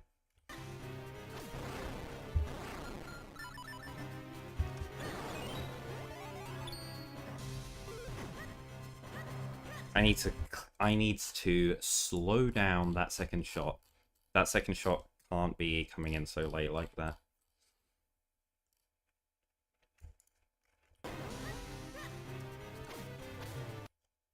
Okay, we're so far to the right now. These rolls were bad.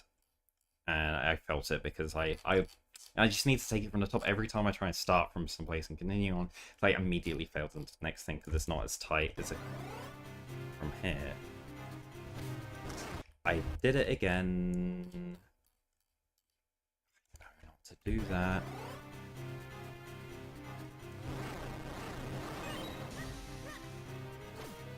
Oh my god, am I, was I actually straight up early there? Oh no! I'm too far left! This is hitting the thumb! Oh my god, no way! Oh no, no, no, no, it didn't even hit the thumb. No, it does just go all the way through. Okay. It was just because I was early. I just happens to be absolutely early on that hit. But also, look at the... Let's look at the hitboxes here. Like, come on. Like, how was I not hit? Yeah, no. Come on. Yeah, I definitely would have got hit. Yeah, I was like, I can't believe the position was good. And then, like, the shot was, like, that's crazy. Oh my, it was literally frame perfect. I hit the frame perfect shot that misses. Let's fire it a frame later. Let's fire this at one frame later. Oh look, it hit! I actually hit the one framer. Great. That's okay, that's incredible. I knew that there was a one frame in here. We found that earlier, and I can't believe I actually just hit that RTA. The perfect way to fuck up your run. Hit a one frame window that doesn't work by being too fast.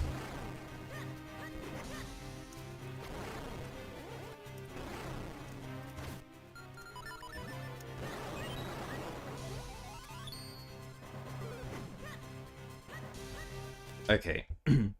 Cancel the hitbox. Let's go from the top. I am... Okay, so one of the problems with, like, the way I was trying to do it in position to the right, we then end up too far to the right, and then at the end I have to do an adjustment to the left, and then that messes up. I need to just nail the position here. Like that. And then this is all going to work perfectly. But, like, I need to not do that much adjustment down at that point. Like here. Like that, it has to be like that. Okay.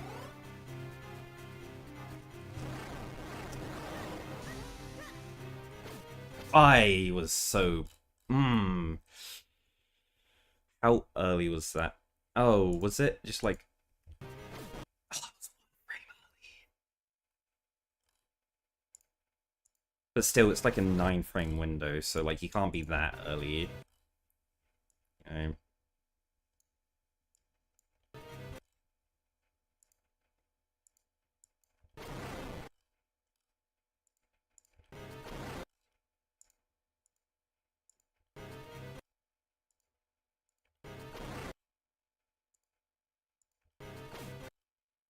Yeah, okay.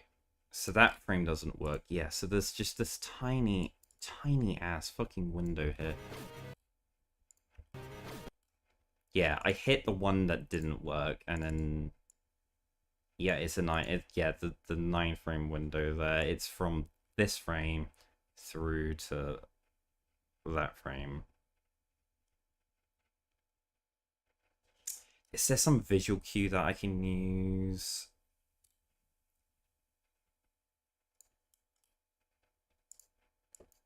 Like, can I literally just have like a 1-up and then a like watch and then bam somewhere in the middle like here?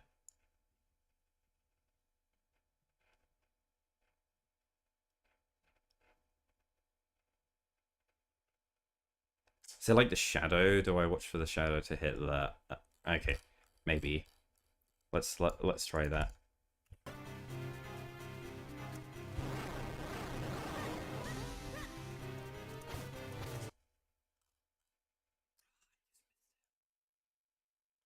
Nice. Yeah, no, there's too much hesitation involved in, or like too much delay involved in that. I guess it needs to be there. That works. Okay, right, I see. Yeah, I see what I need to be, like, aligning for. That's a good one to go for. Great. Don't know where my inputs went there.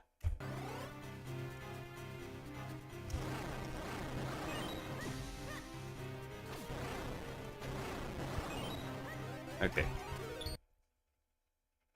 That's looking better.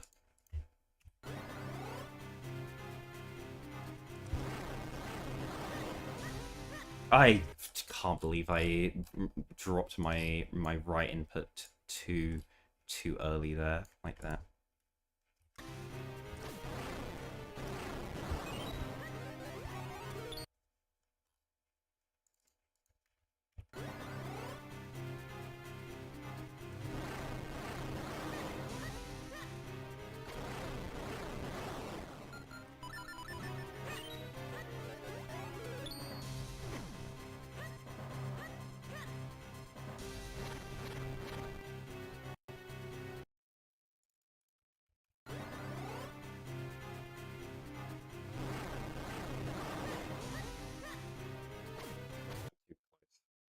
Um,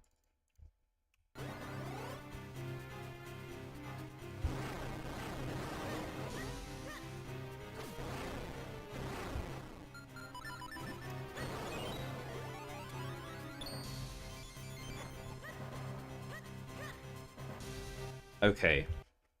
I believe now that is solid.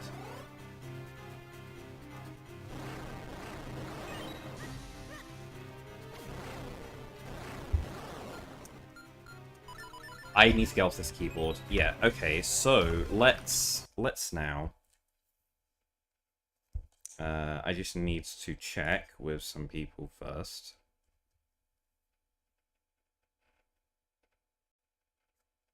So I am going to go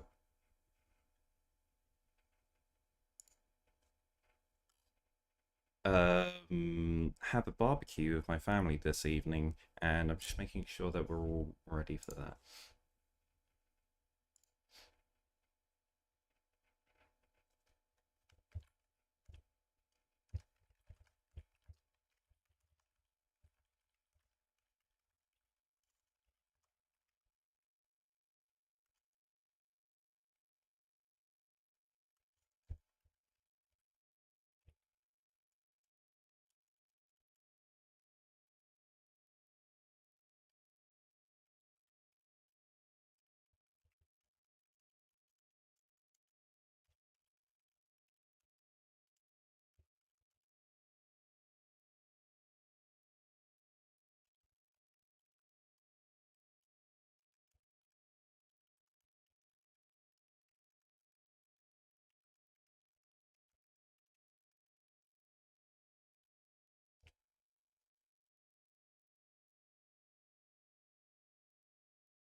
But anyway, so yeah, let's hop back over to the Switch.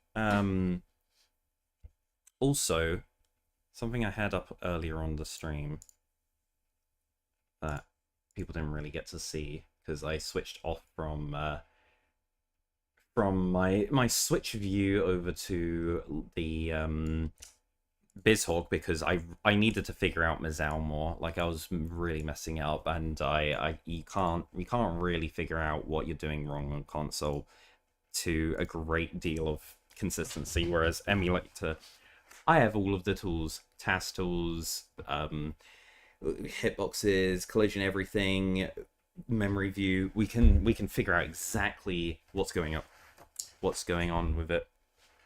Okay, so now make sure my Switch is plugged in.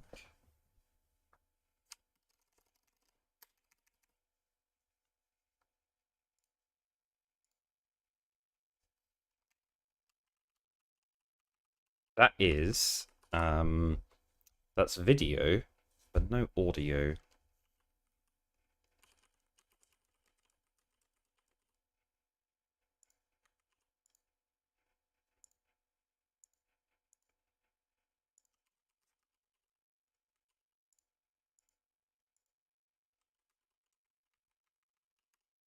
Okay.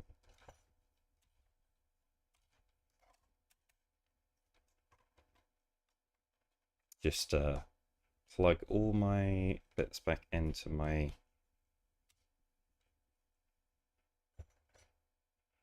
capture card. Alright, capture card, please.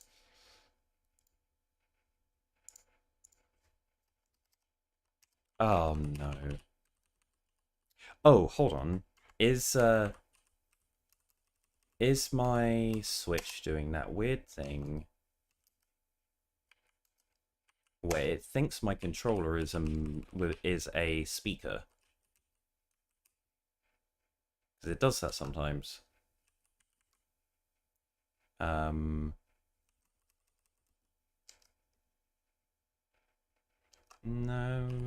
I don't think it is. But I can't hear anything.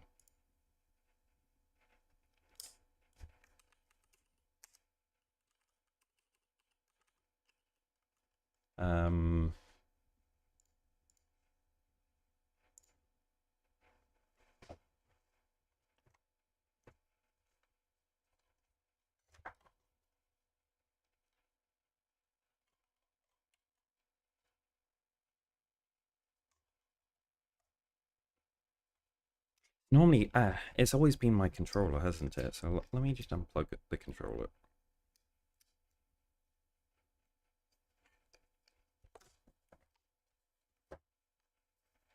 Ah, I just heard the ding.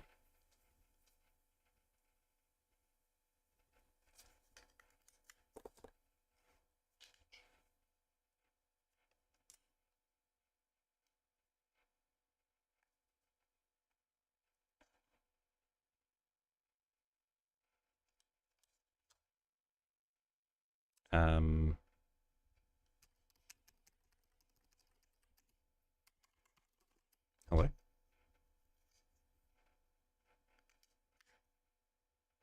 There we go. There we go. Okay. Also, yeah, audio's coming out speakers. Let's turn that off.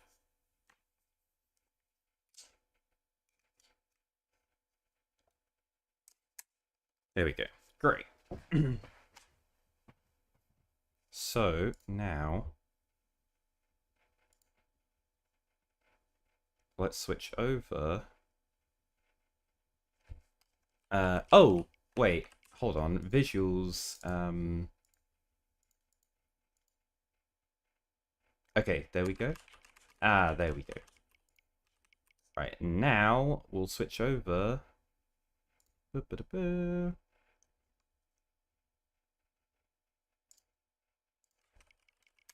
Alright. Hello, everyone. Woo! Birthday stream!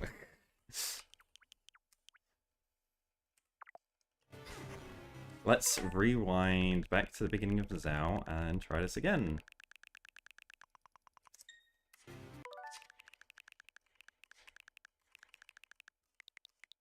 Alright, we'll take this from the very top. See how this goes.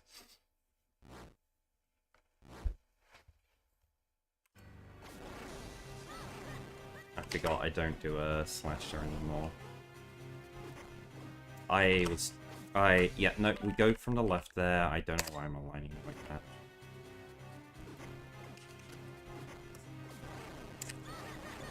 Oh, I cut this. I went too far back. Okay, right. So yeah, we do that.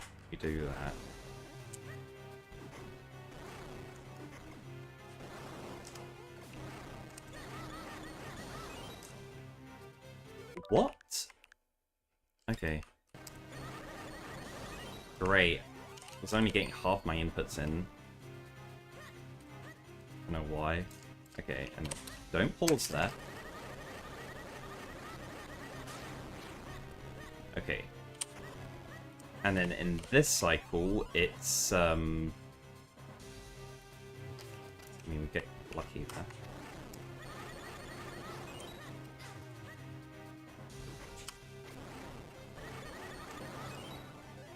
You're basically always locked into getting a double there, like that.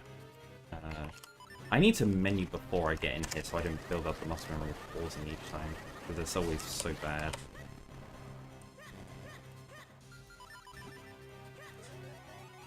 Right, and then here's the cycle that we practiced. I was too low. Sorry, I was too high. And then I was too late. Oh yeah, this is the delay. That's right. And then I card my rolls. Please, come on. I can do this, come on.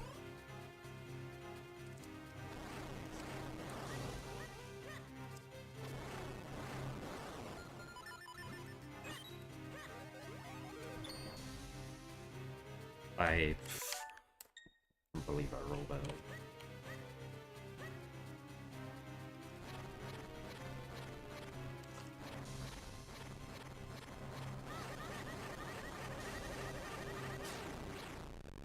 Okay, so just there we go. I can see my TV a bit better. Cool. Let's do some runs of this.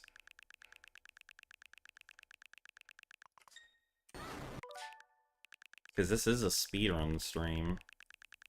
We're speedrunning. Yeah, okay. Alright, 3, 2... Oh, wait, hold on. Let's... Yeah, we got the inputs up. Okay, alright. 3, 2, 1...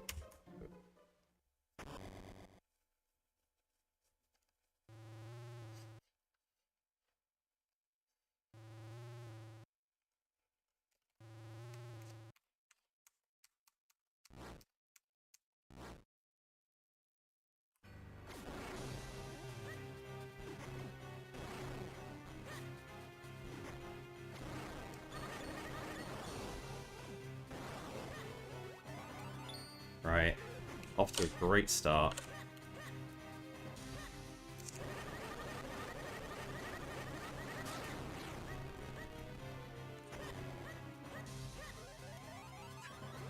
Horrible rolls.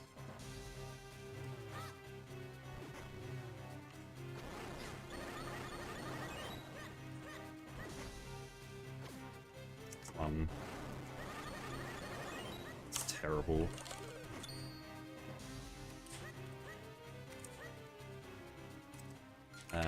It was bottom right. Yeah.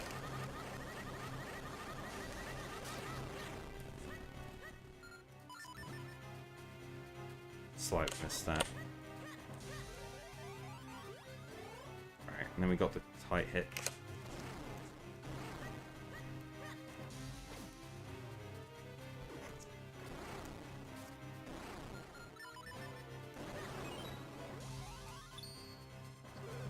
I still hate all of the inputs I did there. That was so fucking awful. I'm not going to be finishing this out.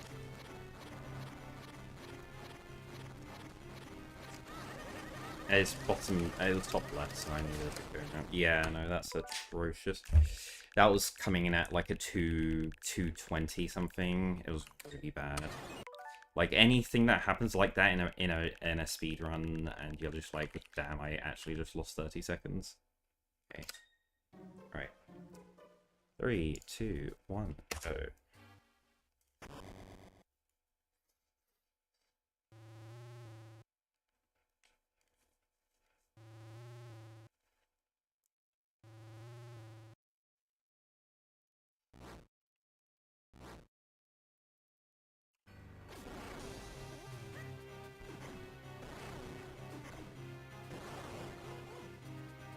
Don't fire so early.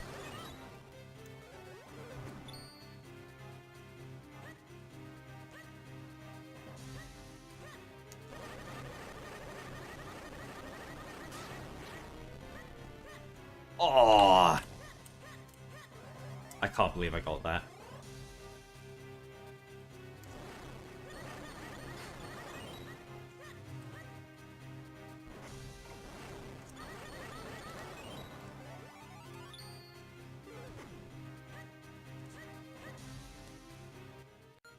Top right.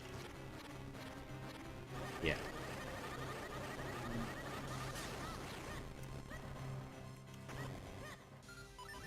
Ah, come on. My right and A inputs were Ethan.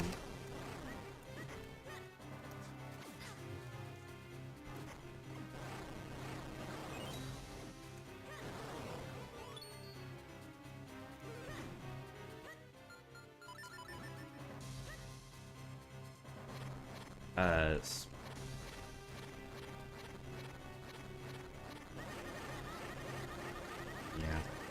Not bad. It's still like, 15, 20 seconds off. But we'll finish out. Yeah, it's... Good.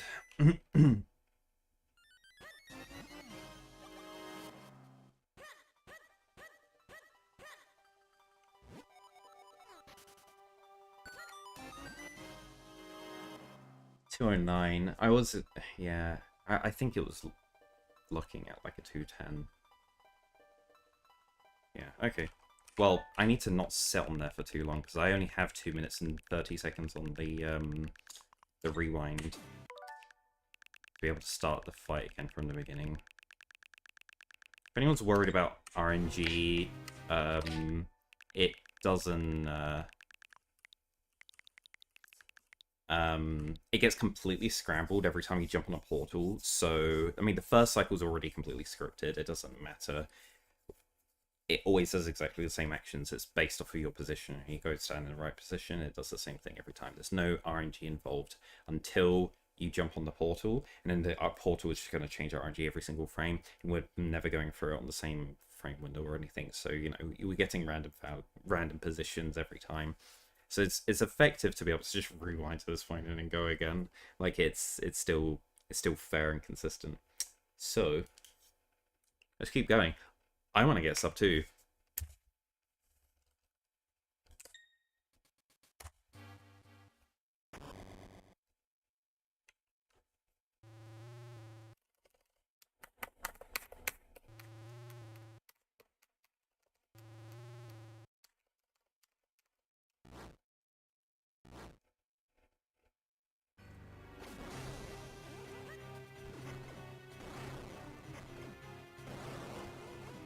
I'm too far to the left there, and it's making me miss a couple seconds each time.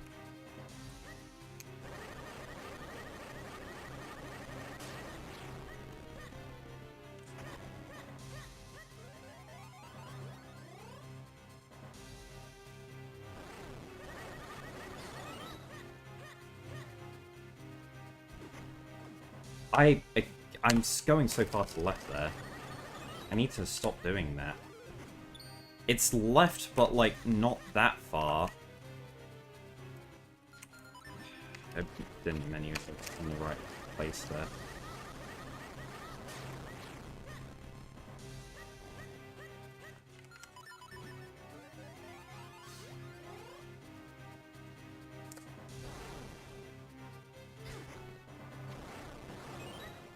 Fucking inputs, dude. Oh, come on.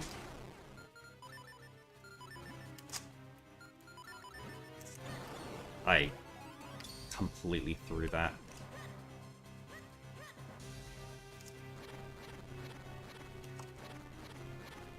And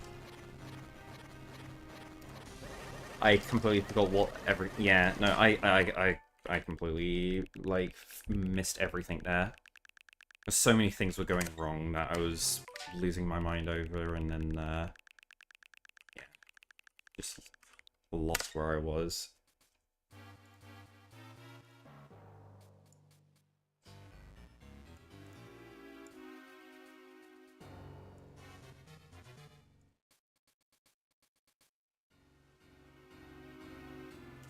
Alright.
Come on, how did I get out?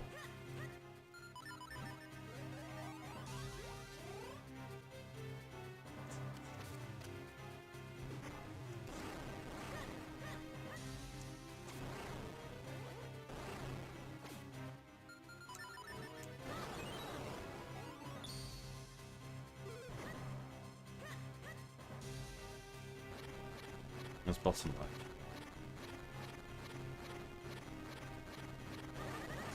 Okay. What is this? It's a 212. Yeah. Oh. Finish it out, but still like 12 seconds off.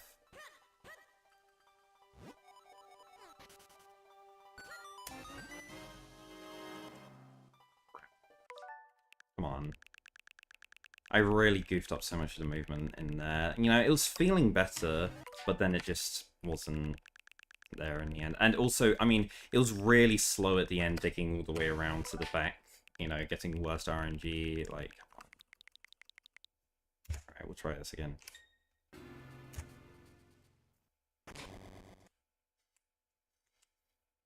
It can be a bit of an RNG grind, but like I'm doing this to get better and more practice with the fight, just being able to do it over and over and over again. Right, because I was getting bits of it done in practice just there, but...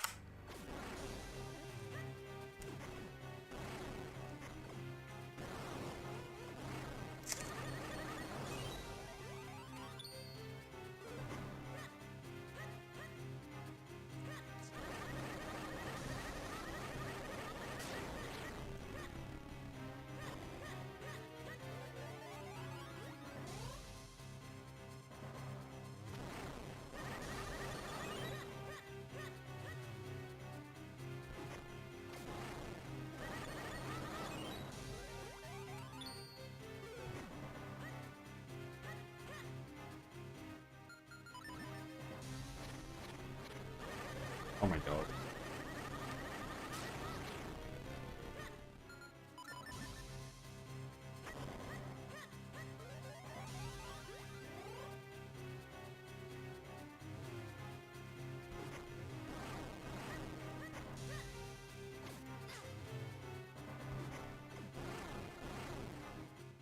Come on, dude. Oh my god, what a choke.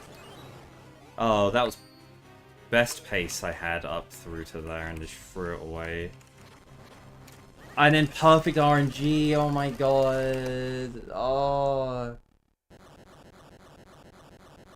Oh my god, that's a 203. That was easy. That was gonna be the sub 2. Oh. Just about going to clutch this out, I think. Maybe that. I think this will be a second off. No, not. It'll be within a second, but like it'll be a second slow.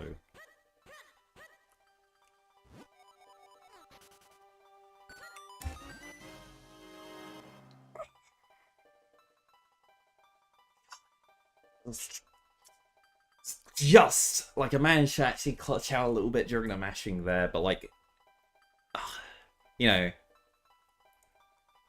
That's an improvement by point 0. You know, love to see it. Literally a couple frames faster. If that, maybe it was slower and I was just like had a different reaction time on my split there. How I sat on here for too long, did I sat on here for way too long? Shit. I won't be able to go all the way back to before the fight. No, because there's all of this phase to do, and then oh no, I just missed out. It was just a couple of seconds before. I keep forgetting to do that. I keep forgetting to do that. Right, I need to remake this file. Like, I can't sit there at the end yapping about the run. I have to pause it immediately. But, well, we get to practice some any percent movement now.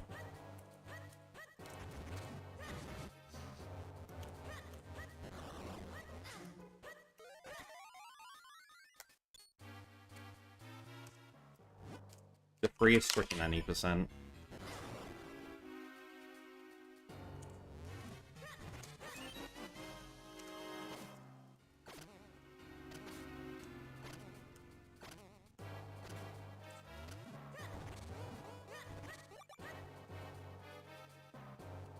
Alright, remade, ready to go.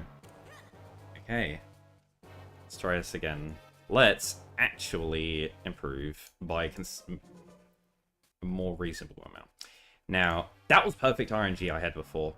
Absolutely perfect RNG. And I completely choked and threw away like so much of the time. So yeah, gonna see. My goal is less of like set a really good goal on, you know, perfect RNG, but to be able to massively improve the average time I have here, regardless of what the RNG is. That's kind of the important thing. So, you know, let's get some runs done. Mazao's always just like this big time loss I have in the run. Like, I always lose like 10-15 seconds here. And, you know, I'm just tired of it, so I've just been focusing hard on labbing this out and improving it.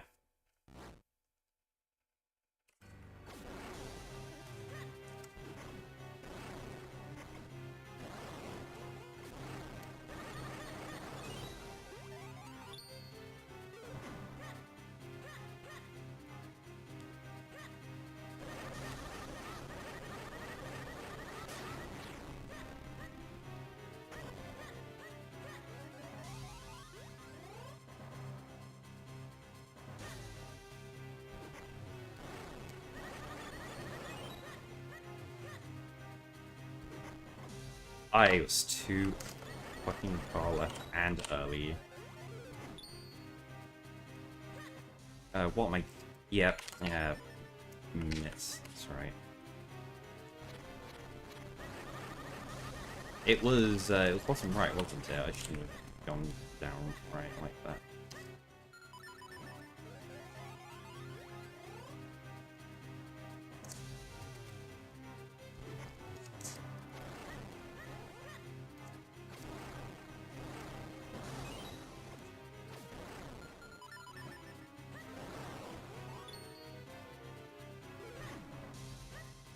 I missed that. Okay. It was middle, so I had to go up and around. Yeah.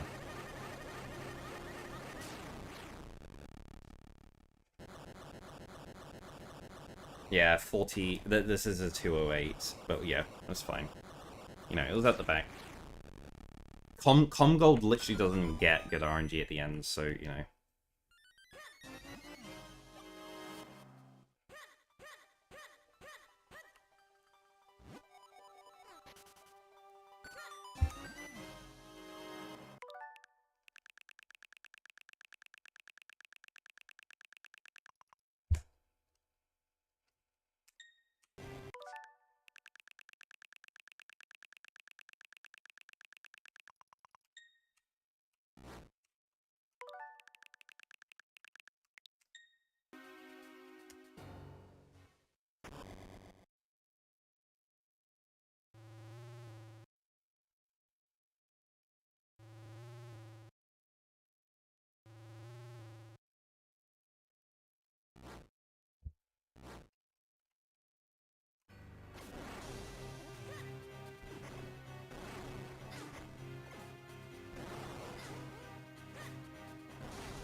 terrible. Real awful first cycle. Come on, let me through.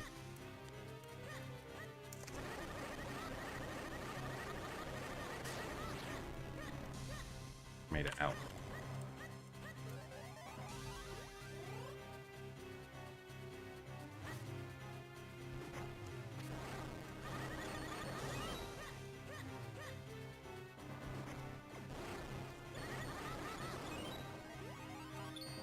Stood a little bit far back, but being safer.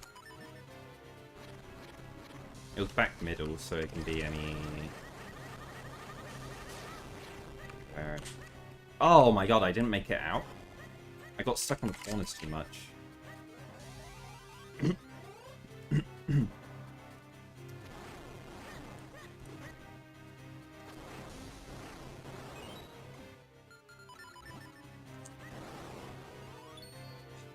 Reacted well, but a lot of hesitation there. Okay. Yeah, 205. Yeah.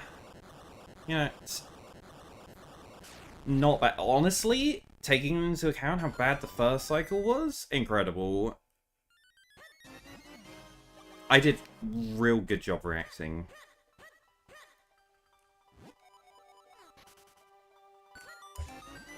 A 206 in the end, okay.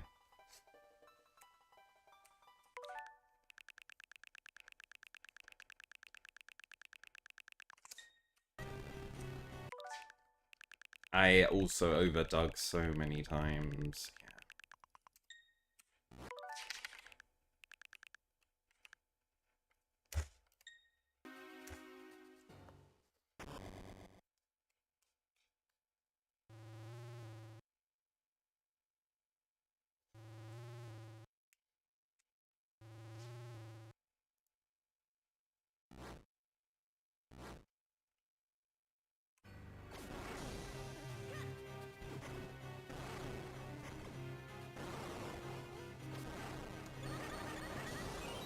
A little bit late on the arrow shot at the end, but I just wanted to make it consistent.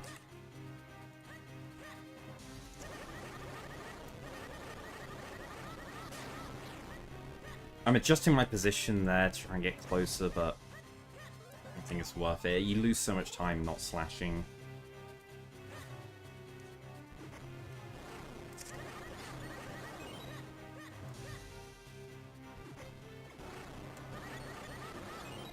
I can't believe I didn't click through there. Did I release sword too early?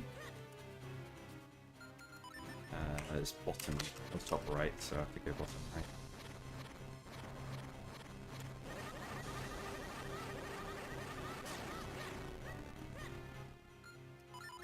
Perhaps, but yeah.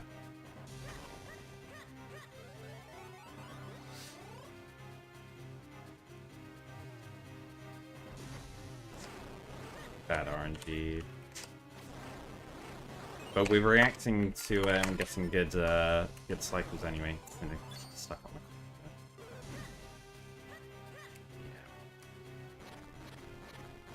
It was top left, so I need to go bottom left. I need to remember the cycles better. Honestly, I need to think of what the previous cycle was, like, whilst I'm shrinking and moving. Like, that's the important thing that I need to do in that bit. I wasn't even paying attention to the time. This is kind of bad. I'm not finishing that out. That's real bad.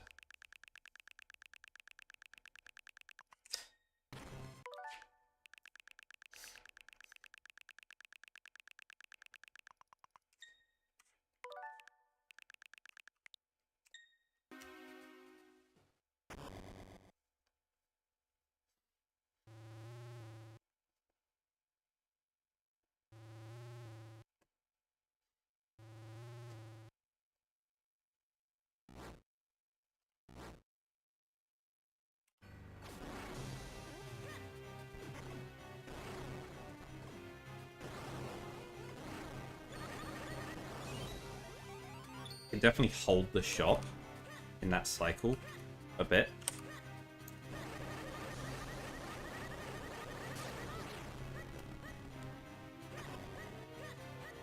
Didn't release at the right time.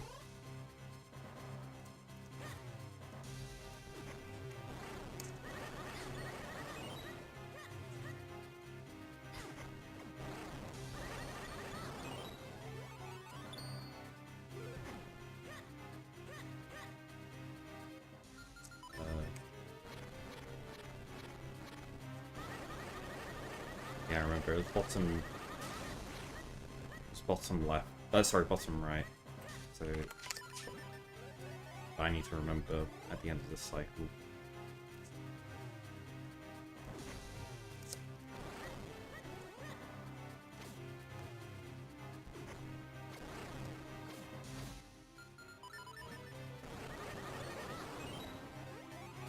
Right, it was bottom left. So middle, and then...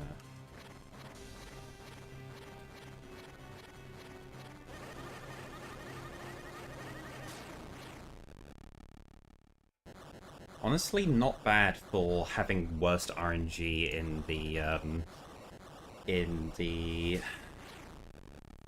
with the two hands, like, closest to me, like, grabbing, like, trying to slam.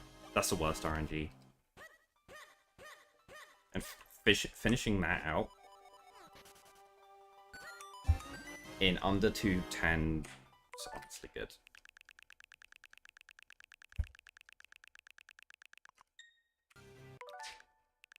I don't want a single one of these to go longer than 210. And I think, as long as I play well, it doesn't matter how bad the RNG gets. If I'm getting the worst RNG possible and playing it well enough so that I'm actually not getting that bad of a time, that's great. That's exactly what I'm trying to do.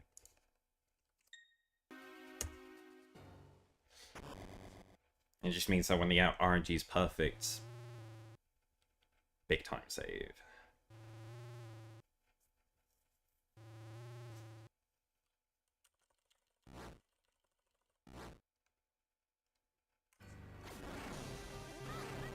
You got an extra arrow.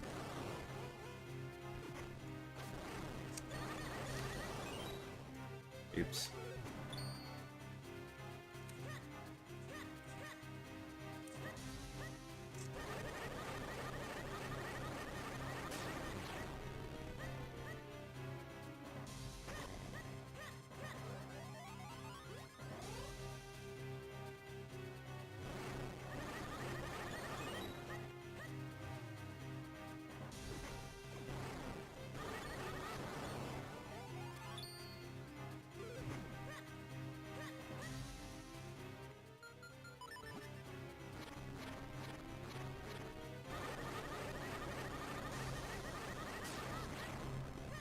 I can't believe I rolled the wrong way! I completely screwed up my menu. Ugh. No way. Ah! Kill me! Now I'm choking the whole fight.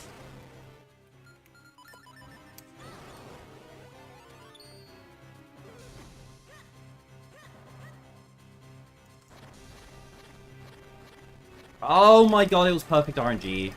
Oh no, it was perfect RNG. This was another sub 2 chance. Ah! Ah! Come on. Completely throw it away.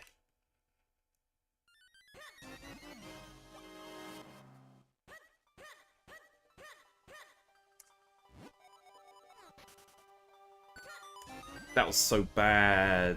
Oh, I messed so much up. That was more than... That was at least... There must have been at least 8 seconds of me fucking around there and ruining things.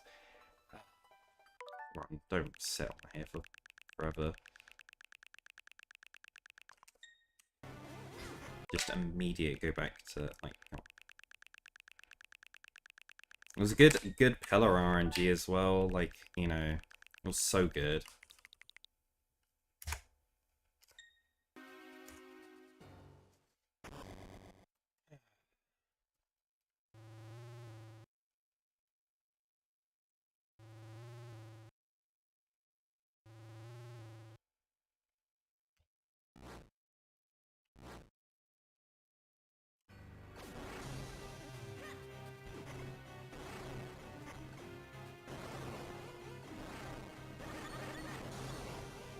missed it.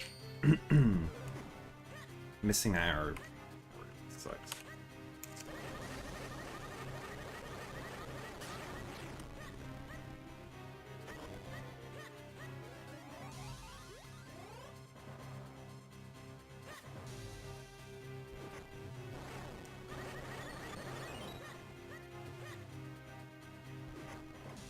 I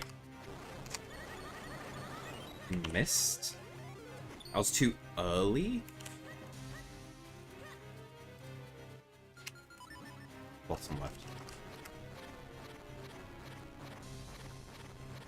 Worst RNG. Incredible.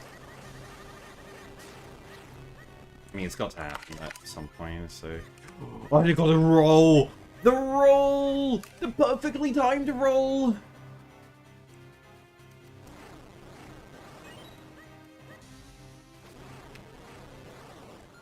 Incredible. Pause! Dude, okay.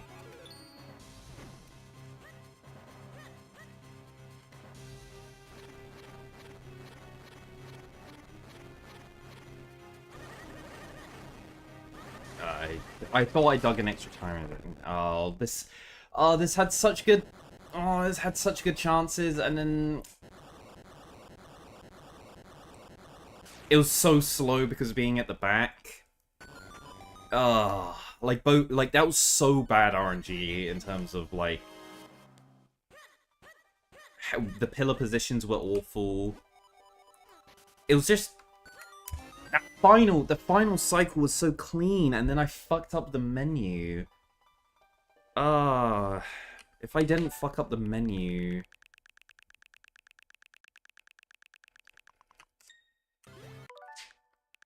I think we'd have brought it down to a lower time, but, like, yeah, I'm not quite happy with how good my performance is, like, yeah, in terms of consistency. I really need to, like, just drill this out.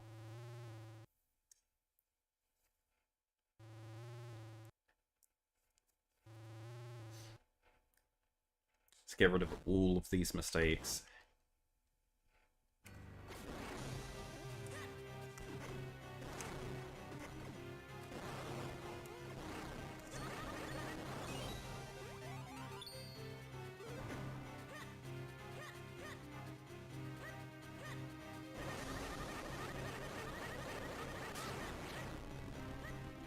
I didn't quite get out. Damn.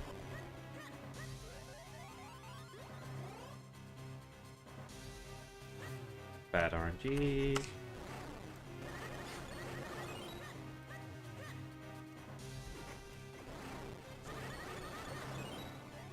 Played well, though.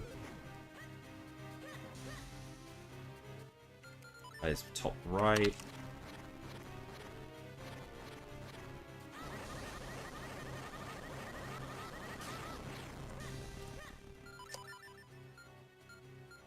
Oh, what a choke. I don't know how two of my inputs got eaten in the wrong order. Come on.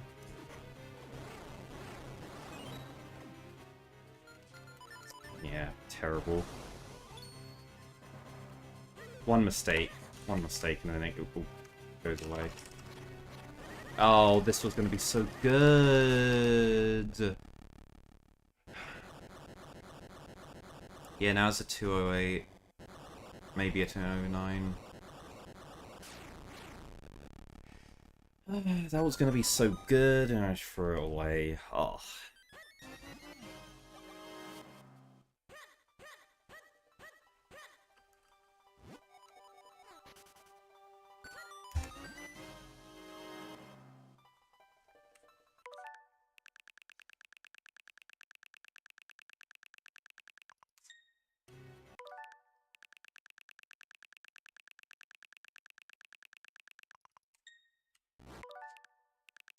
But still, getting a... I believe my in-run gold is a 208.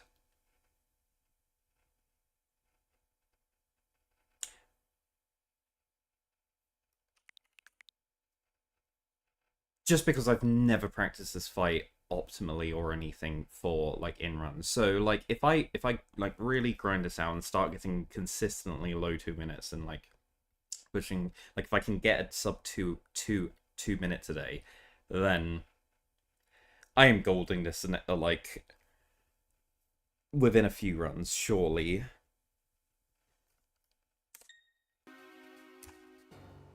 Ah, crap. Hold on.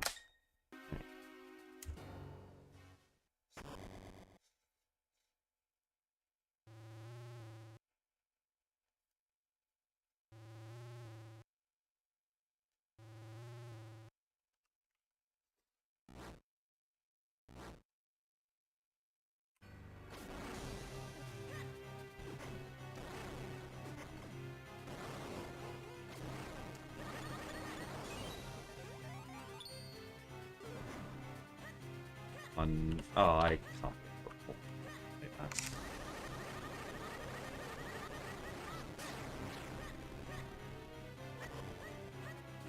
Real slow on my slashes there.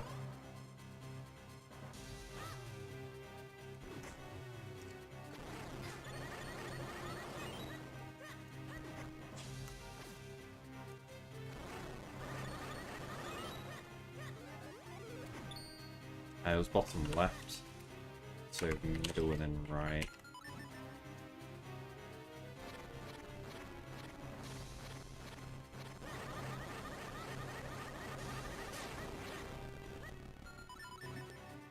I couldn't get out. Might have been able to get out if I was a little bit better on the turnaround.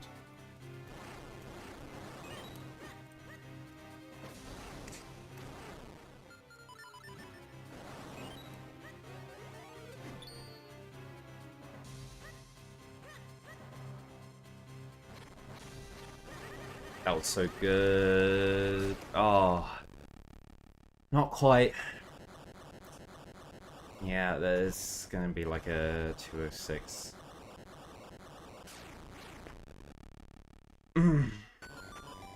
The slightest mistake, yeah.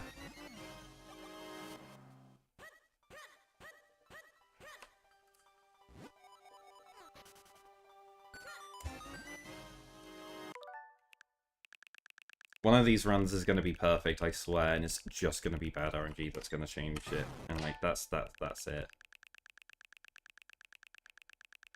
Like, I'm just slightly missing out every, you know, a little bit here, a little bit there.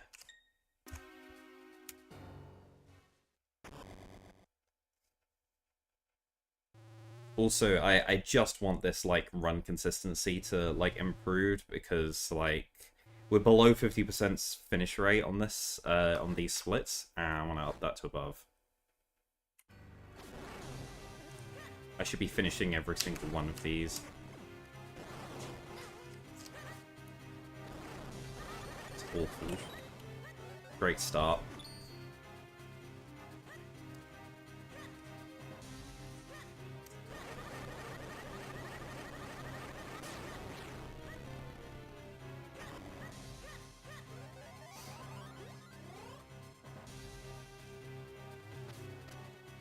Well, I don't know why I was holding the button.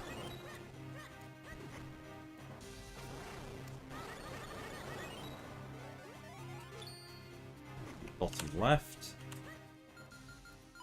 Aren't menu.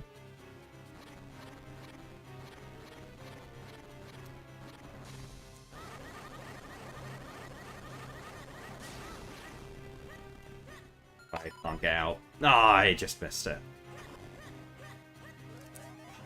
It'd be insane if I got out from that, though.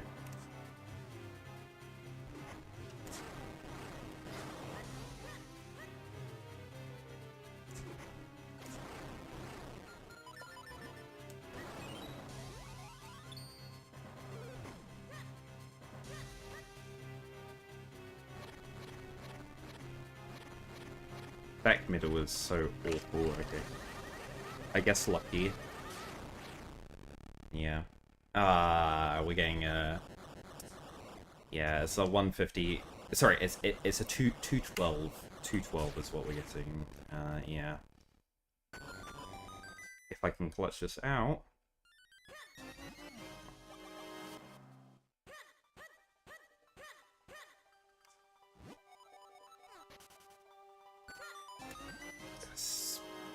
I don't know if I, like, split late there, but, like, yeah.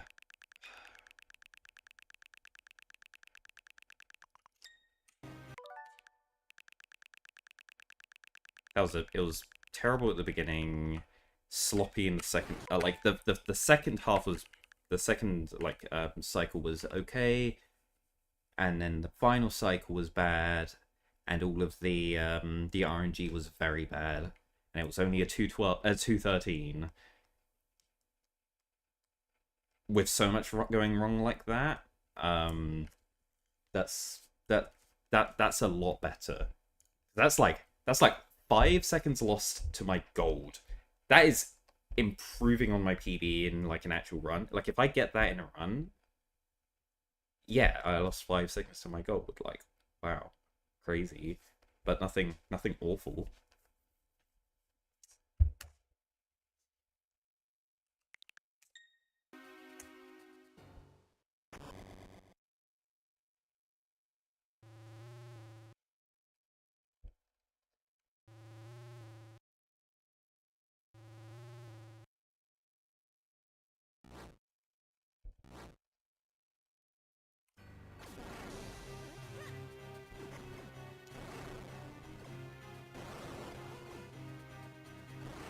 I released my bow a little later, please. Outside in the roll.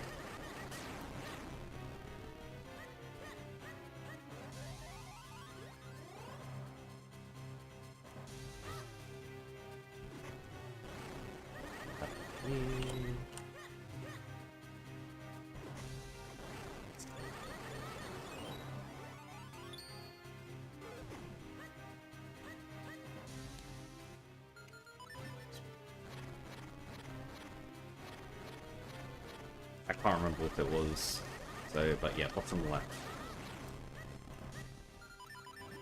Right, let's clutch this.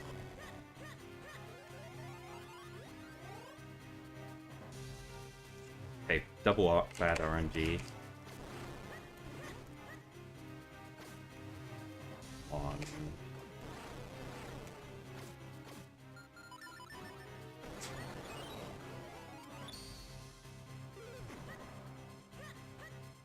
Come on.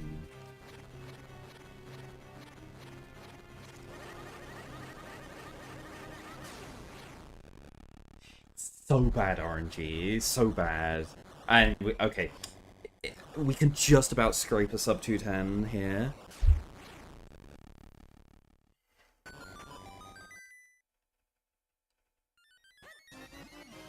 I didn't play perfect, I made mistakes, and the RNG wasn't good.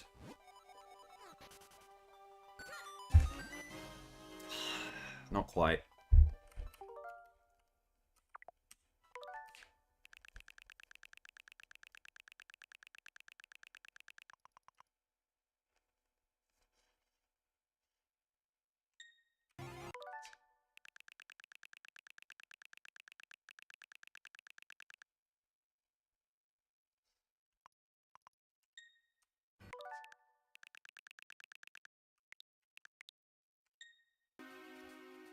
Alright.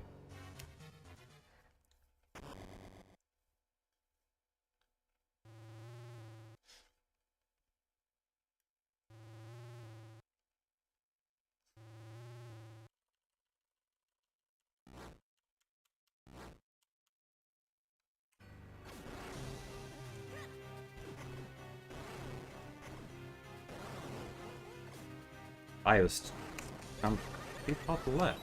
I do it every time.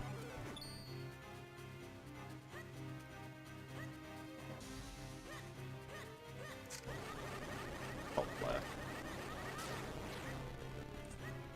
Oh my god, I got it.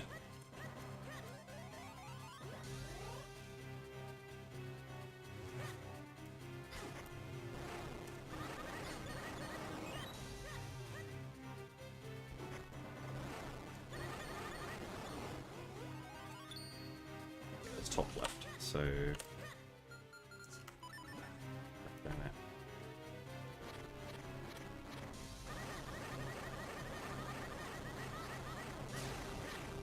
Terrible.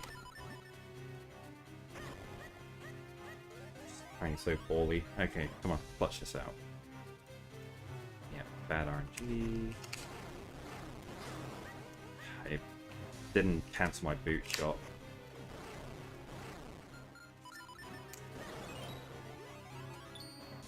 Sloppy. It was one mistake there. Yeah, really good RNG. No, dude. I mean, okay, so the pillar RNG was really good. The hand RNG was shit. I didn't play right in terms of, like, the hand stuff. I wasn't paying attention to the time either. I don't know what this is going to be. But it was very middling. Yeah. Yeah, it was a 208, so, you know.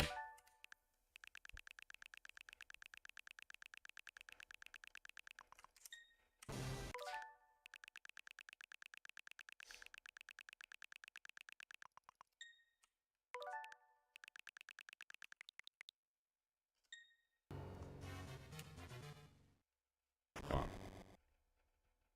Also, I was wondering about, like, making splits in between, like, in the middle of it, but, like, I don't know. I don't know if I can keep reaching over and hitting the split button and build up that muscle memory.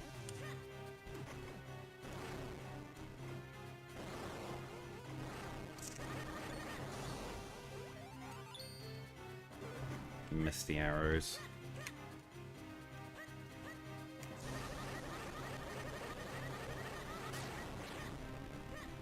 I can make it. Hit the corner. Alright.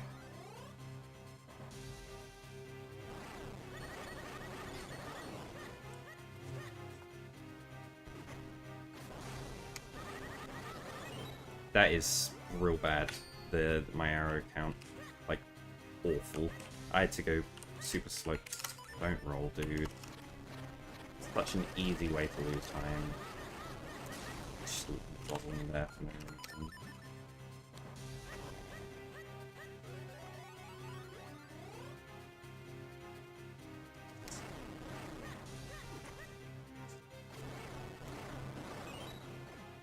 Real bad. My arrow count's awful. This is terrible to carry through. Bottom right.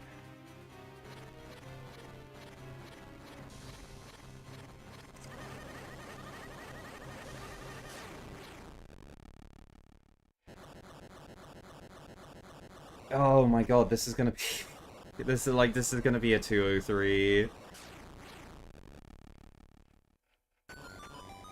Come on.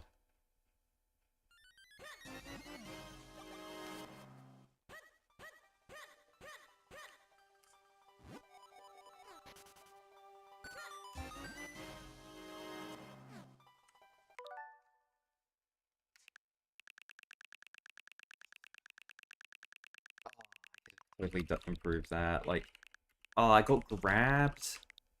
Like, let's just, come on, let's just get back through it. Okay, so, you know, the end, not good RNG. Like, not good, but whatever.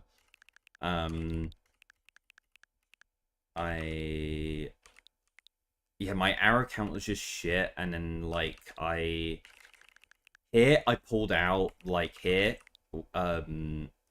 I only fired 2 out of the 3, and then I managed to clutch this hit, and then like firing off an arrow to the shot to the side, and then like equip sword and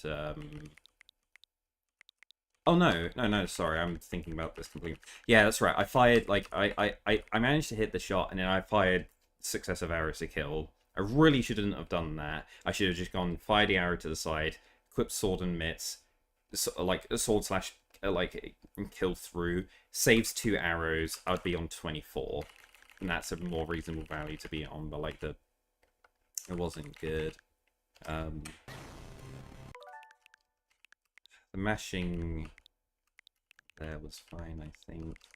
But I did like roll at the beginning of that and just lose time for no reason. I did like do pretty well there and clip through. I'm on 19 going through there. I'm at 18 and then 23. Oh yeah, so it was literally one mash through and cut through, yeah. Yeah, I can't believe I didn't get hit. I didn't get the arrow here. I got hit. It landed and hit me as I was sword mashing and I didn't pick up the arrow. So I missed it the first cycle. I missed immediately the next one. I was like, I'm not picking up any of these. I need to actually like play this more careful and yeah. Also, was I clean through there? I don't know if I was clean through here or not. I think my menus were fine.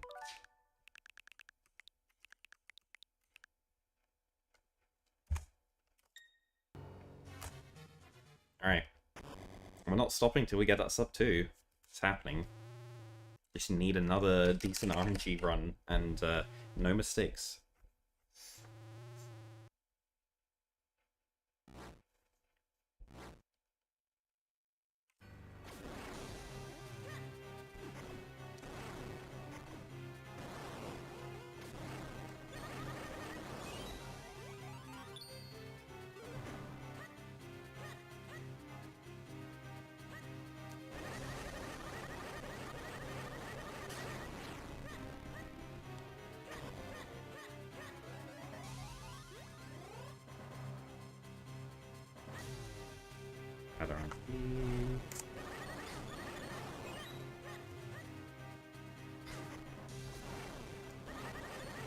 Getting hit like that, real bad, but I was expecting to... it was top right, wasn't it? So... yeah, and then now it's top left. Do I get through? Nah, I didn't. Close. Trying to hit that window every time. I didn't want to waste that arrow. Okay, we're just losing the cycle then, because... come on! Fucking game! Oh my god, okay. Got right to the end there and had to goof it. Yeah, and then bottom. Yeah, it just completely fell away there. It wasn't good, and then it just got worse. Yeah, that's a 114. Sorry, that's a 214, 215 probably. It's bad.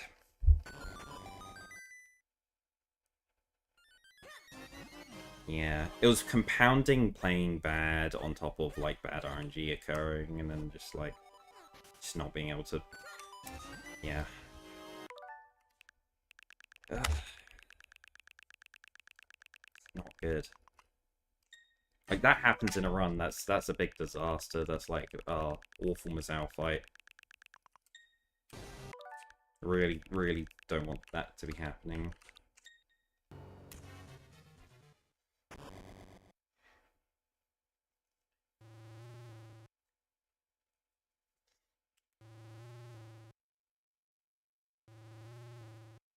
I need to look at what my PB and my one before my PB was in terms of Mazao time to know what I need to be comparing, like, to.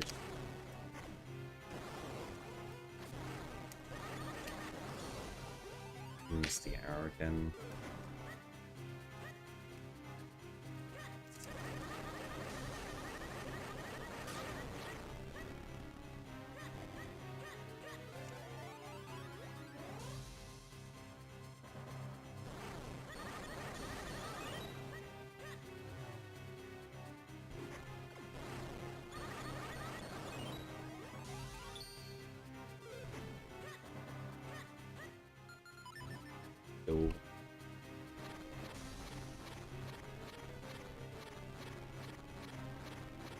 What am I... Didn't even look at that. I was like, it's going to be the last one, because of course it is, and then just goof. Big goof. Cock up.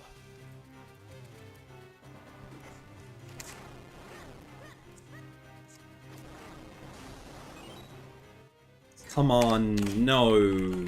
Ah. That could have been recovered. Oh my god. Oh my god. Yeah, that's a 47. Sorry, that's a 207. It's always like 20 seconds from exiting.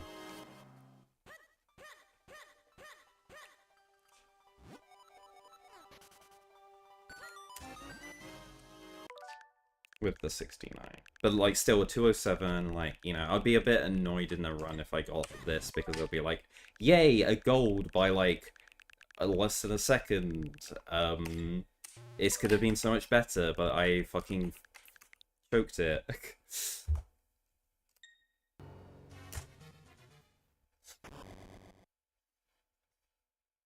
Right, let's actually have a look at my, PB times were.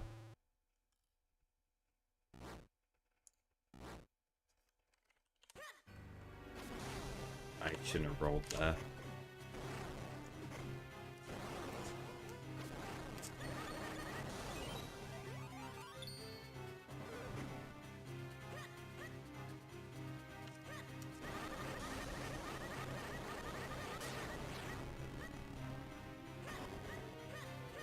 We're comparing against a 210 and a 215.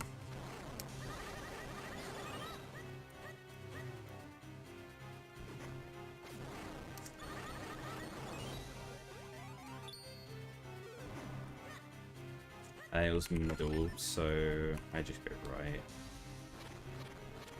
Incredible. Nice RNG. Don't mess up now.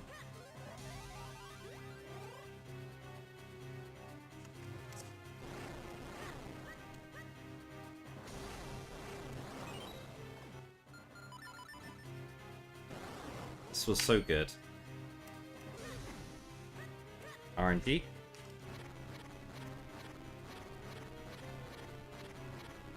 Worst RNG. Great. Yeah, just to make sure that it's not a sub 2. Yeah. Just gonna be a 201? Just? Maybe I think it's a 202. But I can't believe it. That was such a fuck up at the beginning of that.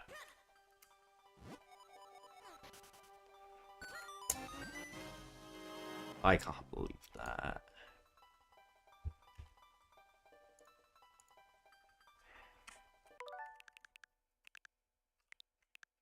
I fucking rolled to the side. Yeah, and then like what worst RNG? Worst RNG?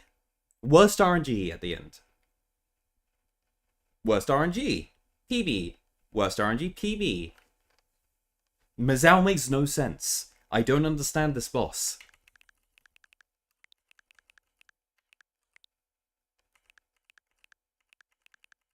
Like, I wasn't even, like, super clean, like, on my inputs and everything. I was super scared here, so I only did 2, and then I backed out instead of trying to do the 3rd, because I was like, yeah, I need to just absolutely nail these to be able to get that, and then, like, it caused it to be a little bit slower at the end, instead of just getting the perfect movement and just going straight through. I had to back, fire an extra shot.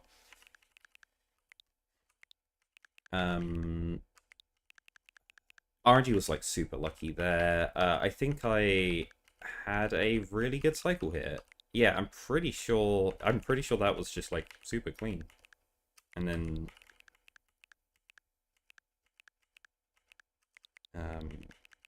yeah. This wasn't too bad, except for just rolling to the right, which meant that the hand... I rolled at the beginning, because old muscle memory, and I wasn't paying attention. And the...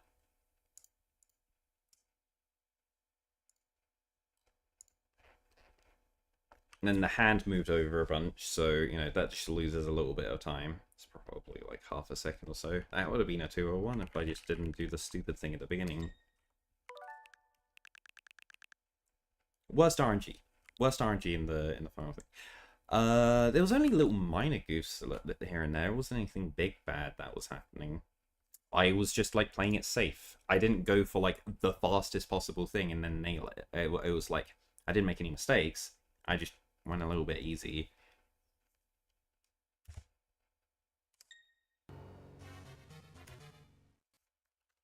But that's not sub 2, so we continue.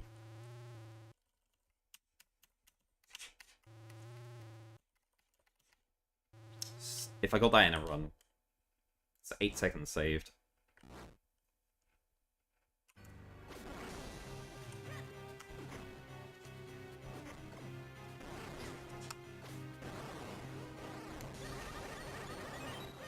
Terrible. I can't believe that.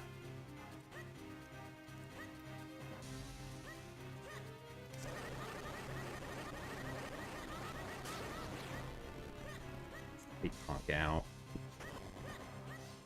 That's so... I'm like 5 seconds down already.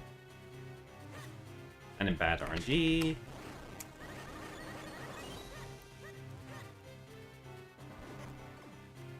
I'm too far left there.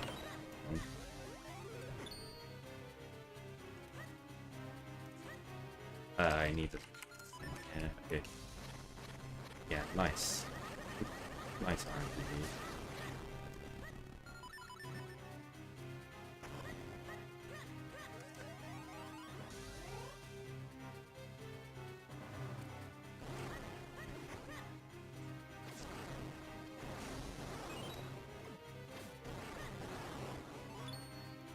Just finish this out.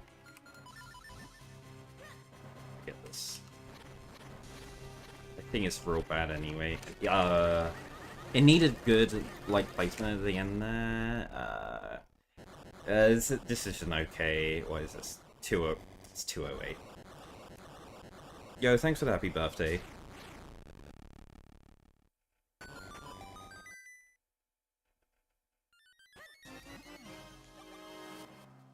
Yeah, Minish Cap Rando Racing.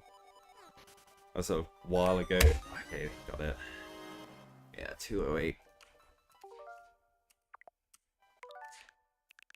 Yeah, it's been a long time since we've been doing Minish Cap randomizer races.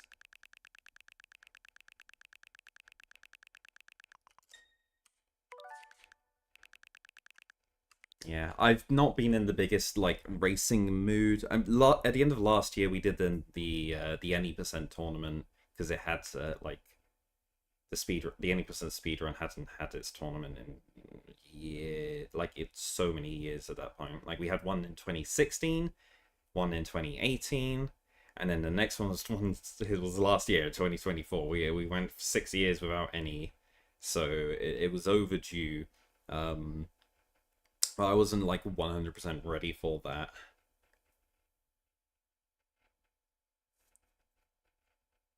Also, just like trying to compete in it and then also run it at the same time, not great. But well, it was good. We got it all done. Yeah, with randomizer, yeah, the racing can get a bit stale when there's like no changes to the randomizer at all. It's just the same every time. We had 3 tournaments on the same version, unchanging, and it was so boring. We needed some new features. We needed entrance rando. We needed like everything, all the things that other randomizers were getting. There was no one to work on it for, like Minish Cap. So multi-worlds. Well, luckily that's all changed. Changed and changing right now because we got multi-world now. It's on Archipelago. I'm working on doing all the logic for that and everything. Yeah, we got we got dungeon entrance rando just about like done, but yeah, no, yeah,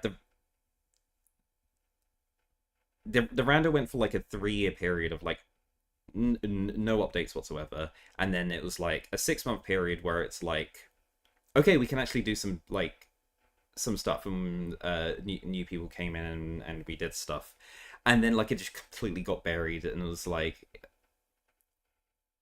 you know,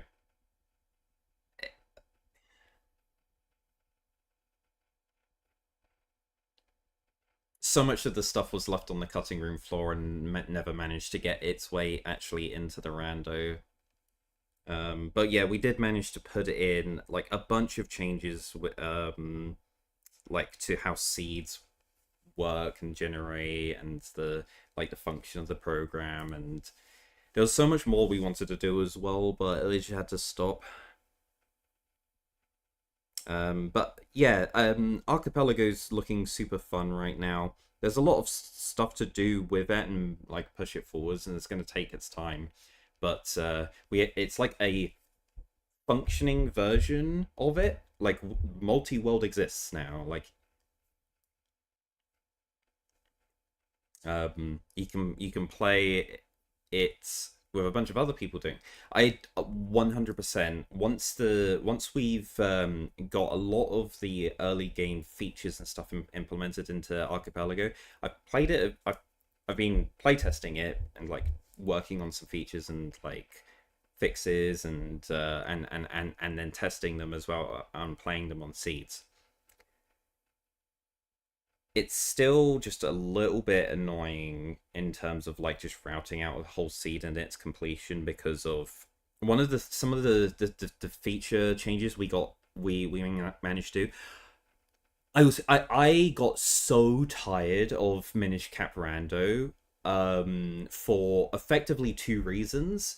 One was going and clearing out the entirety of a non-element dungeon and it not having anything in the first place, and just being like, I'm one item from go mode. I'm like 4 sword from go mode, and it's a toss up between fortress and palace, neither of which have elements. I've already got all of my elements. I can basically finish at this point, except I just need the 4 sword, and that's it. And I have all the kinsos.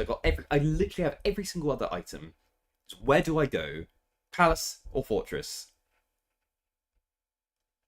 And you can spend like 14 minutes going and doing both of them, and there could be neither of them because it was on Bluetooth or whatever. And it's like, so one of the features that we managed to include was non-element dungeons are barren. That's it. You look on the map, you see a dungeon's non-element. Great, you don't even need to go there. That's never gonna have a location. That's never gonna have an item.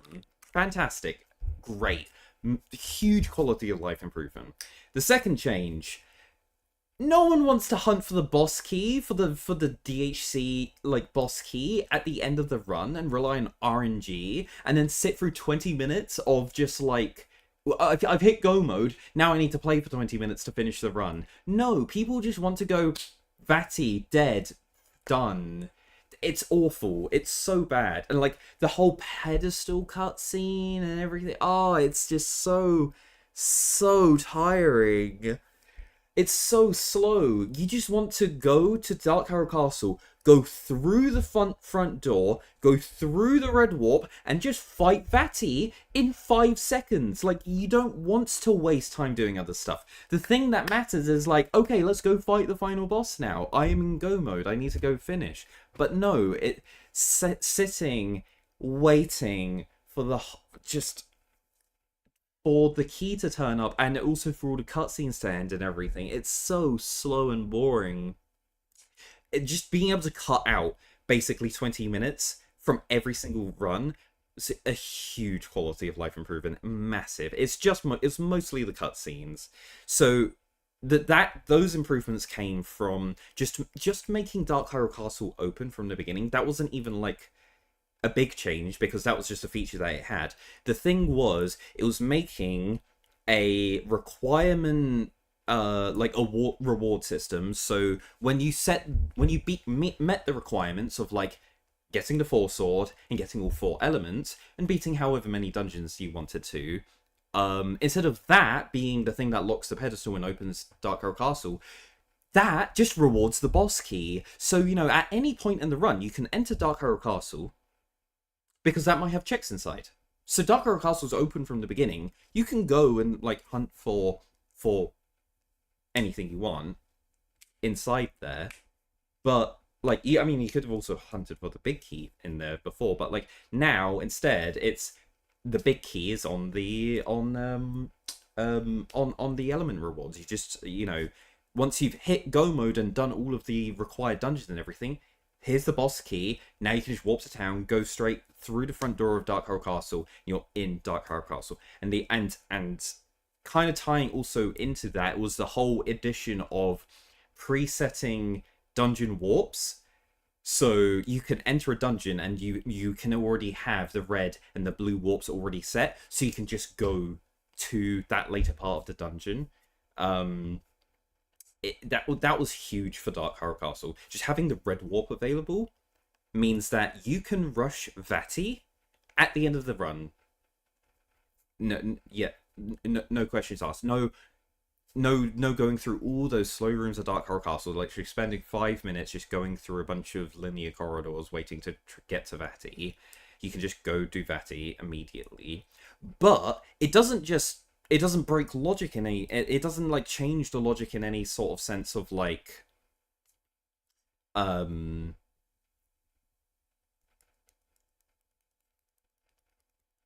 does it? No, sorry. I'm getting my warps mixed up. I was thinking blue warp because I was thinking, oh yeah, it was the other way round. Some people were saying, like, suggesting, oh yeah, that was a problem, and it was the other way round. People were suggesting, let's not have the red warp activated so we can go to Vati immediately. Let's have the blue warp active so that when you when you enter the dungeon, you can go through the blue warp, and then you can go and do almost any. You can get all of the locations completely ignoring keys. The only key locked locations were the throne room by using a key on the first key door, or using all the keys on the blocks to get to the big chest. Like those were the two key locked spots, whereas every other location didn't have to, you didn't need keys to be able to get to those spots whatsoever. And it skips all of the linear section of it.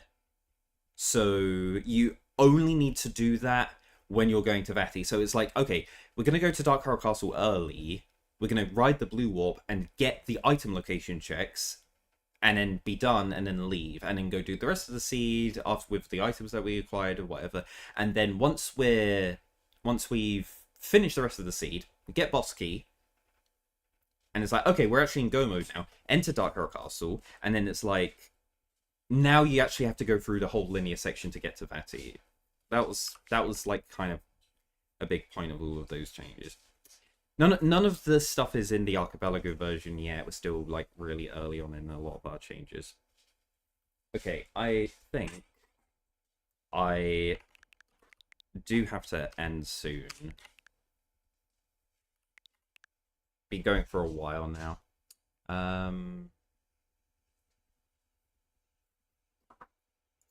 Yeah, we've been going for about 6 hours with this. Pretty good. Managed to clean up Mazal a lot. Got a couple of PBs done in the in this fight. My gold in Mazal in runs is a 208. And I didn't have a very good Mazal fight there, and I got a 208. And the best time that I've managed to get today, I've got like 204s, 203s, and a 202. Can I get a sub 2? Yeah. I just need to chain together, clean execution on it, and not make big mistakes. But yeah. No, I'm gonna leave it there because I need to go get ready for the birthday party. Right. Thanks everyone for tuning in. I'll see you later.